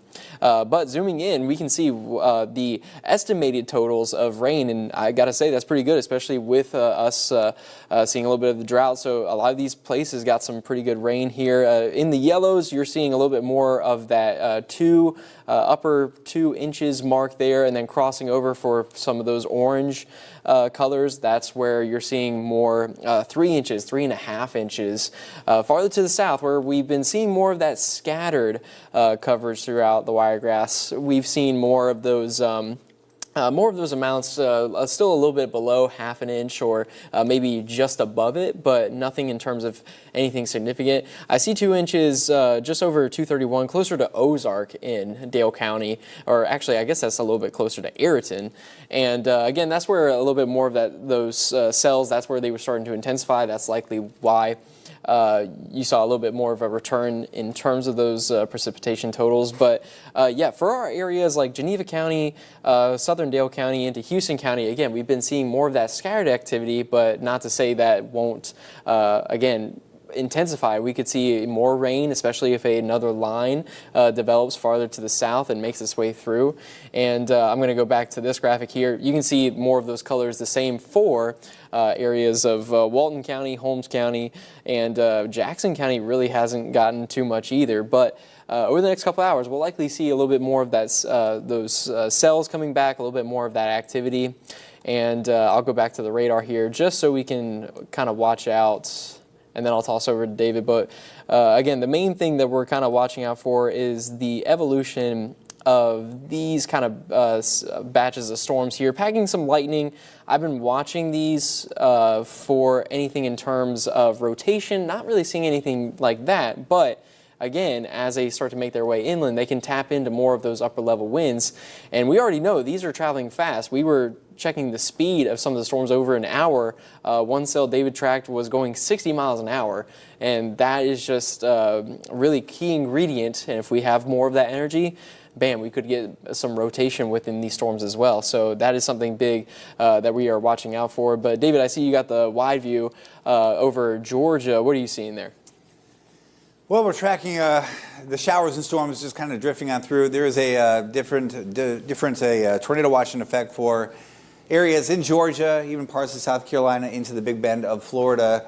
Not much happening north and west of us, so the end of the event is arriving over parts of Alabama. Now, we will see some of the showers and storms re-intensify as they shift to the east for the overnight. I was looking at some of the new model data coming in, and you know, it doesn't look as impressive for the rest of tonight, which is some good news.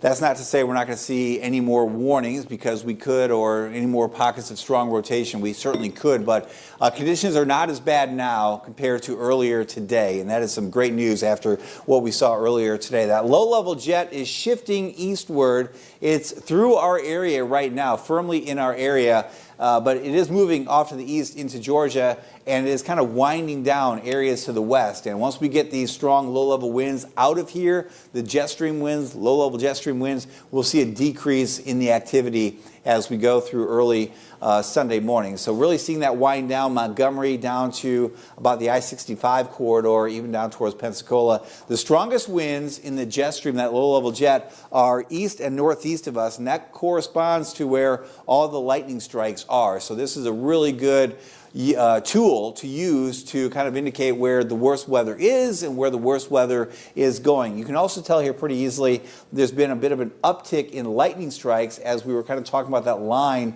probably being the next line that forms from just west and southwest of Dothan down into the Gulf. And that will continue to likely expand and spread eastward as we go through time.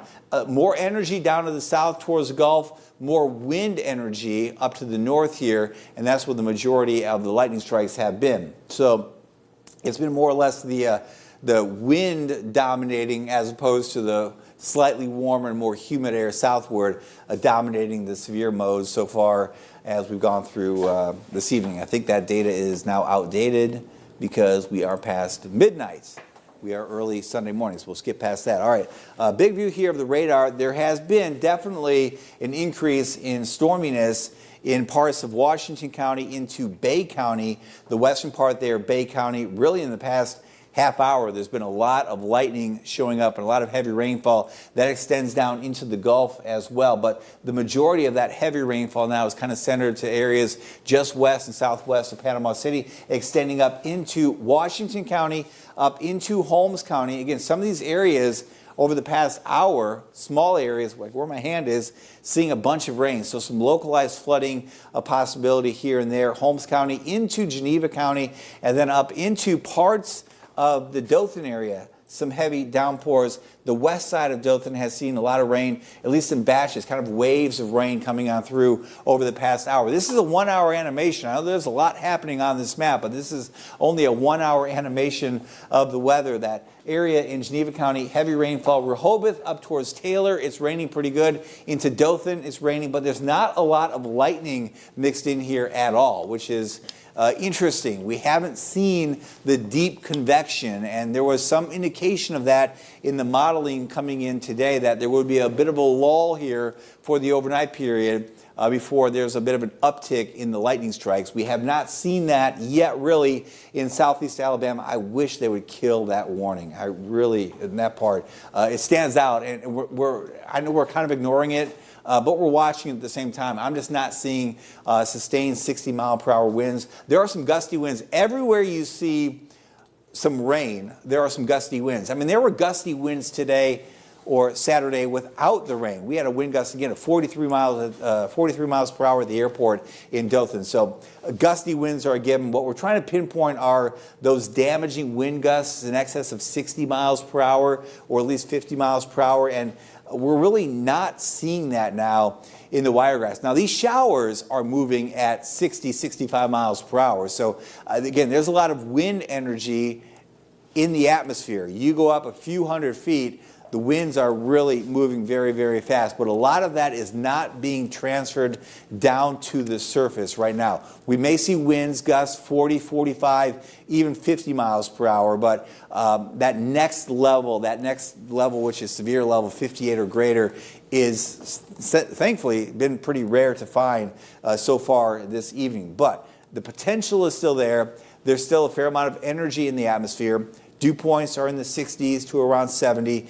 Temperatures are in the 70s. The winds are pretty strong coming in from the Gulf at 4,000 feet, 5,000 feet, and on up into the atmosphere. So there's still the potential for some strong wind gusts to work down to the ground. We have not seen in a while any signs of any significant rotation. Big view here of base velocity. We had very strong storms this evening. Move on through Pike County, move on through Barber County. These areas are pretty good now. You can kind of see that wind shift line is right in through here, trailing down to the south into Henry County and then into Dale County there to the radar site, and then kind of stalled here over Geneva, or I should say Dale and Coffee counties. That's kind of just the outflow from that previous convection that was so widespread to the north. Stabilizing the atmosphere a little bit. Dew point readings up here have come down into the 60s. So severe chances over this part of the Wiregrass, much, much lower than they were earlier today. Still some gustier winds here off to the east of our area. Cuthbert, for example, along 27, seeing some gusty winds. I'm not seeing any severe winds here in this part of the warning at all, thankfully. Blakely, southward of Mayhaw, we're just dry. We're just kind of waiting for the rain to come in. Hopefully everyone there is sleeping and getting in a good night of rest. I mean, it's almost 3 o'clock in the morning Eastern time. Watching some pretty good rainfall around Dothan, southward into Geneva County. Pockets of rain here and there. Henry County into Dale County, Barber County, still some rain. Pike County as well, but the severe threat up here is done. Really, the threat going forward, if we look at the big view, is, I'm going to back this up one frame, is really from, say, right here, through here, down into the Panhandle. And looks like we have another warning, right? Yeah, that's right. Yeah, I've been watching this a little bit now. The winds don't really look anything too significant, but packing a lot of rain and a lot of lightning there towards Laguna Beach. That's an area I was watching out for. So, again, just a little indication of, the energy that is available for these storms to fire up. And, yeah, we'll see if this can become a little bit more unified as it's traveling through parts of Washington County and likely extends into Jackson County over the next hour. But again, just as David was saying, we're tracking each of these cells, not seeing anything. I'll go ahead and zoom back out here at this so you can kind of see base velocity. Now, we are a little bit closer towards the radar site. That's Eglin Air Force Base. Still seeing the lightning markers right there. But in terms of winds, I'm plotting these, and this is still above the surface. Yeah, 51 returns, 54, 58. And, Elevated. Yeah, returns. and this is, yeah, or excuse me, yeah, elevated returns. Elevated returns over water with no friction. That's right. I'm still a rookie. Working on the terminology. But yeah, so I mean, this is elevated within the cloud. Likely at the surface, you're seeing a lot less, probably in the 40s, making its way into the coastline. But I wanted to point out, with these storms, sometimes the winds that you can have present, you can see tornadoes just roll right up from the Gulf into the coastline. That's, I believe, what we were watching out for. If anyone remembers, January 9th of 2024, that's where, of course, that was a big morning for us in Cottonwood, experienced an EF2 tornado. But we were even watching tornadoes, technically waterspouts making their way inland, but the returns that we were getting for velocity and the organization of these couplets, we knew that this is really not even a waterspout, but a tornado over water making its way in to the coastline. So, but right now we're just not seeing anything like that. I'll go ahead and switch over to the storm relative velocity too. This helps us get a little bit better of an indication of any rotation. And yeah, I'll play through that as these storms are making their way in. Again, seeing a little bit more lightning, but yeah, nothing in terms of rotation that I'm seeing. But we'll continue watching this pocket of storms as they continue to make their way inland and try to join a little bit more of the wiregrass area. And I believe, Kenneth, you want to say that one more time, what live or Skycam we're looking at? All right. Sharky's live. Yeah. Cam. Let's Okay, see. cool. Sharky's cam. Let's see what we got here. Showing up there right along the coast. Yeah, that's pretty good lightning, isn't it? Yeah. Yeah, a lot that's of not bad. rainfall. Hey, they put the umbrellas down too. That was a good idea. That's smart. My umbrella's down. I took one. I took it out of the stand and just laid it down on the patio. I didn't want to take any chances at all. But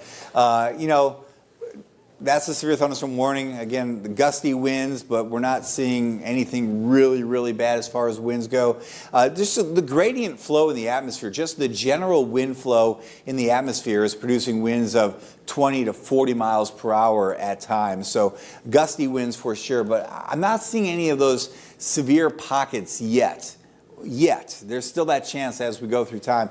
That's a pretty neat view, though, with all the lightning flashing, the waves coming in, and the gusty winds moving on through. No one on the beach, of course, at this time of night, but it's a busy time of year at the Gulf Coast. Thankfully, I guess if you're a spring breaker, these storms are coming in at night and not coming in during the day. So check it out there. Laguna Beach, over all the way through Panama City Beach, heavy rainfall at this point. Ebro, southward to the coast there on 79. It is a wet ride all the way down to the coast and then along the coast into Panama City Beach over towards St. Andrews. Some heavy rainfall, and all those lightning strikes are flashing out there in the Gulf. And that's what you're seeing with that camera looking offshore there. You're looking at all these lightning strikes occurring out there in the Gulf. Heavy rainfall all the way up into parts of Washington County, but Bay County right now kind of the pinpointed area for the heaviest rainfall. If we look at the velocity data here, again, no indications of really strong winds, especially over land.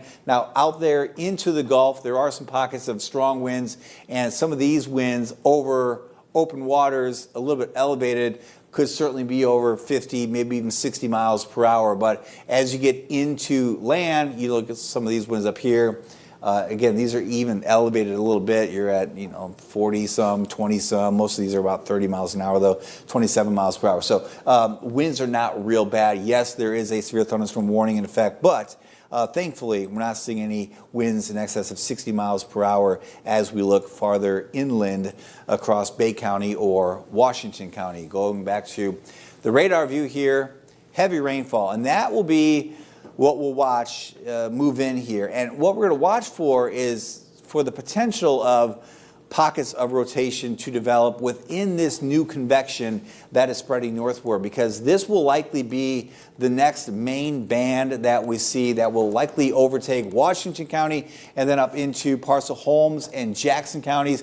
And then those of you watching from, say, Seminole County or Miller County or Early County, this will be your action over the next, say, 2 hours as this moves its way off to the northeast. Remember, these individual cells are moving at about 55 to 65 miles per hour. They are flying to the north. And this may be the back end of the severe threat essentially moving on through the Dothan area. The way I see it now, I see it somewhere kind of like this. I'm not real worried about these cells back to the west.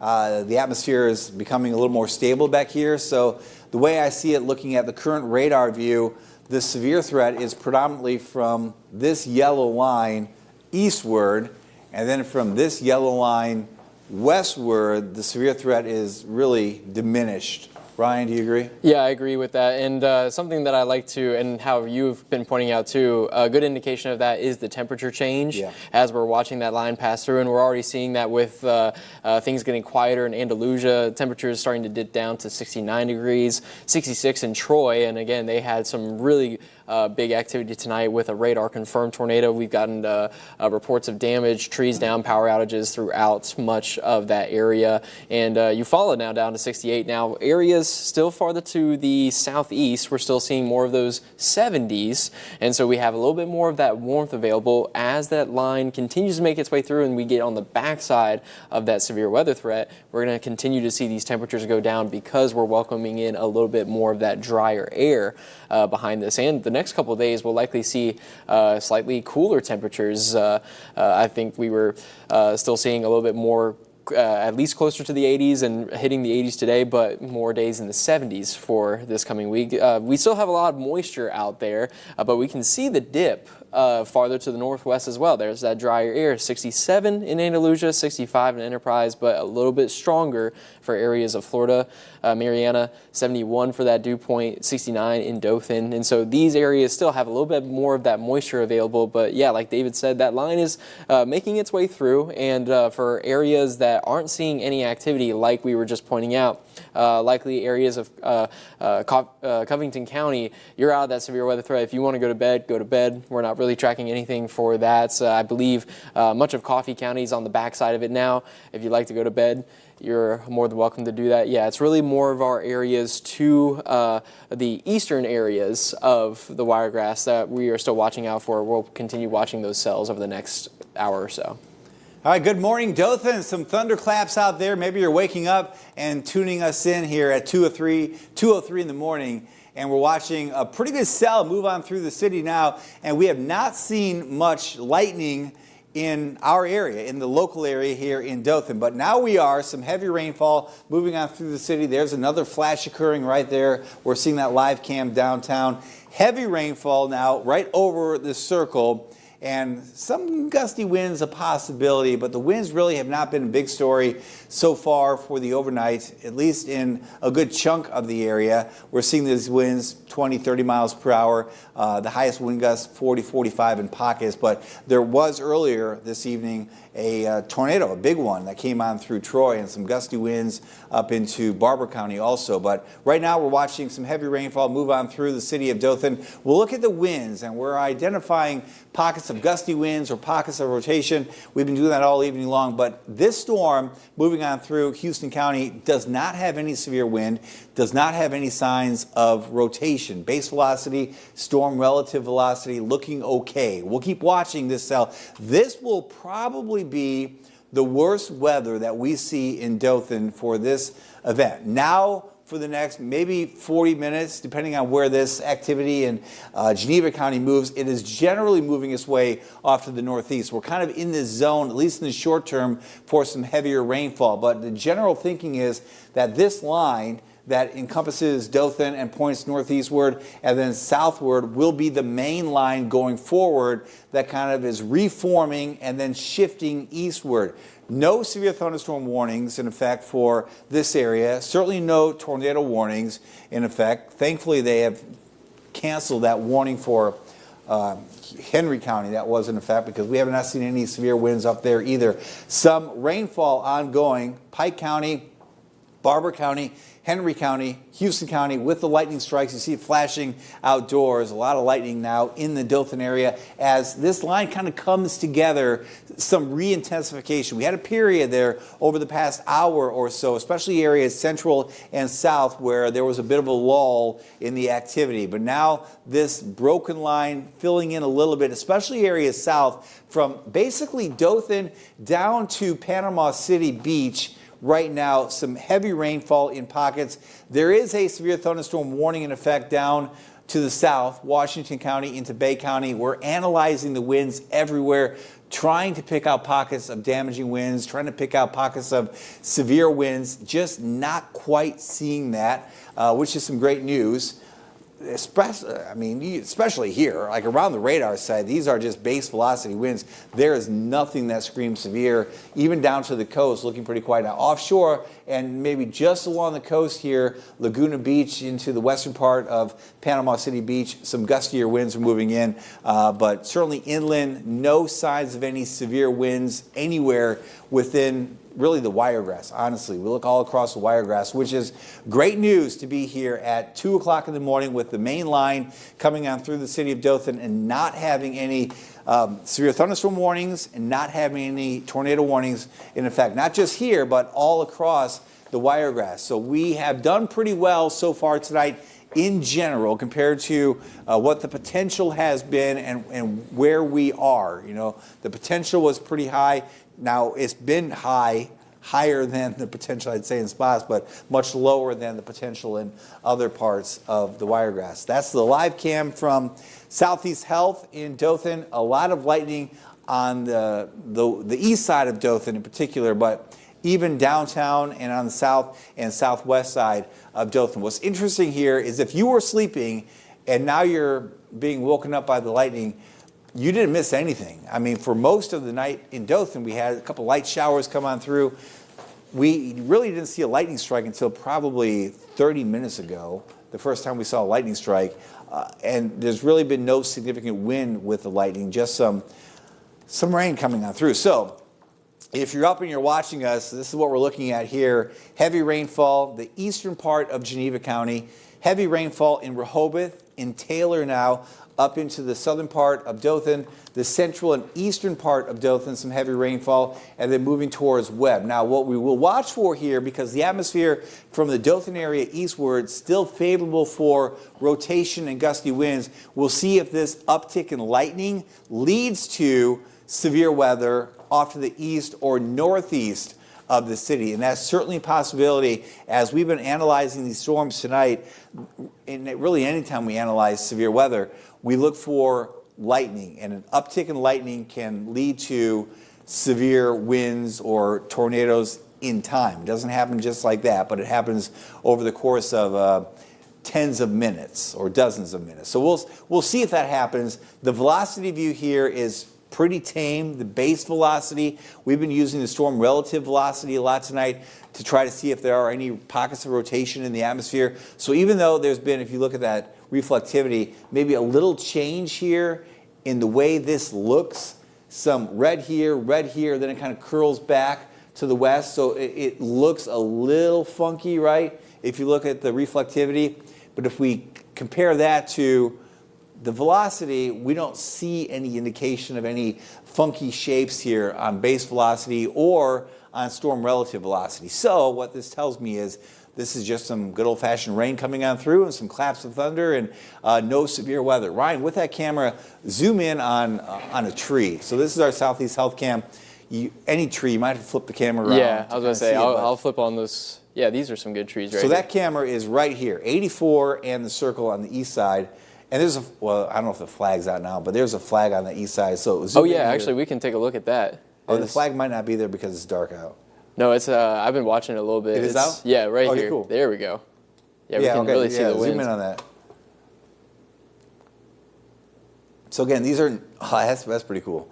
These are not severe winds, but these are just gusty winds.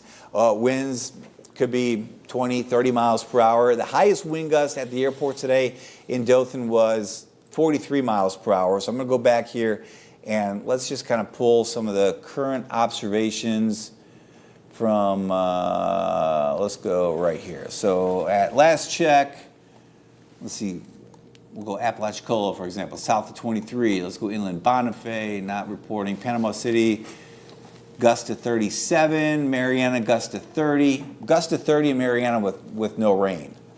Just, again, gradient flow in the atmosphere. Crestview had a gust of 26. Let's go into Dothan. South winds gusting to 26, southwest at 18, gusts to 26 miles per hour. Let's see. Florala was gusting to 30.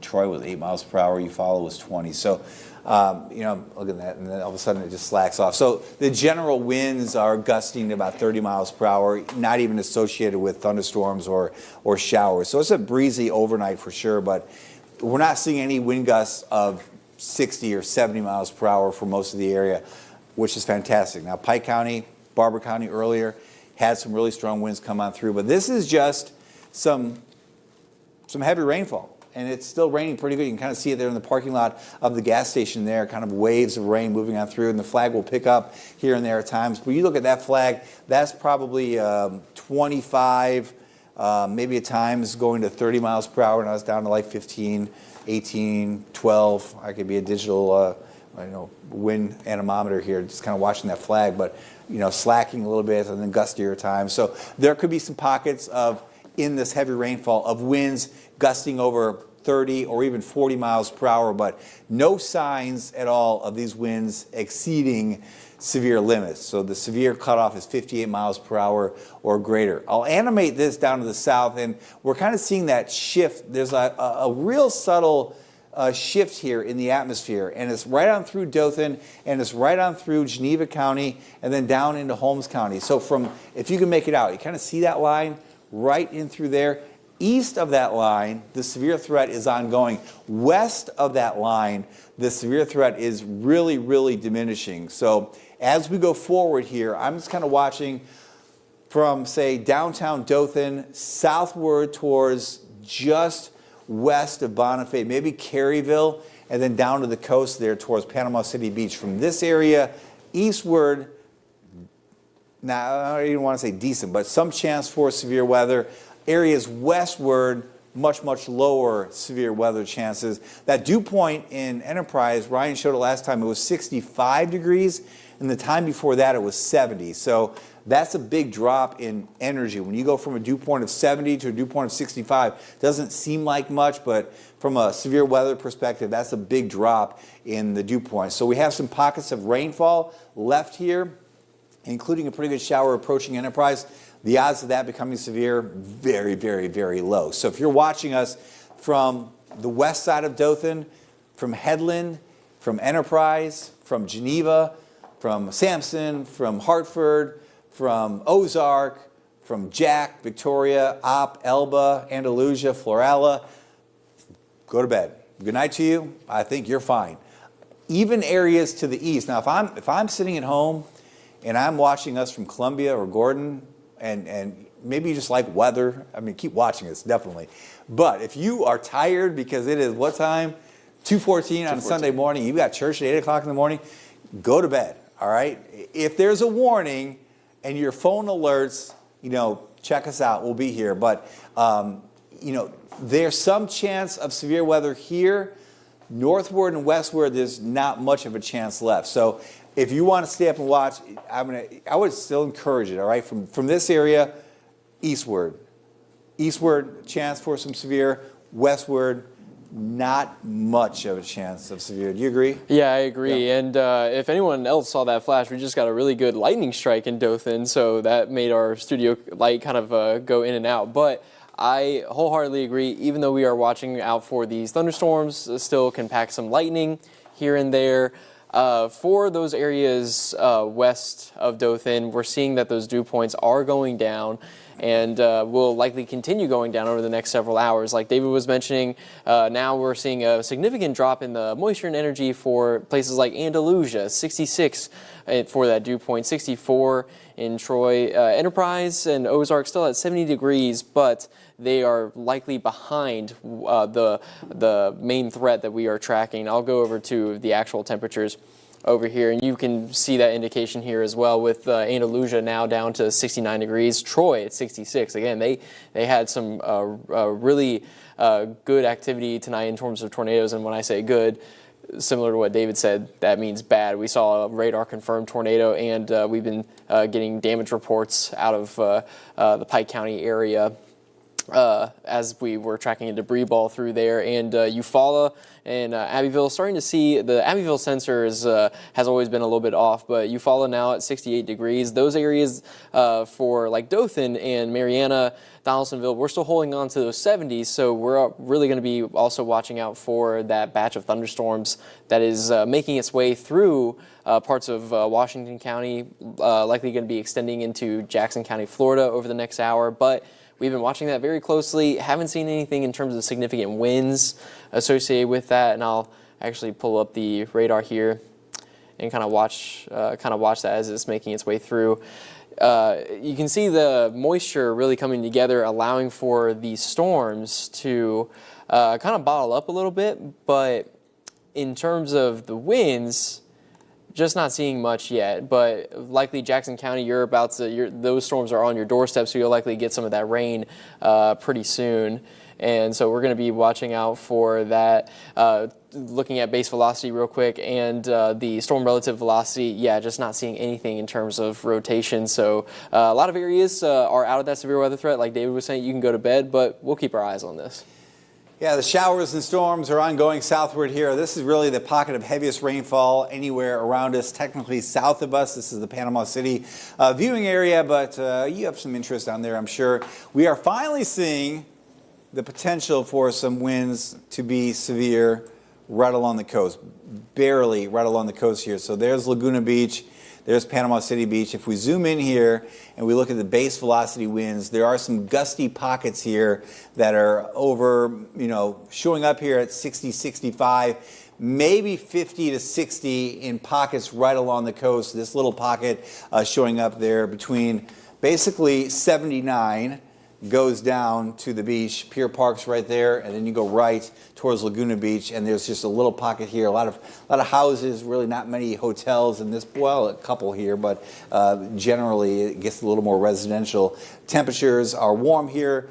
Dew points are in the lower 70s here, and we're kind of transferring some of that wind energy in the atmosphere down to the ground. So little pocket there of some strong winds right along the coast there. That is in basically Laguna Beach over towards the west side of Panama City Beach. But otherwise, this severe thunderstorm warning is not verifying. I mean, this is base velocity. That's the only chance for anything strong. There are no severe winds anywhere in that whole warning polygon. So there's some heavy rainfall for sure, but not seeing any strong winds. And I point that out because that bodes well for areas north up into the I-10 corridor and then up into eventually southeastern parts of Alabama, because this line coming together is the new line. Confidence is high in that. The eastern part here of Holmes County, the western part of Jackson County, up into a little sliver yet of Geneva County, and then Houston County. It is raining pretty good in downtown Dothan still at this hour,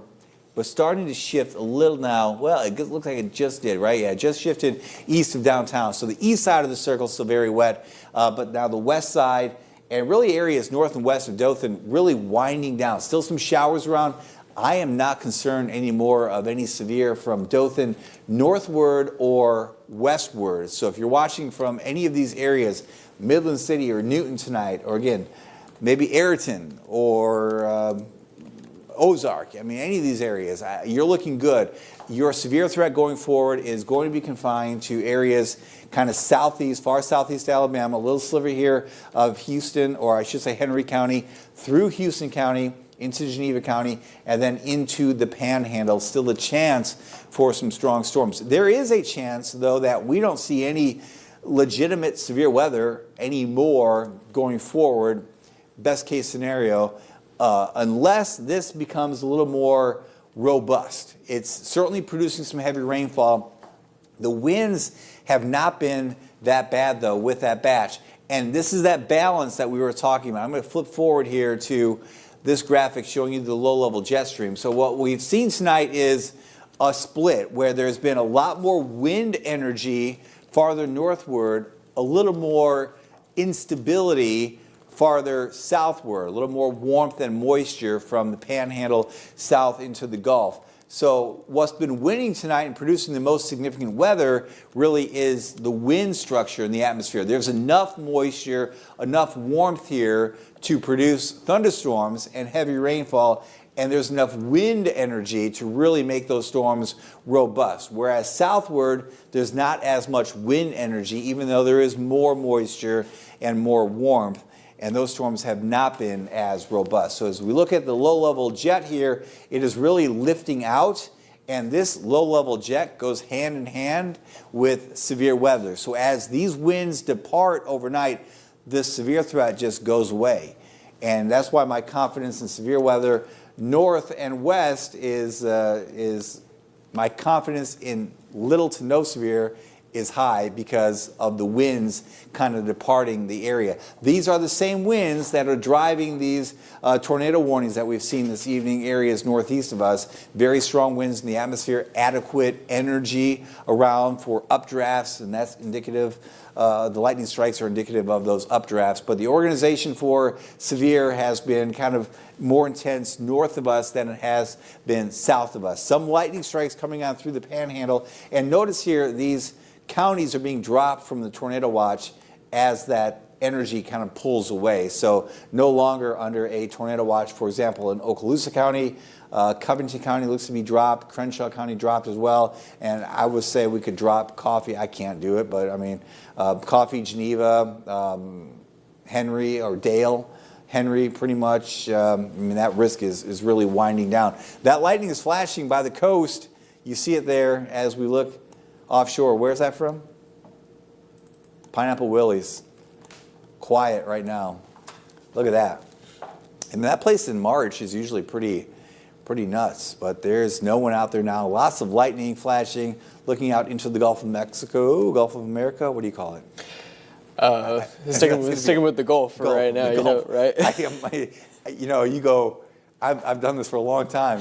You call it a certain thing. I know. I'm used to all the textbooks saying Gulf of Mexico. It's hard to transition, you know? It really is. It really is. The Gulf, yeah, the Gulf is stirred up for sure. Some big waves crashing. That would be, I mean, I'm a meteorologist. I'm a weather nerd. I would love to be sitting there just looking at the lightning flashing. Just, you know, if I could do it safely. It's just so cool to see that kind of a setup. And it's kind of bright there too. This is probably a good camera at night, can see pretty well. But you can see the waves crashing, all of the lightning flashing out there. Really, really impressive to see at Pineapple Willie's down along the coast. A lot of rainfall down there. I don't think this storm is severe. I'm not seeing anything that indicates severe with this cell as it moves on through most of the panhandle. There are some gusty winds right along the coast, but once you get farther inland, the winds are not nearly as strong. And surface winds are interesting because when you're over water, like the Gulf there is nothing to stop that surface wind. So the winds can be very strong over water. Once you get inland, there's all kinds of objects to create friction to disrupt that airflow, and the winds usually are not nearly as strong. So if you've ever been at the beach, at any point, especially in the summertime, if you're right at the beach, it is windy and everyone's got their umbrellas up and they're flying around.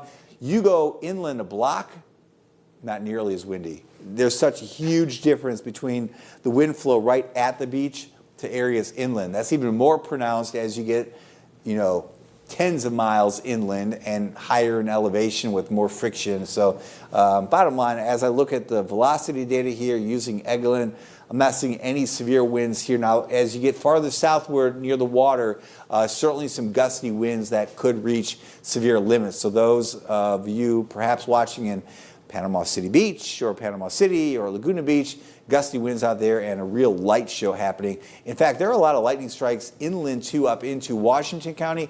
There's Vernon all the way through Washington County. Some heavy downpours occurring now.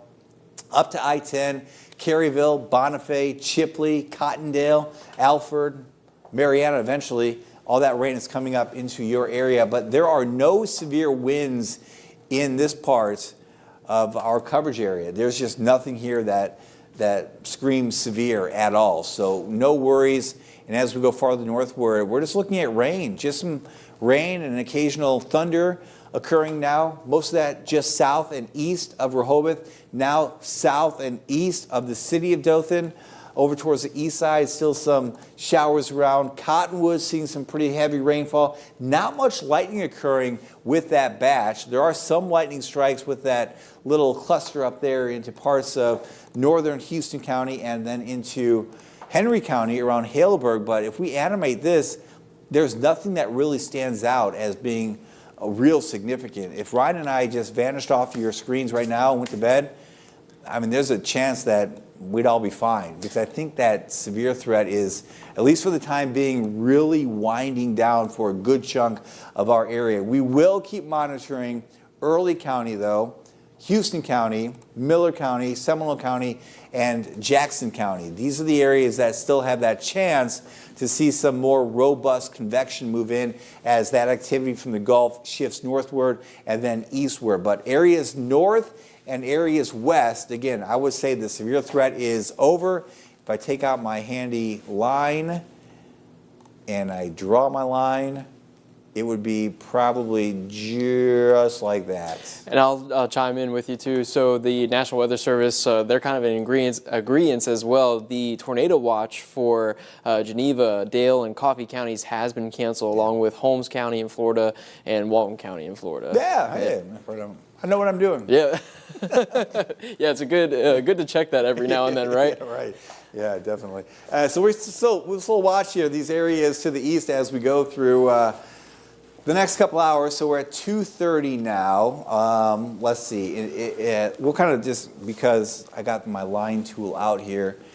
So if we go back an hour, it really hasn't moved very far east in an hour.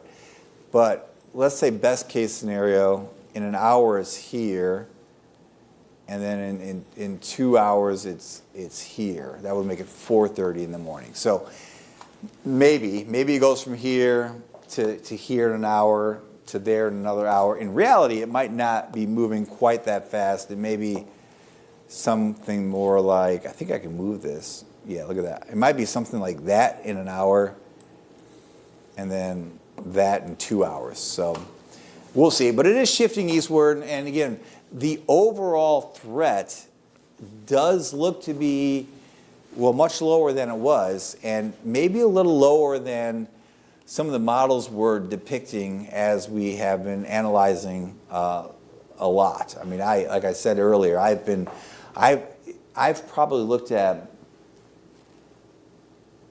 5,000 individual computer model images in the past week.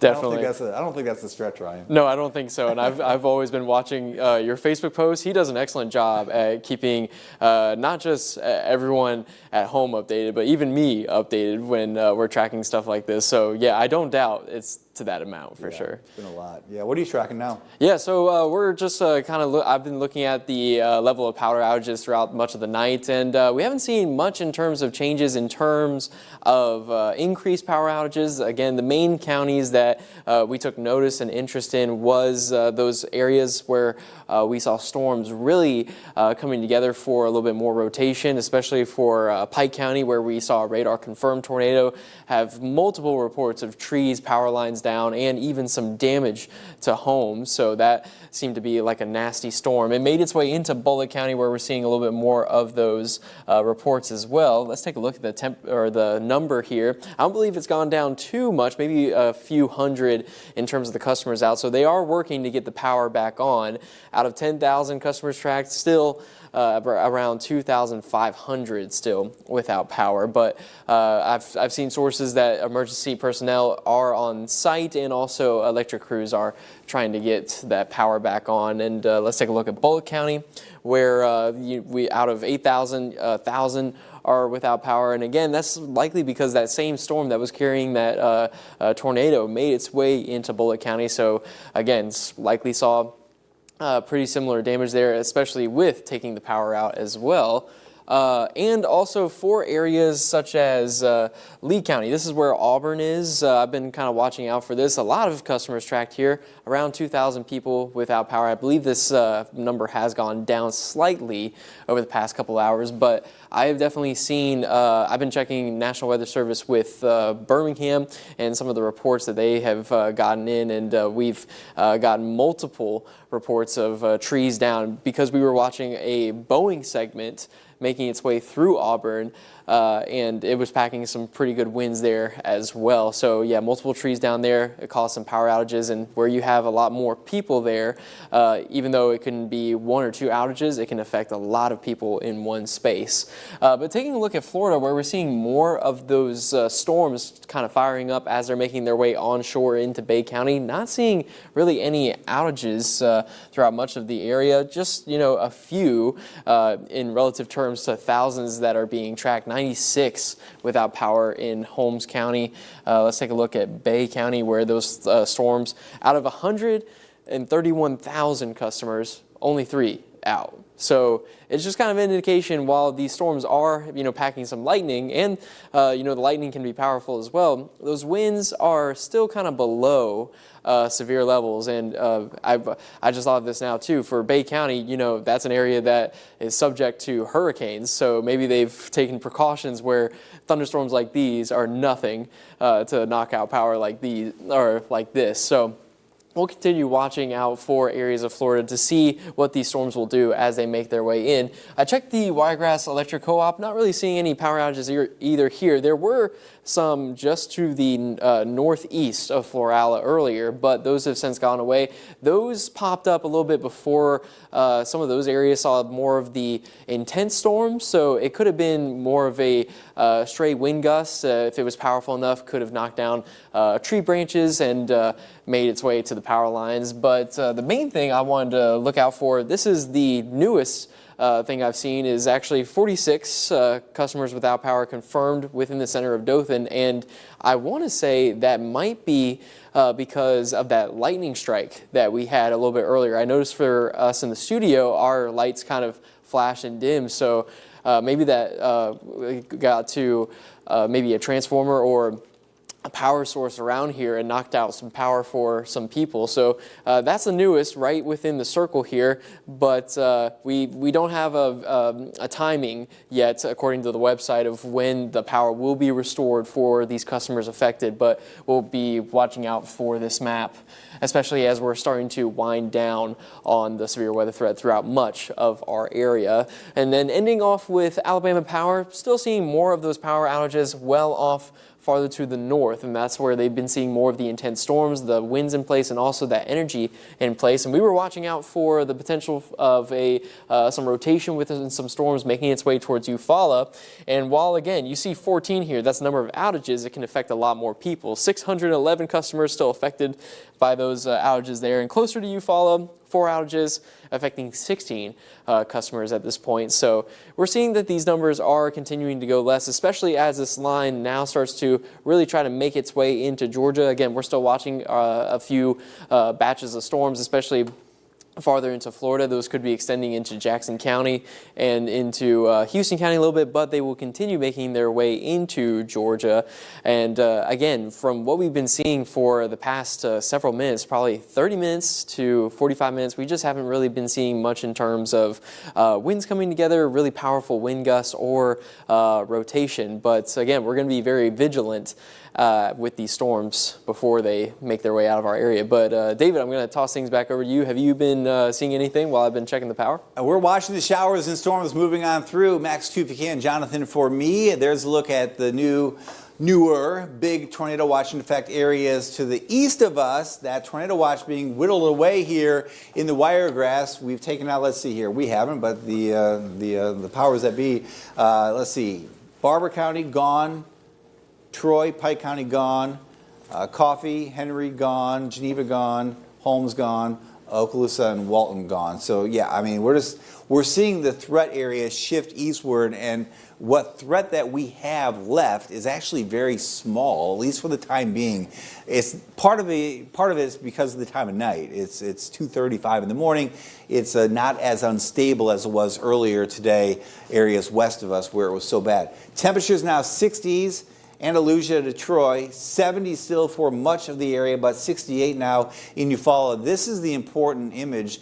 Dew point readings have been dropping areas north and areas west. That bubble of more humid air will be shifting eastward as we go through the overnight. And that's where the majority of the rain is. That teamed with the upper level energy, which is basically the wind flow in the atmosphere. Those stronger winds are fueling so many strong storms. Those stronger winds are shifting eastward and northward up into and through Georgia. As we go farther westward, the winds up above are much, much weaker. So you can have really warm and humid air, but if you don't have the support up above, you're not going to have storms. Or on the flip side, you can have all the support up above, but not have the warm and humid air, you're not going to have storms either. Everything has to work in tandem. So we look for where that combination of ingredients will come together to produce some strong storms. And it's really lining up here now from the northern part of Early County into Houston County, Jackson County, down towards Panama City. From this area eastward,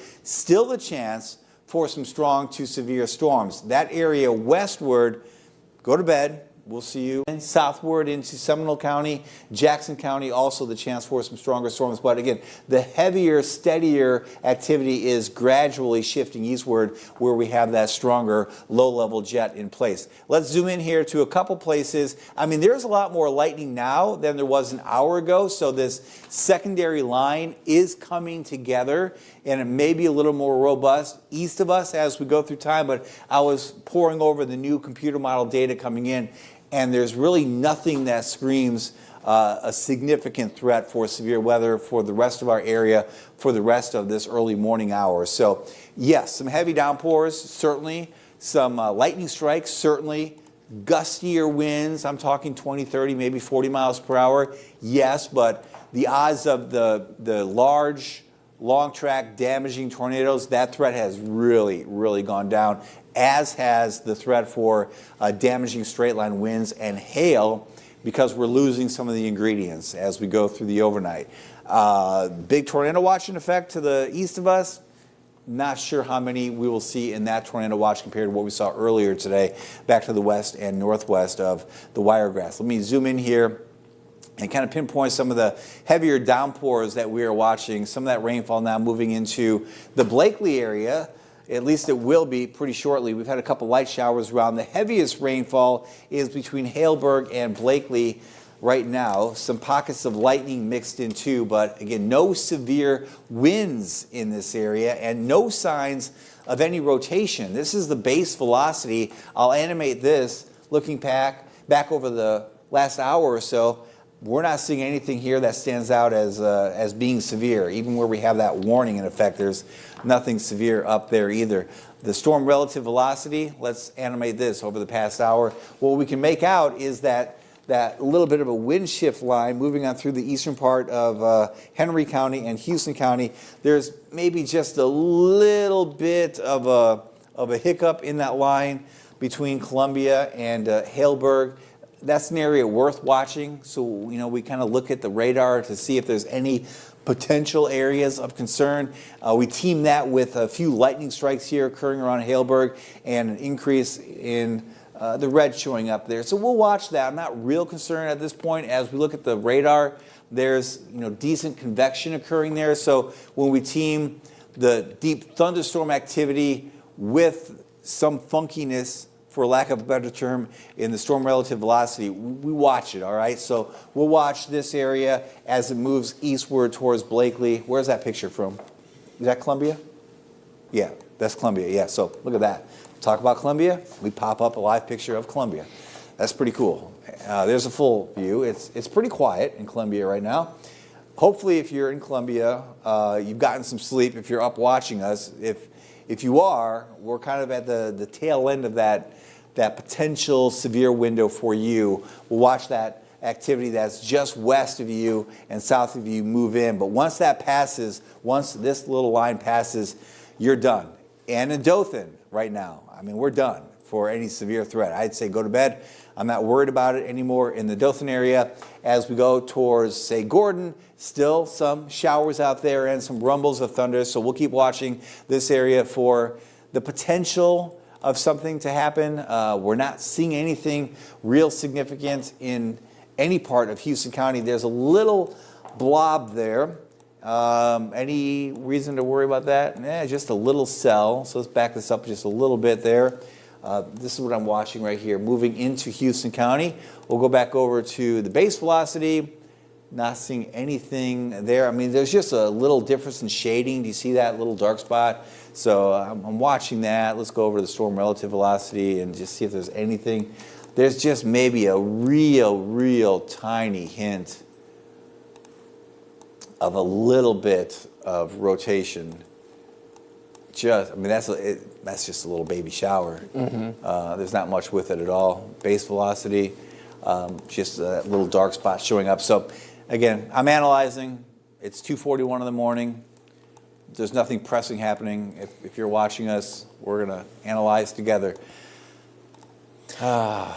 Yeah, the biggest thing, biggest update I've seen is, like you're seeing there right now, they've expanded that severe thunderstorm warning, but again, we're just not seeing anything in terms of very significant winds. There's pockets of enhanced gusts, as you see right there, or strengthening gusts, but yeah, for official severe thunderstorm warnings for winds, you got to look for 58 or more. 58. And we're seeing more like 40, so yeah. Yeah, I want to see the radar.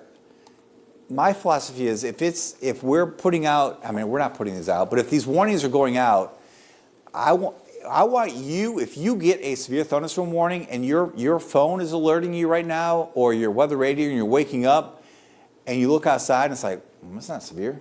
And then you look at the radar, it's like, it's not severe. I don't want you to be complacent, and when it really is severe, that you disregard that warning because you've been tricked so many times in the past that it wasn't legitimate. Now, that said, we can pinpoint. I want to pinpoint, and that's what we're trying to do tonight, where the threat is. So you see, a big new warning issued. What are we looking at? There's a little pocket right here. So I think the future of weather, honestly, and I hate to say that as a human, a lot of what is happening in weather is going to be going to AI. And I think some of these warnings down the road may be AI issuing the warnings and not humans. And it'll be much more concise, and it'll be much shorter periods of time. And it'll likely be a rolling bubble or a rolling small polygon that highlights where it's severe right now and where it's projected to go over the next 30 minutes. And it'll be dynamic. It'll be rolling in action nonstop. And it'll be, I think, when it's all said and done, much better than it is today. Everything is changing because of AI, and I think weather will follow probably significantly in the next 10 years. If I have another break, we'll go off on that tangent because what we've watched with some of the AI modeling has been pretty impressive. All right, so this is the cell. So if we look at that big severe thunderstorm warning, I'm not opposed to issuing warnings, but I want them to be more concise, and I guess that's why we're here, to try to pinpoint exactly where that greatest threat for severe is. And with this cell, it's now to the east of Crystal Lake. It's west of Betts, west of Compass Lake. It's right here, that area in pink. If we're seeing the potential for some strong winds to reach 50, 60 miles per hour, I'm going to say it's right in that area. That's in Washington County. That is due south of Chipley. I'll animate this over the past, say, 30 minutes, and that little pocket right here has all of a sudden stood out. Now, the rest of that warning, nothing is concerning, but that corresponds to some of the heavy rainfall. So there's some of the heavy rainfall in Washington County. Base velocity shows a little pocket right there, and I think that's all we're seeing in that warning. Brian? Yeah, I think it's just like little pockets of those winds that we're watching out for, and right now I'm transitioning to the radar here. Those are really the main things that we are following, and that's really what we've been seeing for the past hour as we've been watching this batch of thunderstorms making its way through. Again, producing some pretty good lightning, like we were watching Pineapple Willie's onshore as these storms were making their way up, but like we were just watching for the power outages in the Florida Panhandle, we haven't been really seeing much. And again, you can connect that to the kind of winds that we're seeing. Haven't seen any rotation available or shown off with these storms. Again, not saying that it can happen. We saw the contrary to that very quickly at the beginning of the night. We were watching that cell making its way through northern Covington County, and it kept following to the north towards Pike County. And then, bam, that's where it started to strengthen back up and produce a tornado. So not saying that it can't happen, but at this point of the night, we are starting to push the better dynamics for spinning in the atmosphere farther to the east, and also that low-level jet wants to continue following to the east as well. And so you combine that with the lesser amount of energy just because of the sun going down. We get into the night, we're losing a little bit of our temperatures as well. Yeah, that's what's helping with these storms. And also with this event that we've been tracking, the last few events that we've had have really been really consistent lines. We've been watching more for notches within the lines of thunderstorms, but they stay together. This was a little bit more scattered activity. And when you have that, you can have storms ahead of the main line that have their own spin, have their own dynamics, but when it rains, they cool the atmosphere down. And then once the main line that you are watching to really pack the most energy, once it goes to that cool air, that's more of a stable environment, and it can't use the air there to really make the storms as potent. And so that's sometimes what you can see too. That helps with lessening the strength of storms if you've had some showers already making its way through. It doesn't always happen. You can be watching a storm come through with a tornado and still see another potent storm right behind it. But that level of the cooling with the atmosphere does happen, especially when you get rain on the surface. The evaporation really comes into play. That's a cooling process. So that is also coming into play as well, especially for areas that have seen those little showers and thunderstorms throughout the night. I'll go ahead and kind of look through our base velocity here. Still just really watching that pocket to the west of Highway 231, but in terms of any signs of rotation, we'll continue watching this, but yeah, not seeing anything too significant yet, David. Yeah, Ryan, I'm going to pick it up from there. I want to use the Fort Novacell radar, looking at that same area you were analyzing, because this is really a good view.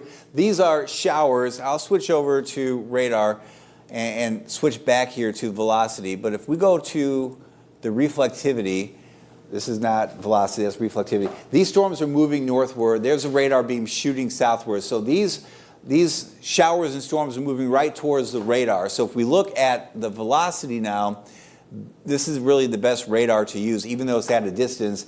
There's some brighter pockets right here.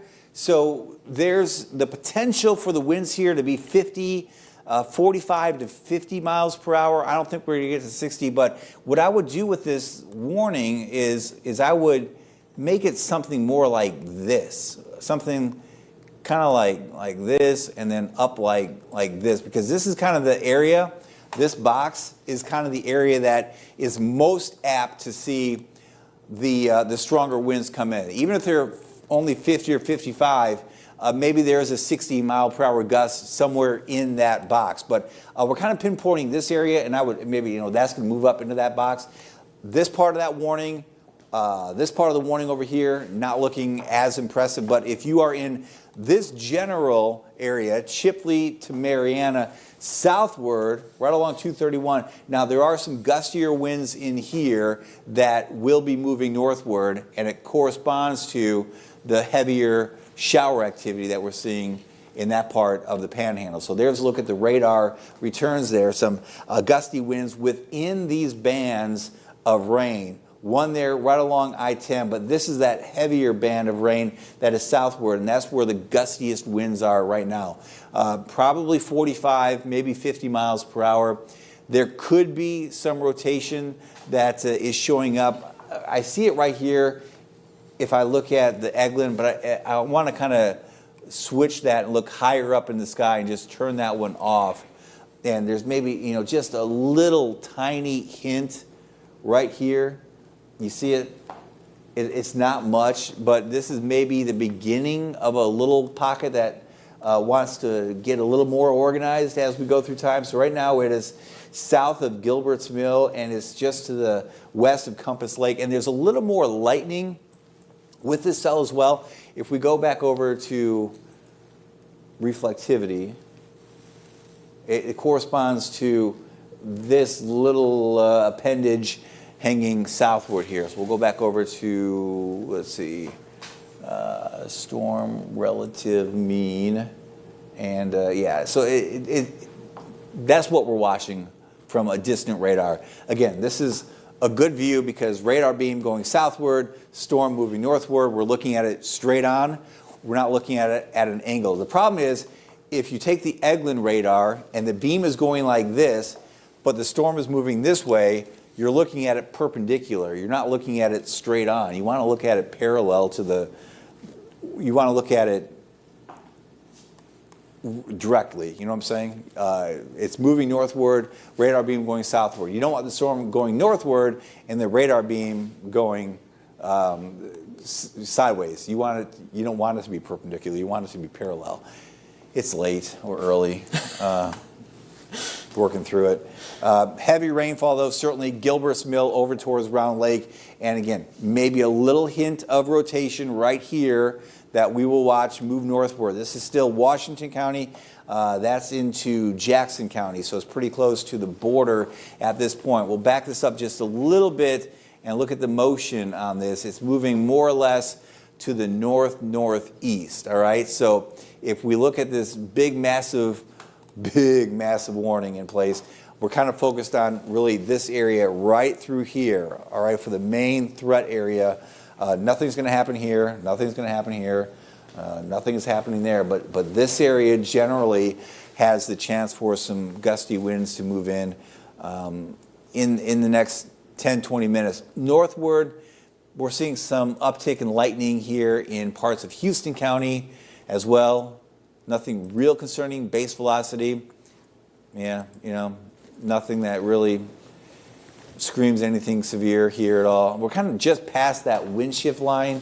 That wind shift line, well, the wind shift line is still kind of right here, kind of stalled right there in Houston County, but it's generally right into this area and then down to the south. So again, much of Houston County still in play for potential severe. The western part of Houston County, that severe threat is winding down. Seeing a couple lightning strikes there, but I don't know. Ryan, nothing stands out to me.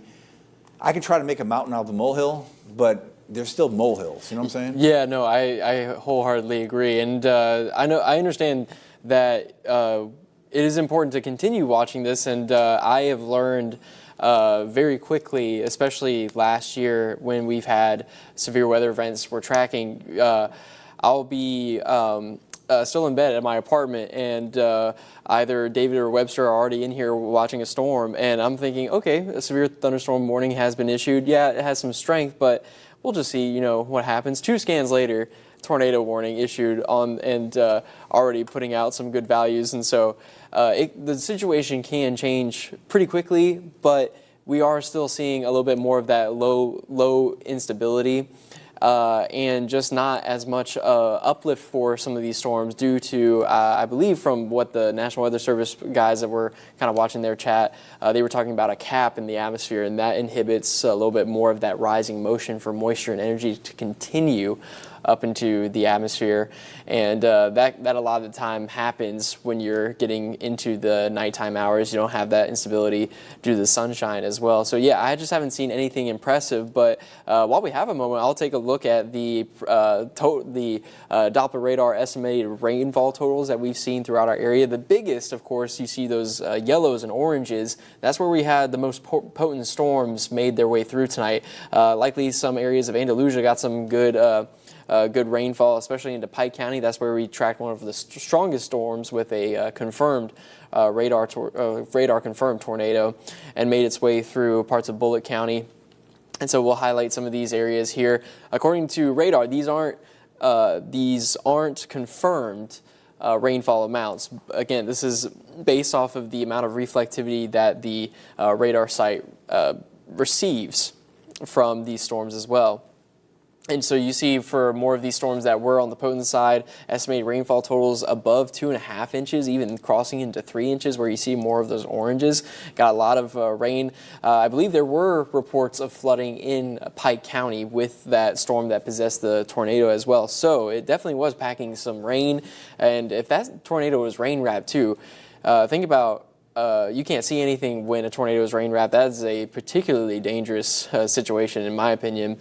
And then farther to the south, where we've seen more of that scattered activity, you can kind of see where that cutoff is, where the instability started to become more stable as that line made its way through.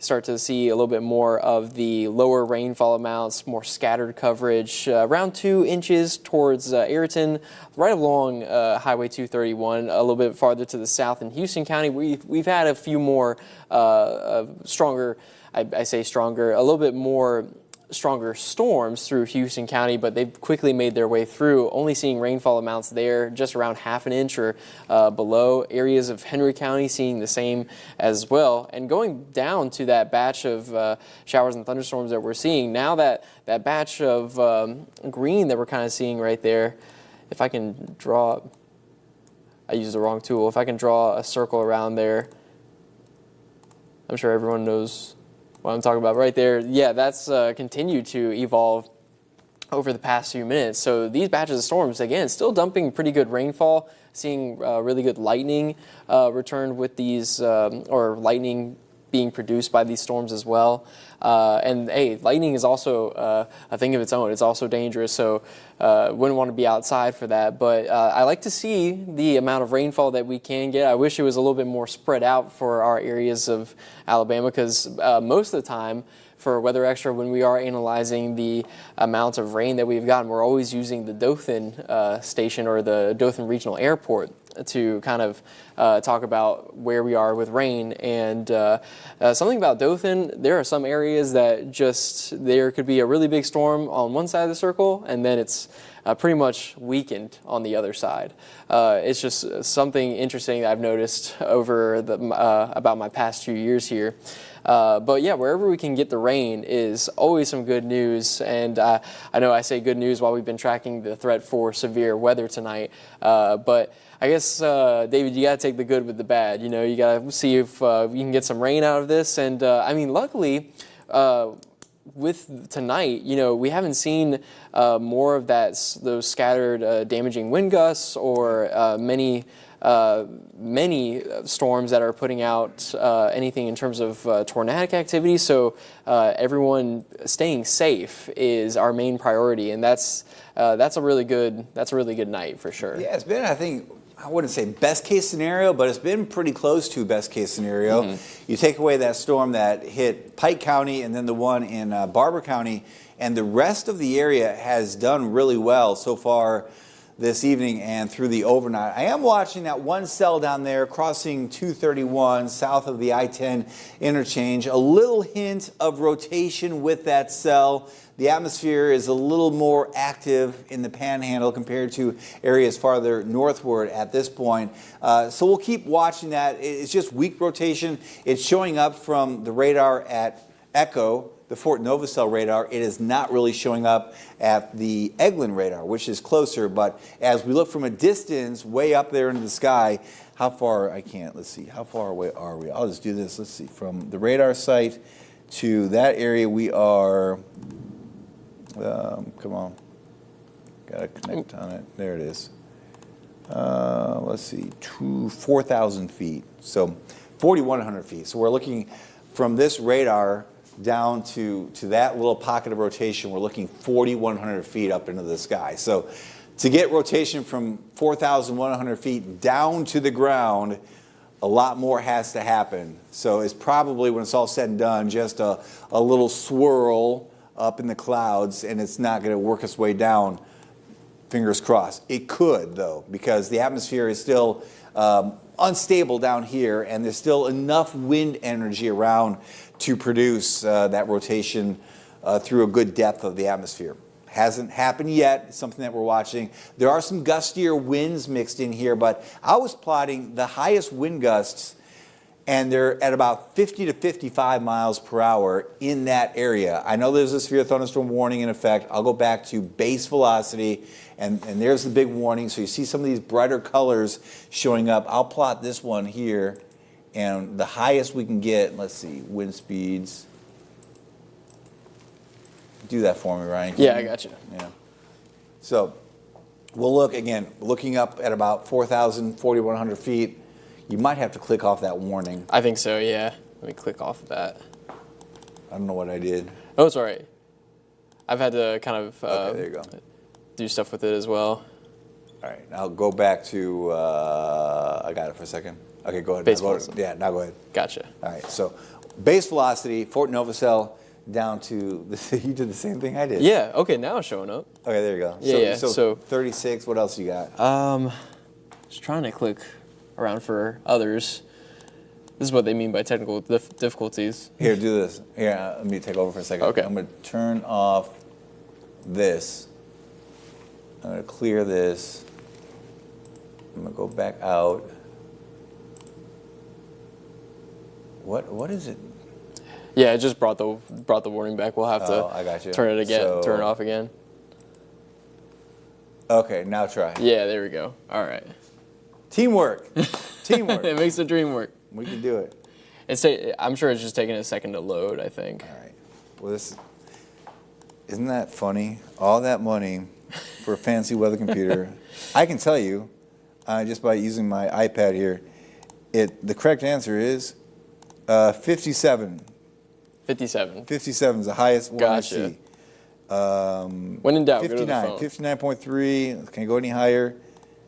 63.8. So the one pixel there, 63.8. But that again is at 4,000 some feet above ground level. So there's very little chance that a 60 some mile per hour wind is making its way down to the ground. So we're trying to look at the whole atmosphere, use different tools that we have.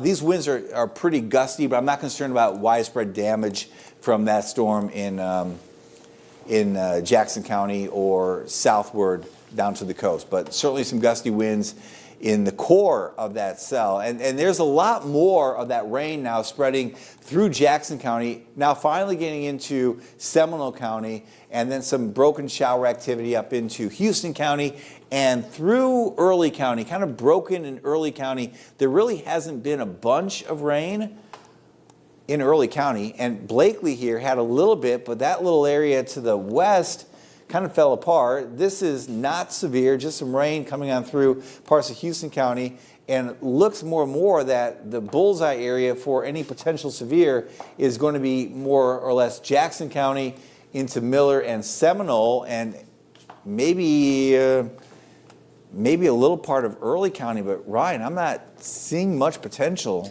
looking northward. Houston County, I mean, there's some rain out there, but I mean, look at the wind flow. There's not much. Is there maybe a little pocket there? Yeah, just like some little pockets from what it seems like. Yeah. And I know I've been checking the Facebook comments as well, and everyone has been asking about the cells that we're still seeing in Houston County. Again, these look more like your non-severe thunderstorms just making its way through.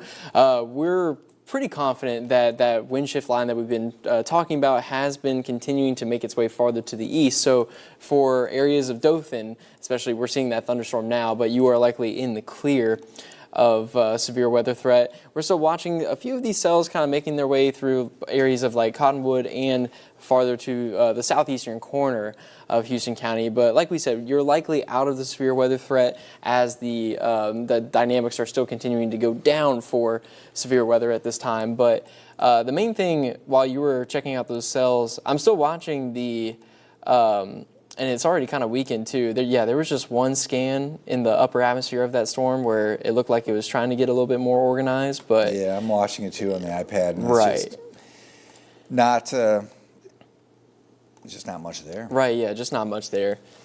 But yeah, we'll continue watching that as it goes through Jackson County for sure. All right, so let's talk about these winds again, the low-level jet stream winds. This is really driving this severe event, and there's a lot of lightning ongoing here now southeast of Atlanta. It's always interesting to me, every time we see a severe event, just how quick it moves across the northern part of Alabama and Georgia versus the southern parts of Alabama and Georgia. I mean, it's not even into Georgia yet, but it's almost all the way through the northern part of the state. In Alabama, it's pretty good up here, but we are still dealing with it in southeast Alabama. But if you look at the low-level jet stream wind, which I have plotted here, that pretty much corresponds to where the storminess is at this hour. But the winds are shifting off to the east of us, so zoomed in view here, minus the radar and the clouds.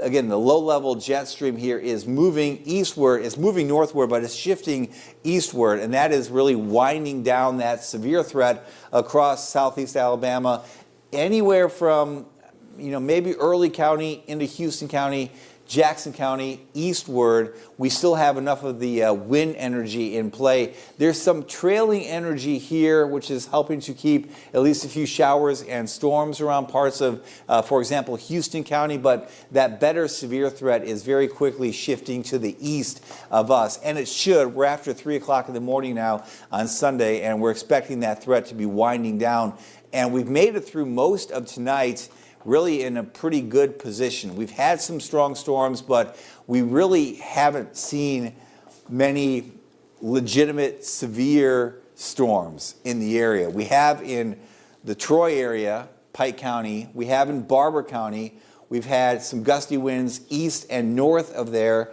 Southward, right along the coast, we have some pockets of gusty winds, but in large part, this area from here down to here has been very lucky, we'll say, Ryan, so far overnight. Yeah, for those areas, again, earlier tonight, that one cell that we were watching for Enterprise that we were watching, it was a very thin line, but had a little bit of that hook to it, and I'm always watching those because with thunderstorms like that, of course, you have likely pretty good inflow, and then it's taken up into the atmosphere, and the reflectivity just kind of follows along with that inflow. And then tracking the winds, we didn't see much with it, but once it started making its way into Barber County, then we saw that rotation becoming very organized, and that's what I expected after seeing that to just kind of evolve, especially as we're continuing to watch these cells continue farther to the east. But again, the dynamics have just really lessened as we've continued through the night. We're still watching out for those little storms, especially with the winds that are kind of in place. There's plenty of it. So that's why we're still kind of seeing the formation, at least through reflectivity, of almost that hook-like structure that you can see with some of these cells. But again, there's just not as much energy at this time of night to allow for these storms to take off, and that's part of it. Right, and just again continue to watch out for this little piece of a couplet right there. But again, that's very high in the atmosphere, and it continues to weaken. So again, just an indication that these winds that are in place, these storms do want to rotate, but we just don't have the available energy now for these storms to take off as much as what we were seeing to our north. That one little area, is trying to go. Again, this is a distant radar using Fort Novacell looking southward into the Panhandle, and there's certainly a little bit of rotation. This will, by the way, pass very close to Mariana, very close to the same area that was hit by that tornado on January 9th of 2024. This is not a tornado-producing storm. We're shooting pretty high in the sky now, about 3,800 feet as it approaches Mariana. But there's certainly some hint of a little weak rotation, and there's some enhancement to the wind. So the winds here, as this moves on through Mariana, you will notice the winds being stronger, at least for a brief period, probably not 50 miles per hour strong, but there could be a period of winds gusting over 30 to 40 miles per hour. As we look at the storm relative velocity, there's that little pocket of rotation in the atmosphere. Again, this is rotation in the atmosphere that is accounting for the forward motion of the cell. So it really gives us a pure look at where the storm is spinning, and it is spinning just south of I-10, just to the east of 231, and very quickly, every scan that comes in, this is moving a few miles, this will take the storm, that rotation area, right into Mariana in the next, say, 3 minutes. Will it produce any damage? Probably not. It will produce some pretty good rainfall, though, that is for sure, as it moves on through. I'll switch back over to the reflectivity view here, and you see some enhancement in the lightning strikes, 1, 2, 3, 4, in a very small area. Heavy rainfall. There's another one over Mariana at this point. More lightning strikes here and there to the north and east of town, and then farther northward into Jackson County, some good lightning strikes also. This is a good soaking rain that comes in. The winds, again, will kick up, probably gusting over 30 to 40 miles per hour. I'm not seeing enough wind energy to produce anything stronger than that. I mean, there are some indications in the radar view of the winds being stronger, but again, we're looking so high in the sky that I'm not convinced that energy is making its way down. It might in some of these downpours. I mean, there's a chance you could go over 50 miles per hour, so just be ready for worst case scenario, but basically some heavy rainfall, some gusty winds, and a lot of lightning coming on through Mariana at this point. Just a bunch more lightning strikes are occurring. So it might be waking you up. Maybe you're flipping on the live stream here and you're in one of those areas, if you are watching us from Mariana, of the worst weather. And that's good. I mean, it's good because the worst weather right now is really not that bad compared to what the potential is and was going into this overnight event. Heavy rainfall, got it. Lightning, got it. Gusty winds, got that. Weak rotation, got that as well. But we're not seeing any significant severe weather and no hail from this area also. I'll pop up that hail plot real quick, and even though this is delayed, we haven't really seen any indication of any hail from this cell. And as you look at the reflectivity, I'm not seeing any of the dark reds. Dark red for rain, but not dark red for hail. But it is really coming down now in Mariana and really a good chunk of Jackson County. So two different views here. That's using Eglin, which is really close to the radar site. This is using Fort Novacell and is shooting through a few more raindrops.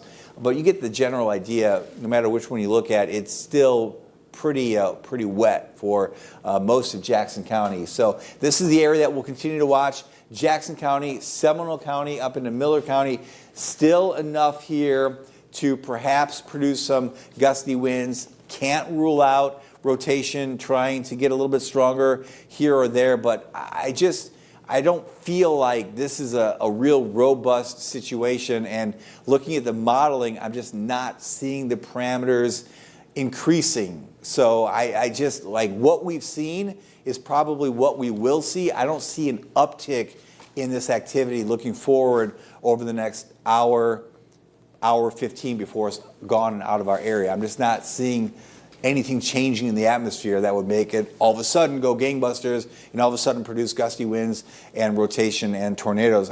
I'm seeing a gradual decrease in the parameters that we need for severe weather. So, and that area is shrinking. Yeah, there's still some rain up there in the Dothan area. Still some showers there east and west of town. This is not severe. This will not be severe. A couple lightning strikes here. A lightning strike does not make a storm severe. So, yeah, if you are still watching us from Dothan, thank you. You can go to bed. If you want to go to bed, you can go to bed. You don't have to stay up with us. We love the company. I mean, it's Sunday morning at 3:13, and we're talking into the internet and talking into the TV, and you don't have to be with us. But if you are with us, we thank you. This might be a chance to talk more about AI modeling. Yeah. Because this is something we've broken down on Weather Extra before. You want to come up here and join me? Yeah, come sure. Join me. Yeah, so we can talk about this and keep the radar up behind us. So when we forecast the weather, we use a bunch of different models. Now, when I began, I mean, you're young, so when you went through college, you were trained on all these different computer models.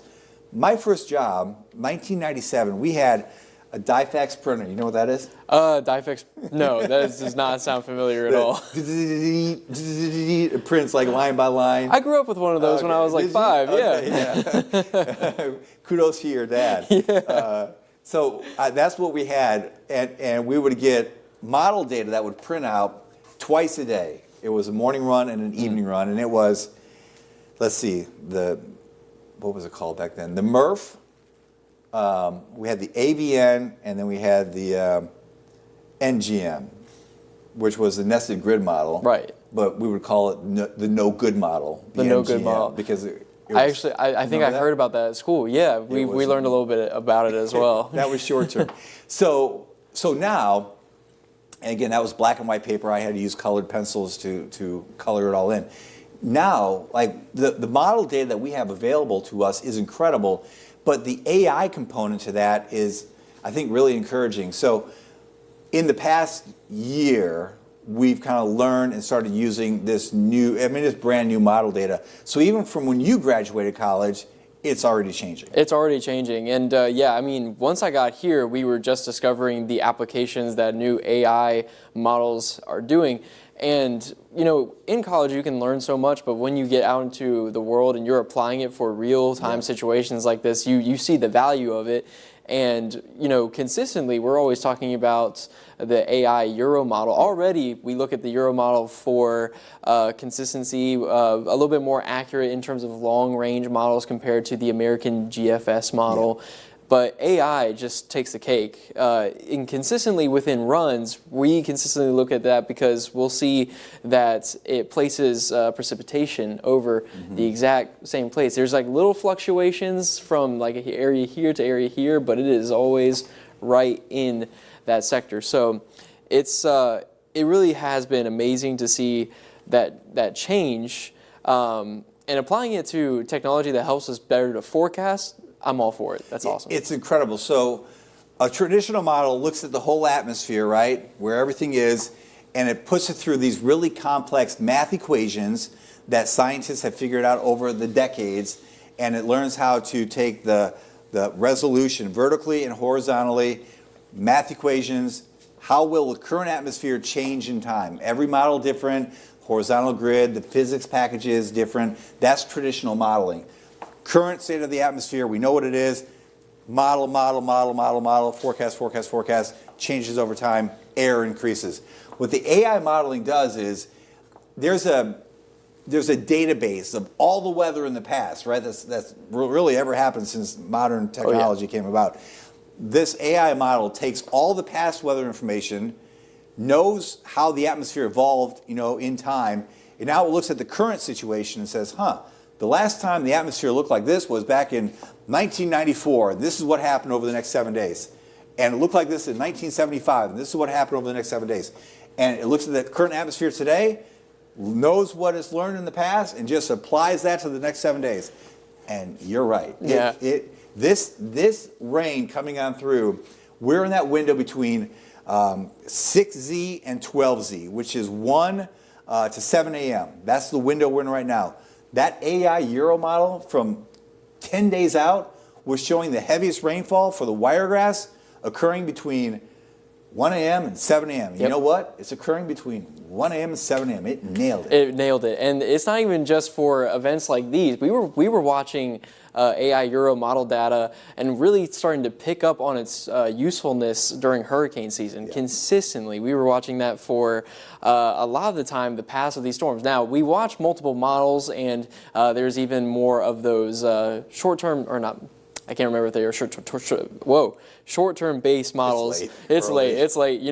It happens. But the hurricane models I'm talking about, like the HWRF and stuff, we're always looking for that. And they have some pretty good indications of, the potential strength of what a hurricane can become. But in terms of path and where it was going to land, the AI Euro really used that. Hey, last time we saw a storm like this, it went over here, it went over there, and it was really good with helping us out during the season. And the AI modeling is relatively new. The European Center for Meteorological Weather Forecasting, the Euro Artificial Intelligence model, it's about a year. I mean, it's been out for about a year. That's it. I mean, it's relatively young.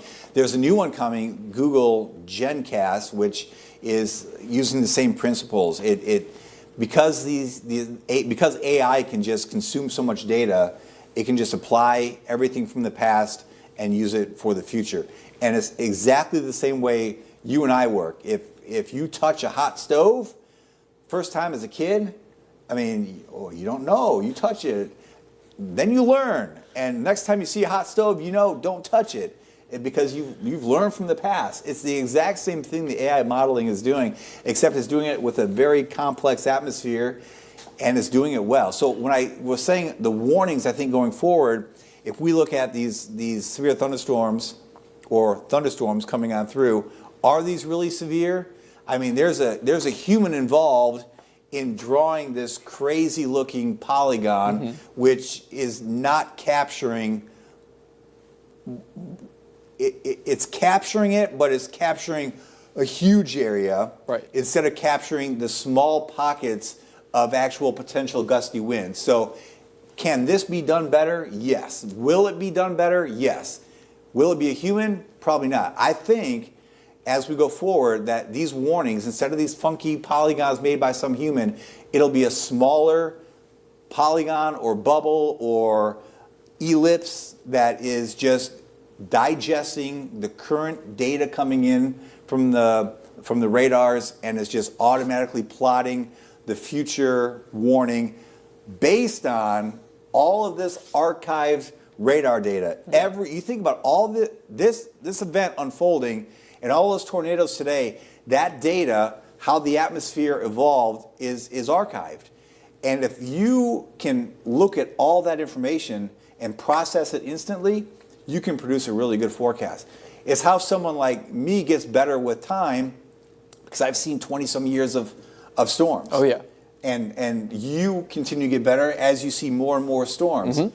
AI can see every storm ever documented instantly and apply it to the future. I mean, there's no way we can compete with that. No, I mean, there's no way to compete with that. And there's a part of me that hopes that hopefully applying that to warnings and how they're made, hopefully that's the limit, because I don't want a robot up here doing what we're doing. Plus, I mean, there's not that human touch in itself. So that's, technology hopefully can only go so far. But in terms of forecasting and putting out correct polygons, as long as we're here to tell you what we are interpreting with the weather and we can tell you the science behind it, I'm all for it. And it's already in that short-term range has already helped us so much. It's been a year and we're looking out for another one. And I wholeheartedly agree with you. I think that's the future of where we're going. Yeah, I would really like to see it with warnings. Kind of like if I look at Major League Baseball and they've got the electronic ump, where they know if a pitch is a ball or a strike, and they're using it in some of the minor league baseball.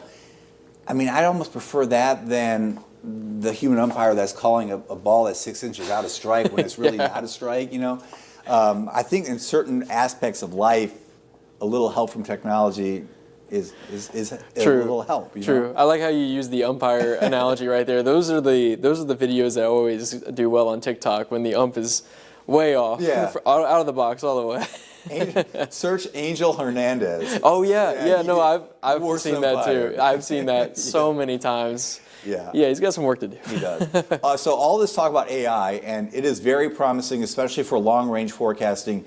When we look at the short-term model data, there's still a real struggle in forecasting 12 hours, 48 hours, but forecasting even 4 hours, I mean, we're just not there yet. The short-term modeling, we show you short-term modeling every single day when we show you the futurecast for the next day and a half or 2 days. That's a short-term model.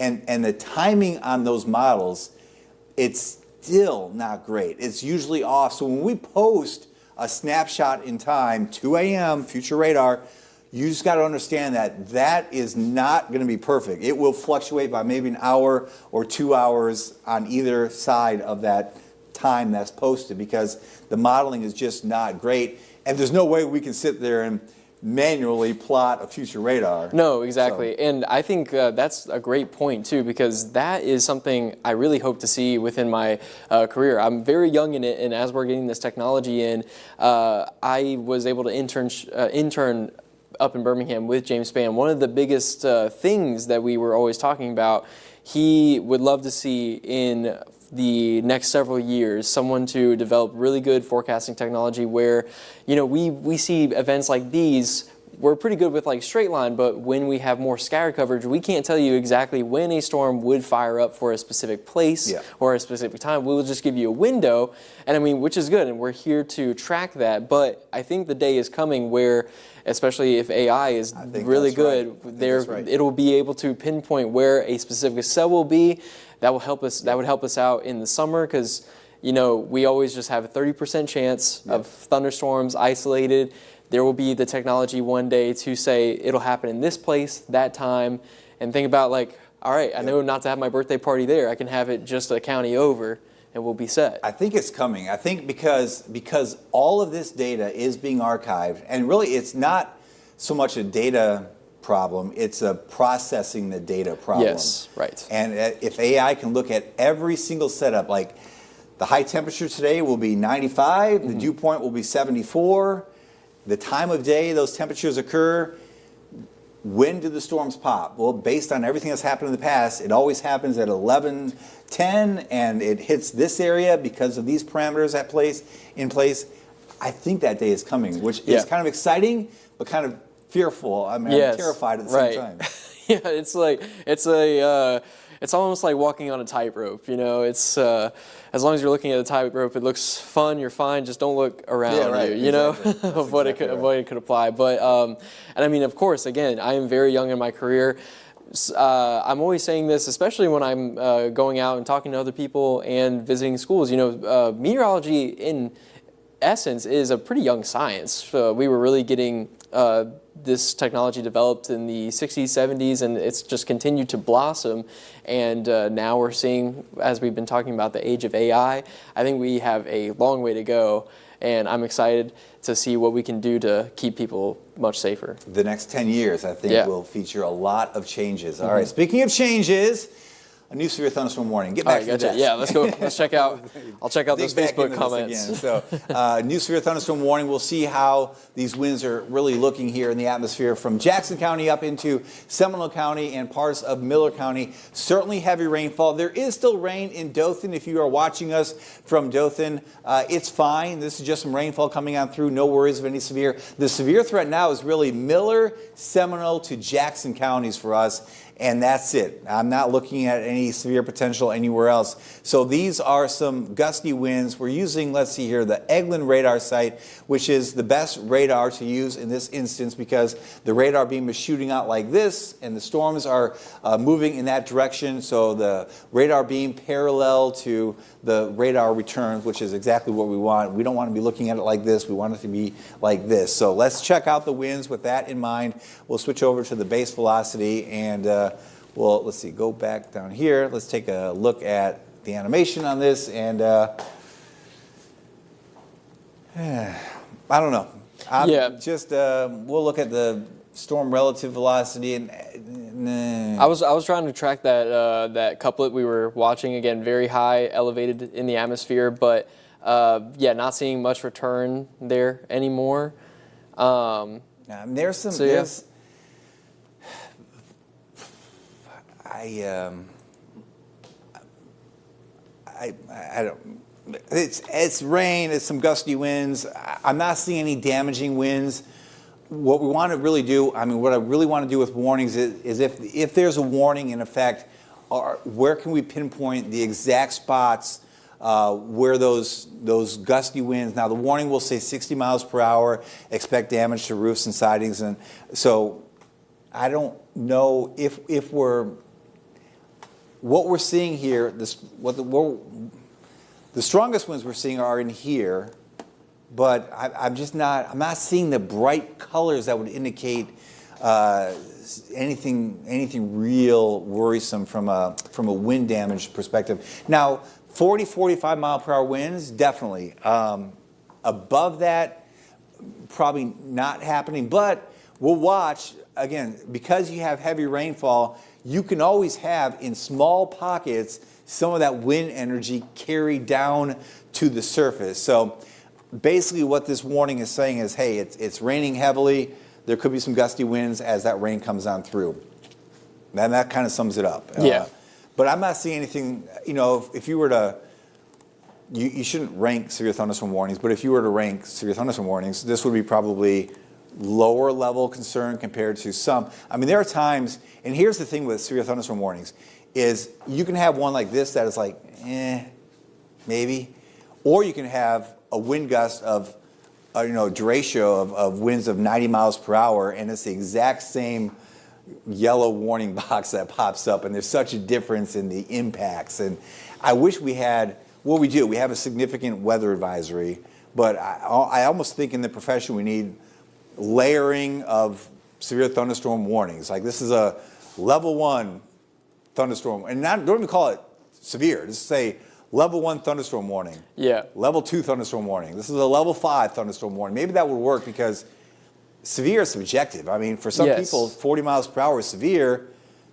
Technically, it's 58. Right, and that's something that we've really talked about too, and what you mentioned before tonight, really, with storms like these, you know, we still have storms that put out that 58 mile per hour wind gusts or above, and that's a true severe thunderstorm. It's a potent storm that can cause straight line wind gusts, but for this area, and especially if you've been here for a long time, it's very consistent that we get severe thunderstorm warnings like this, and you experience a strong storm with those 40 mile per hour wind gusts, but again, nothing really happens. So a tiered system would not be a bad idea because you know how like U.S. military, I could be wrong on this, but you know you have like the code yellow, code red, things like that. If we could apply that to the severe thunderstorm warnings, I think that would bring a certain level of, okay, this is a little bit more serious than what we're watching out for.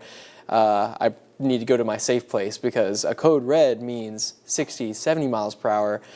Code dark red, 80 mile per hour wind gusts. So I think that would be super helpful. And it varies based on time of year because, for example, now when the leaves are not on the trees, they can handle more wind than they can if they're leafed out. Yes. A leafed out tree with a bunch of rainwater on top, I mean, it will capture that wind like a parachute, and the trees are more apt to fall or snap. But this time of year, when there's not as much wind, I mean, not as much leafiness on the trees, they can handle a little more wind. Speaking of which, if you want to talk about that hail that you were tracking on Thursday, I completely forgot to tell you, that knocked all the leaves off the trees around my apartment complex. Yeah, it knocked the seeds, the leaves, it was crazy, and it was about quarter size as well, so it definitely packed a punch. So I kind of learned from that too. You don't just need winds to have that happen. It's definitely even some hailstones to knock it around. I remember that growing up in the Midwest. Midwest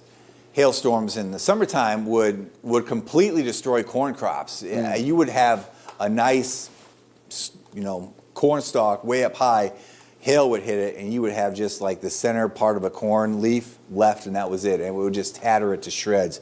Absolutely unbelievable. Yeah, that was a heck of a day on Thursday. The storms coming on through and the hail, which is something we don't see very often. I was trying to beat that drum like hail, hail, hail coming in on Thursday because sometimes this time of year, in particular, March and April, hail is certainly a possibility. Now, we saw it last year, January. The biggest hail I've ever seen was that January 9th morning with that storm coming on through downtown Dothan. But this time of year, because you get typically a lot more CAPE, convective available potential energy, you get a lot more updrafts, vigorous updrafts to form, and that can help hail production during the daytime period. So that might not be the only hail event that we see at some point in the spring. So, hey, we're watching these warnings that are still in effect. Again, these are more or less just some thunderstorms with gusty winds. I'm not seeing any 60 mile per hour winds in this pocket. That said, there are some gusty winds. What our biggest concern has been going into tonight is pockets of rotation, and pockets of rotation that would lead to perhaps isolated tornadoes. And we have seen that, but lately, over the past couple hours, it's been relatively calm. This is the radar view of that cell moving on through Seminole County right now. There's just a little hint of rotation still with it, but there's just not much. That one little pocket kind of faded away by Marietta. This other little pocket has kind of come together a little bit. It's over the northern part of Seminole County, pretty close to Donaldsonville right now. But this is not a severe type of wind setup, and this pocket of rotation is really broad, and it's not very tight or very strong at all. It's pretty much right over Donaldsonville. So there's some gustier winds occurring here. It is shifting to the east and northeast, and it's moving pretty quickly. The individual cells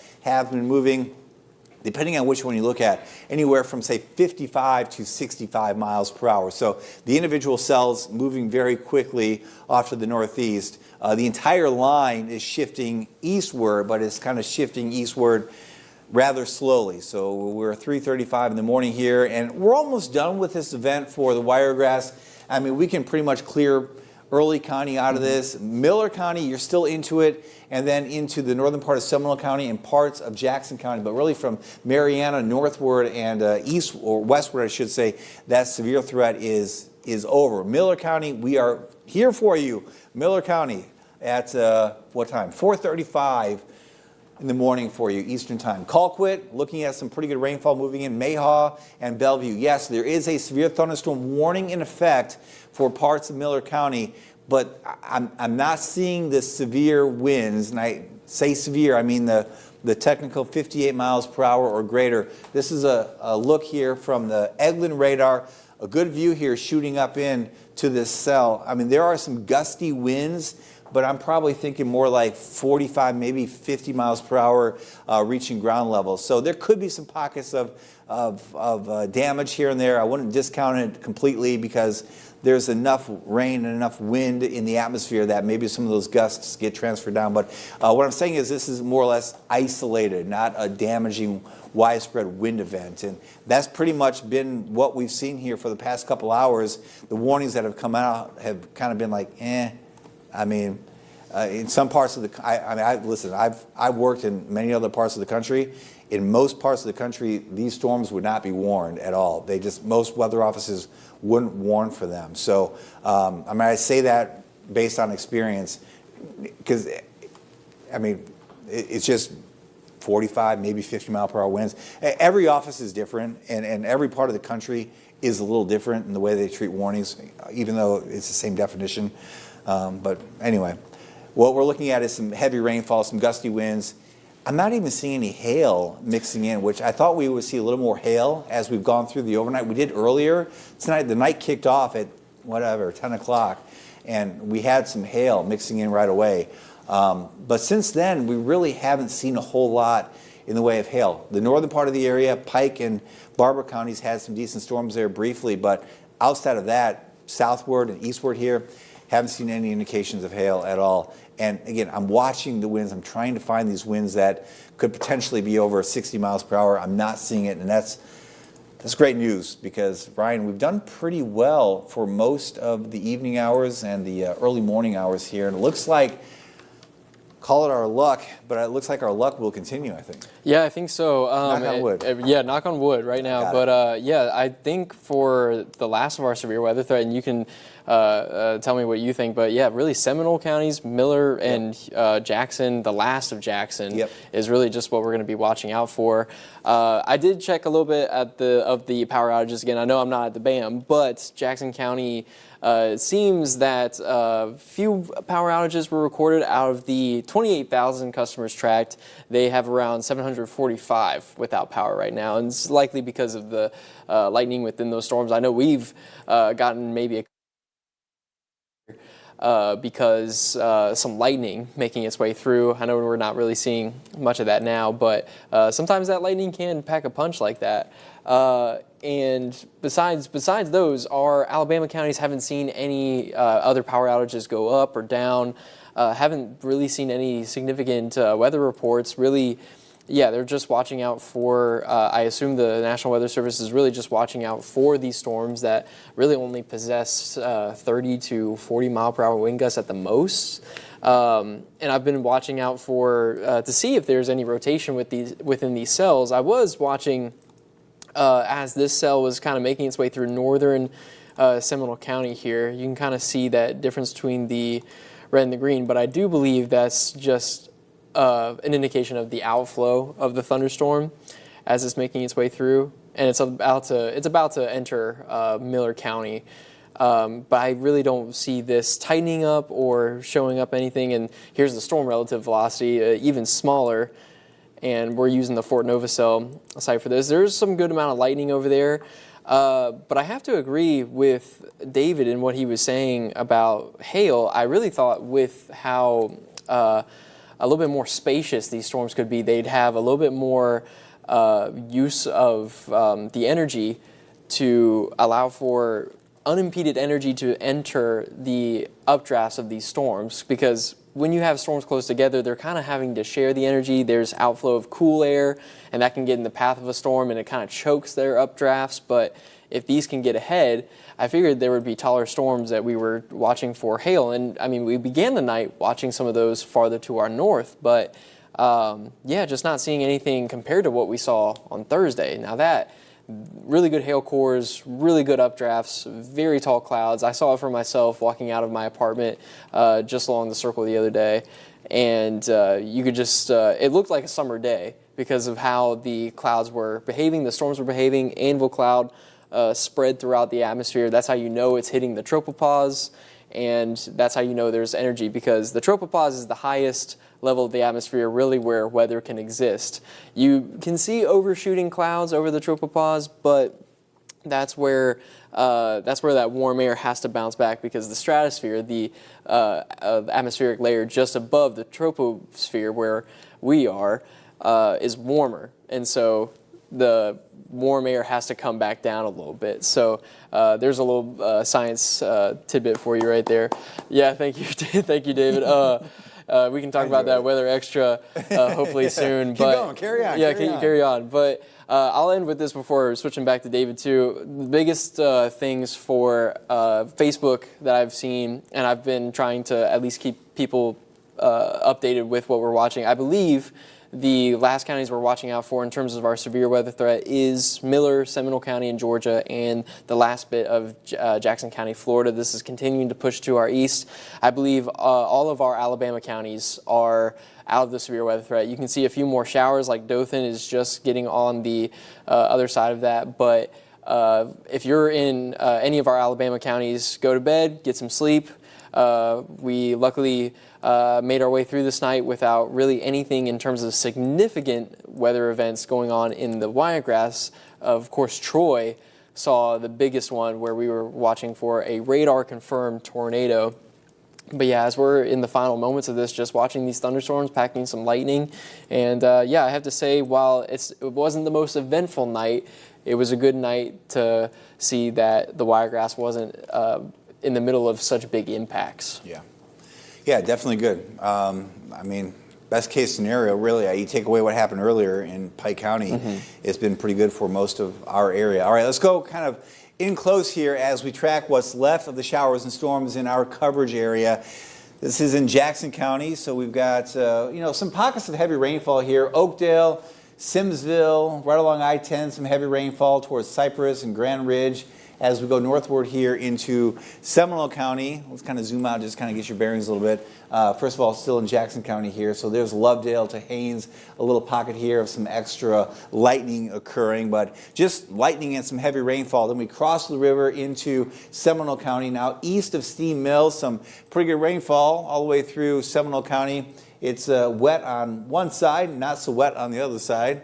Kind of waiting for that rain to kind of kick over. Let's go a little bit farther northward here. So Donaldsonville, heavy rainfall. There's Little Hope, right along 84 to Iron City.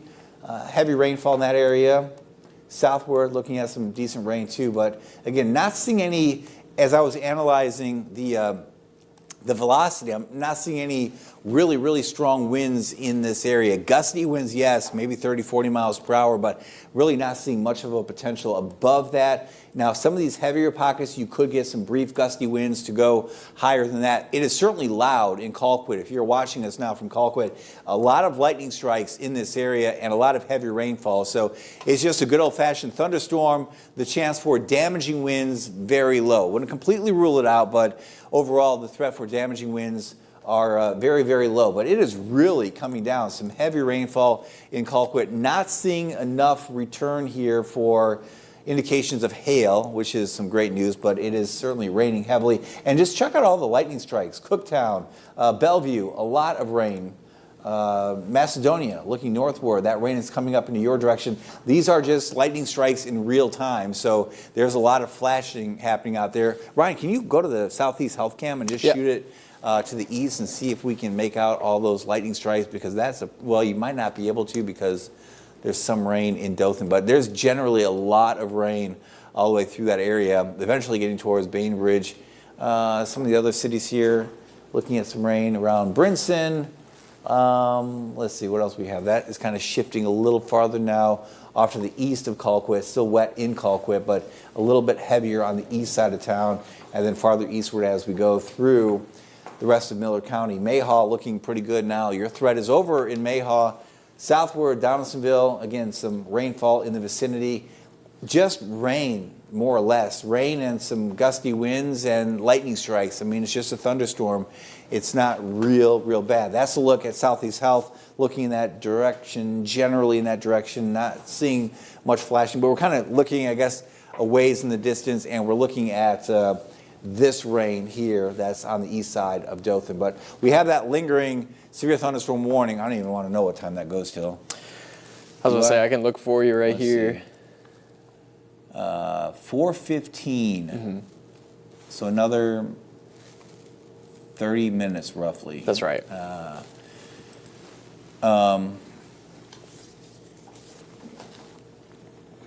I don't know, speechless. We're watching the rain, though, come on through, and that's pretty much it. I mean, honestly, as we look at the big view here, the severe threat, they put out that other tornado watch that covers really all of the Big Bend and a good chunk of Georgia. Maybe they jumped the gun on that one a little bit because the parameters for tornadoes, at least right now, not looking real good, and it really hasn't looked good since that cluster moved up and out of the area north of Eufaula. It's been more or less just some rain and thunderstorms. Even the wind threat, the straight line wind threat, has gone way down. I think this warning can be, I don't know why that one hasn't been canceled yet, because I've been kind of watching those storms down there too. There's really no indications of severe winds within any of these cells. There's just some rain and some lightning strikes coming on through. But thankfully, we haven't seen the widespread damaging winds. And have you seen any reports, any severe weather reports coming in? Not that I have. I've been consistently checking any of our storm reports for Southeast Alabama. The only thing that I've seen since we started coverage was a report on a recorded wind gust in Seminole County earlier today in Donaldsonville being at 43 miles per hour. But that was earlier this afternoon. There haven't been any other storm reports that I've seen. But I've been continuously checking that along with our National Weather Service chat, because they're pretty good about getting some reports in, especially from our local emergency managers here. But I'll go ahead and check this. Okay, and so this is what I got here. Yeah. These are all the reports, and this is amazing because this is from Tallahassee. Now, we've had a bunch of warnings out, right? Right. 39 mile per hour gust at St. Andrews State Park from a mesonet. And then this was at 10:29, 42 mile per hour gust in Donaldsonville, non-thunderstorm wind gust. Right. Yeah, that's the one that we started coverage with, and I saw that one. Yeah, so there's been one. So that's why I question some of these severe thunderstorm warnings, because we're not seeing any of the reports to back up any of these 16 mile per hour winds. So if you're watching us from these areas and you're waking up to this severe thunderstorm warning, and I know you're seeing that maybe the text that says 60 mile per hour winds, we're not seeing that in the returns on the radar, thankfully, and we haven't seen the storm reports to back that up. So. Well, again, I wouldn't say it can't happen, but it's just not looking that bad, honestly. It's just looking like some thunderstorms rolling on through. Personally, I probably wouldn't be issuing these warnings on these cells because I'm just not seeing the winds in the radar data, and we're not seeing the reports really coming in anywhere to back it up. So I guess we're watching thunderstorms, Ryan, more than anything else, which is good. I'm glad we're not here covering tornadoes at 4 o'clock in the morning. Absolutely, Yeah. right. And, with these thunderstorms, again, packing rain, lightning, we always need the rain, as we've been talking about for the past 3 months on Weather Extra and even longer. So that's always a plus. But, yeah, not seeing anything significant as we're seeing the final moments of this. I've noticed on our Facebook page for our live stream, the comments are winding down. Hopefully that means people are going to bed, which is good. Get some rest after staying with us for much of the night and watching us. We really do appreciate it, and also any information that people send in the comments, that's always a big help as well. And so we really appreciate that. But yeah, we're in the final moments. It looks like Mariana is now out of the severe weather threat, as well as that a larger, a little bit more potent thunderstorm tries to make its way farther into Georgia. So really for areas of Jackson County, you are about to be out of this. Really the big areas like Highway 69 and Cypress, you're about to be just out of it, getting a little bit of that heavy rain there. Crossing into Chattahoochee, they're starting to get a little bit more of that rain, along with some lightning. Let's go over to Seminole County here. Still seeing Donaldsonville. Looks like they're just getting on the backside of that storm. Iron City starting to get some heavy rainfall now along Highway 84. So, yeah, this is really starting to kind of make its way into Georgia. And actually, while David was mentioning extending that tornado watch, they may have jumped the gun.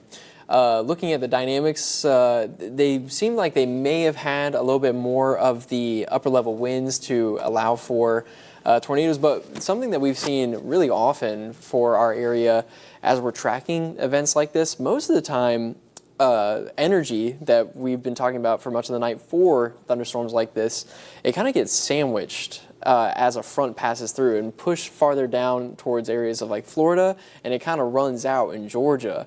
And so they could see straight line wind gusts along with those upper level winds, but the energy for more of the tornadic activity becomes lessened. So for that tornado watch to have been extended, we had been watching out for the potential for these storms as they made their way east to intensify as that new line had formed, but I don't think we're going to be seeing anything out of that. So yeah, that tornado watch may have been issued a little bit earlier. And as a reminder too, the watches are submitted by the Storm Prediction Center.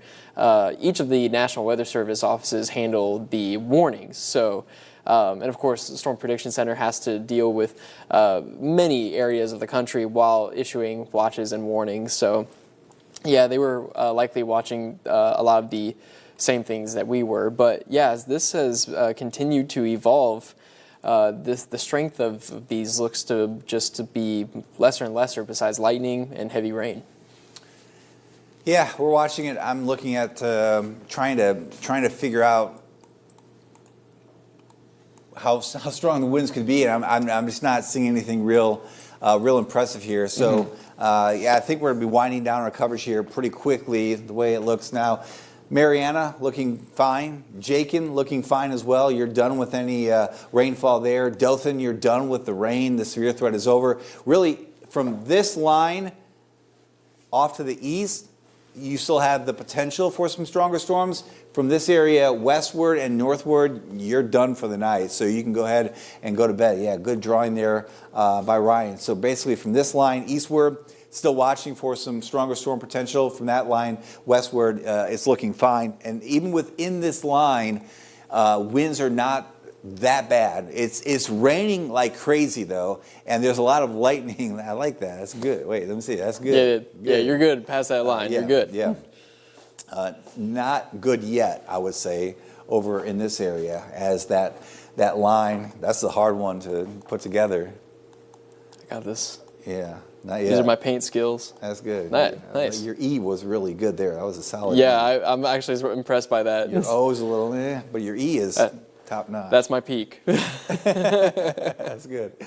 So yeah, we'll keep watching this area. Miller County, kind of the eastern part of Miller County, seeing that rainfall push on through. It's really just rain and some thunder and lightning. It's really not a bunch of really bad widespread winds. Now 30, 40 mile per hour winds are still going to, you're going to feel it, you're going to know it's there, but typically the damage is really, 58 miles per hour or greater is the official definition of a severe thunderstorm warning, because if you look at damage to structures, you really start seeing damage at about 55 to 60 miles per hour. So if you're below that, most well-built homes, for example, can handle that. Mobile homes can handle that. Most trees can handle, a healthy tree certainly, 55, 60 mile per hour gusts. You start going, above that, certainly you start having some issues, and then it really jumps up. You start going to 65, and then to 70 to 75, 80 mile per hour winds, and then you get to like 90 mile per hour winds, and look out. It's just amazing.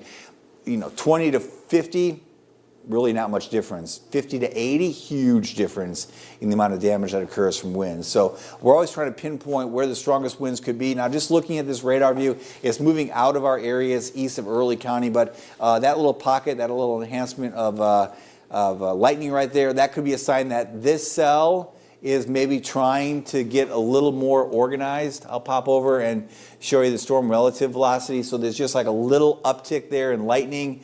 There could still be some pockets of rotation as we go through tonight. Maybe it does come together a bit more as we go east of us for the overnight. So just watching that uptick in lightning, that's pretty impressive. So there's a little spin there. That's something worth watching. Another little pocket here that goes off to the east-northeast as well as we head through time. But generally, this is a pretty good-looking setup for most of the wiregrass. You look at the base velocity. Looking okay. The regular reflectivity here looks pretty good as well. So heavier rainfall shifting pretty quickly now off to the east of us. Mariana, fine. Again, Seminole County still looking at some heavy downpours, but just rain. Into Jackson County, some heavy downpours and some rain. Not seeing any severe weather threat as we continue to go on through time here, and really not seeing it in Miller County either. That area is pushing off to the east, so it looks like any severe threat will be from this area now eastward, so we can pretty much clear most of Miller County, and that really leaves us with Seminole County. And down here in Seminole County and Jackson County, it's just rain and some thunder and lightning at times. So I think we're at that point in the night or the morning where we're approaching 5 o'clock Eastern time here. I think we're in pretty good shape. I think we'll wind this down right at 4 o'clock Central, 5 o'clock Eastern time. And that was pretty much our window, 10 to 4 a.m., a 6-hour window here of covering these storms as they have moved on through the wiregrass. Ryan, you want to come up and join me here for some final words? Yeah, I just got to say, I was thinking about that too. On the dot, he was saying 11 p.m. to 4 a.m., and this is exactly what has happened. So talk about forecasting master right here. Yeah, for sure. But, I mean, that's great that they came through, especially at night, because I know for Saturdays, especially as it's getting warmer, everyone's got events. The World's Smallest St. Patrick's Day Parade was this afternoon. It was awesome. Yeah. I'm so glad to everyone who came out. Hopefully you're getting a lot of good sleep now. I will be just after this, but it was fantastic. It was an honor to be the Grand Marshal of that parade. But yeah, I mean, events like this happens. It does suck to have like overnight events like this. It keeps everyone awake, but it doesn't interfere with everyone's afternoon plans, which is a plus, I guess. That's right, yeah. Sunday afternoon will be great. Some sunshine comes back in. Cool air returns.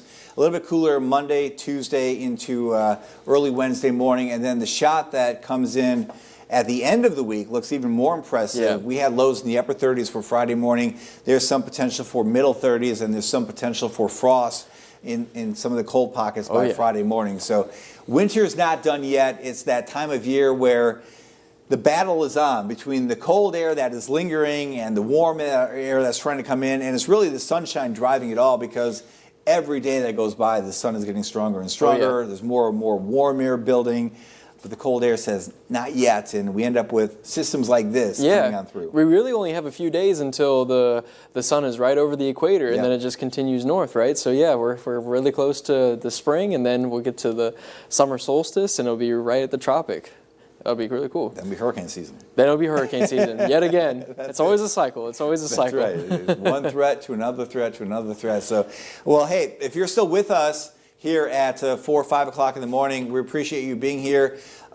really, no matter where you're watching from at this point, you're looking pretty good. The only area that we're kind of still watching at all is Seminole County, and that's just a matter of some rainfall coming on through. The worst of this weather is pushing off to the east and southeast of our coverage area, so we will kick it back to programming here. We want to thank you for tuning in tonight, and thank you for being with us in the lead up to this event. Listen, we're not a huge team here, our weather team, but we're a tight team, and we love the weather. We love this community. We love trying to put out the best information for you to keep you informed and your family safe as well. So thanks for tuning in here. 4 o'clock on this Sunday morning, 5 o'clock Eastern time. That's it for our live coverage. We will see you back on TV. This guy's back in about 24 hours right here on News 4. We'll see you then. You've been watching a News 4 First Alert Severe Weather Update. For more weather updates, download the free News 4 First Alert app.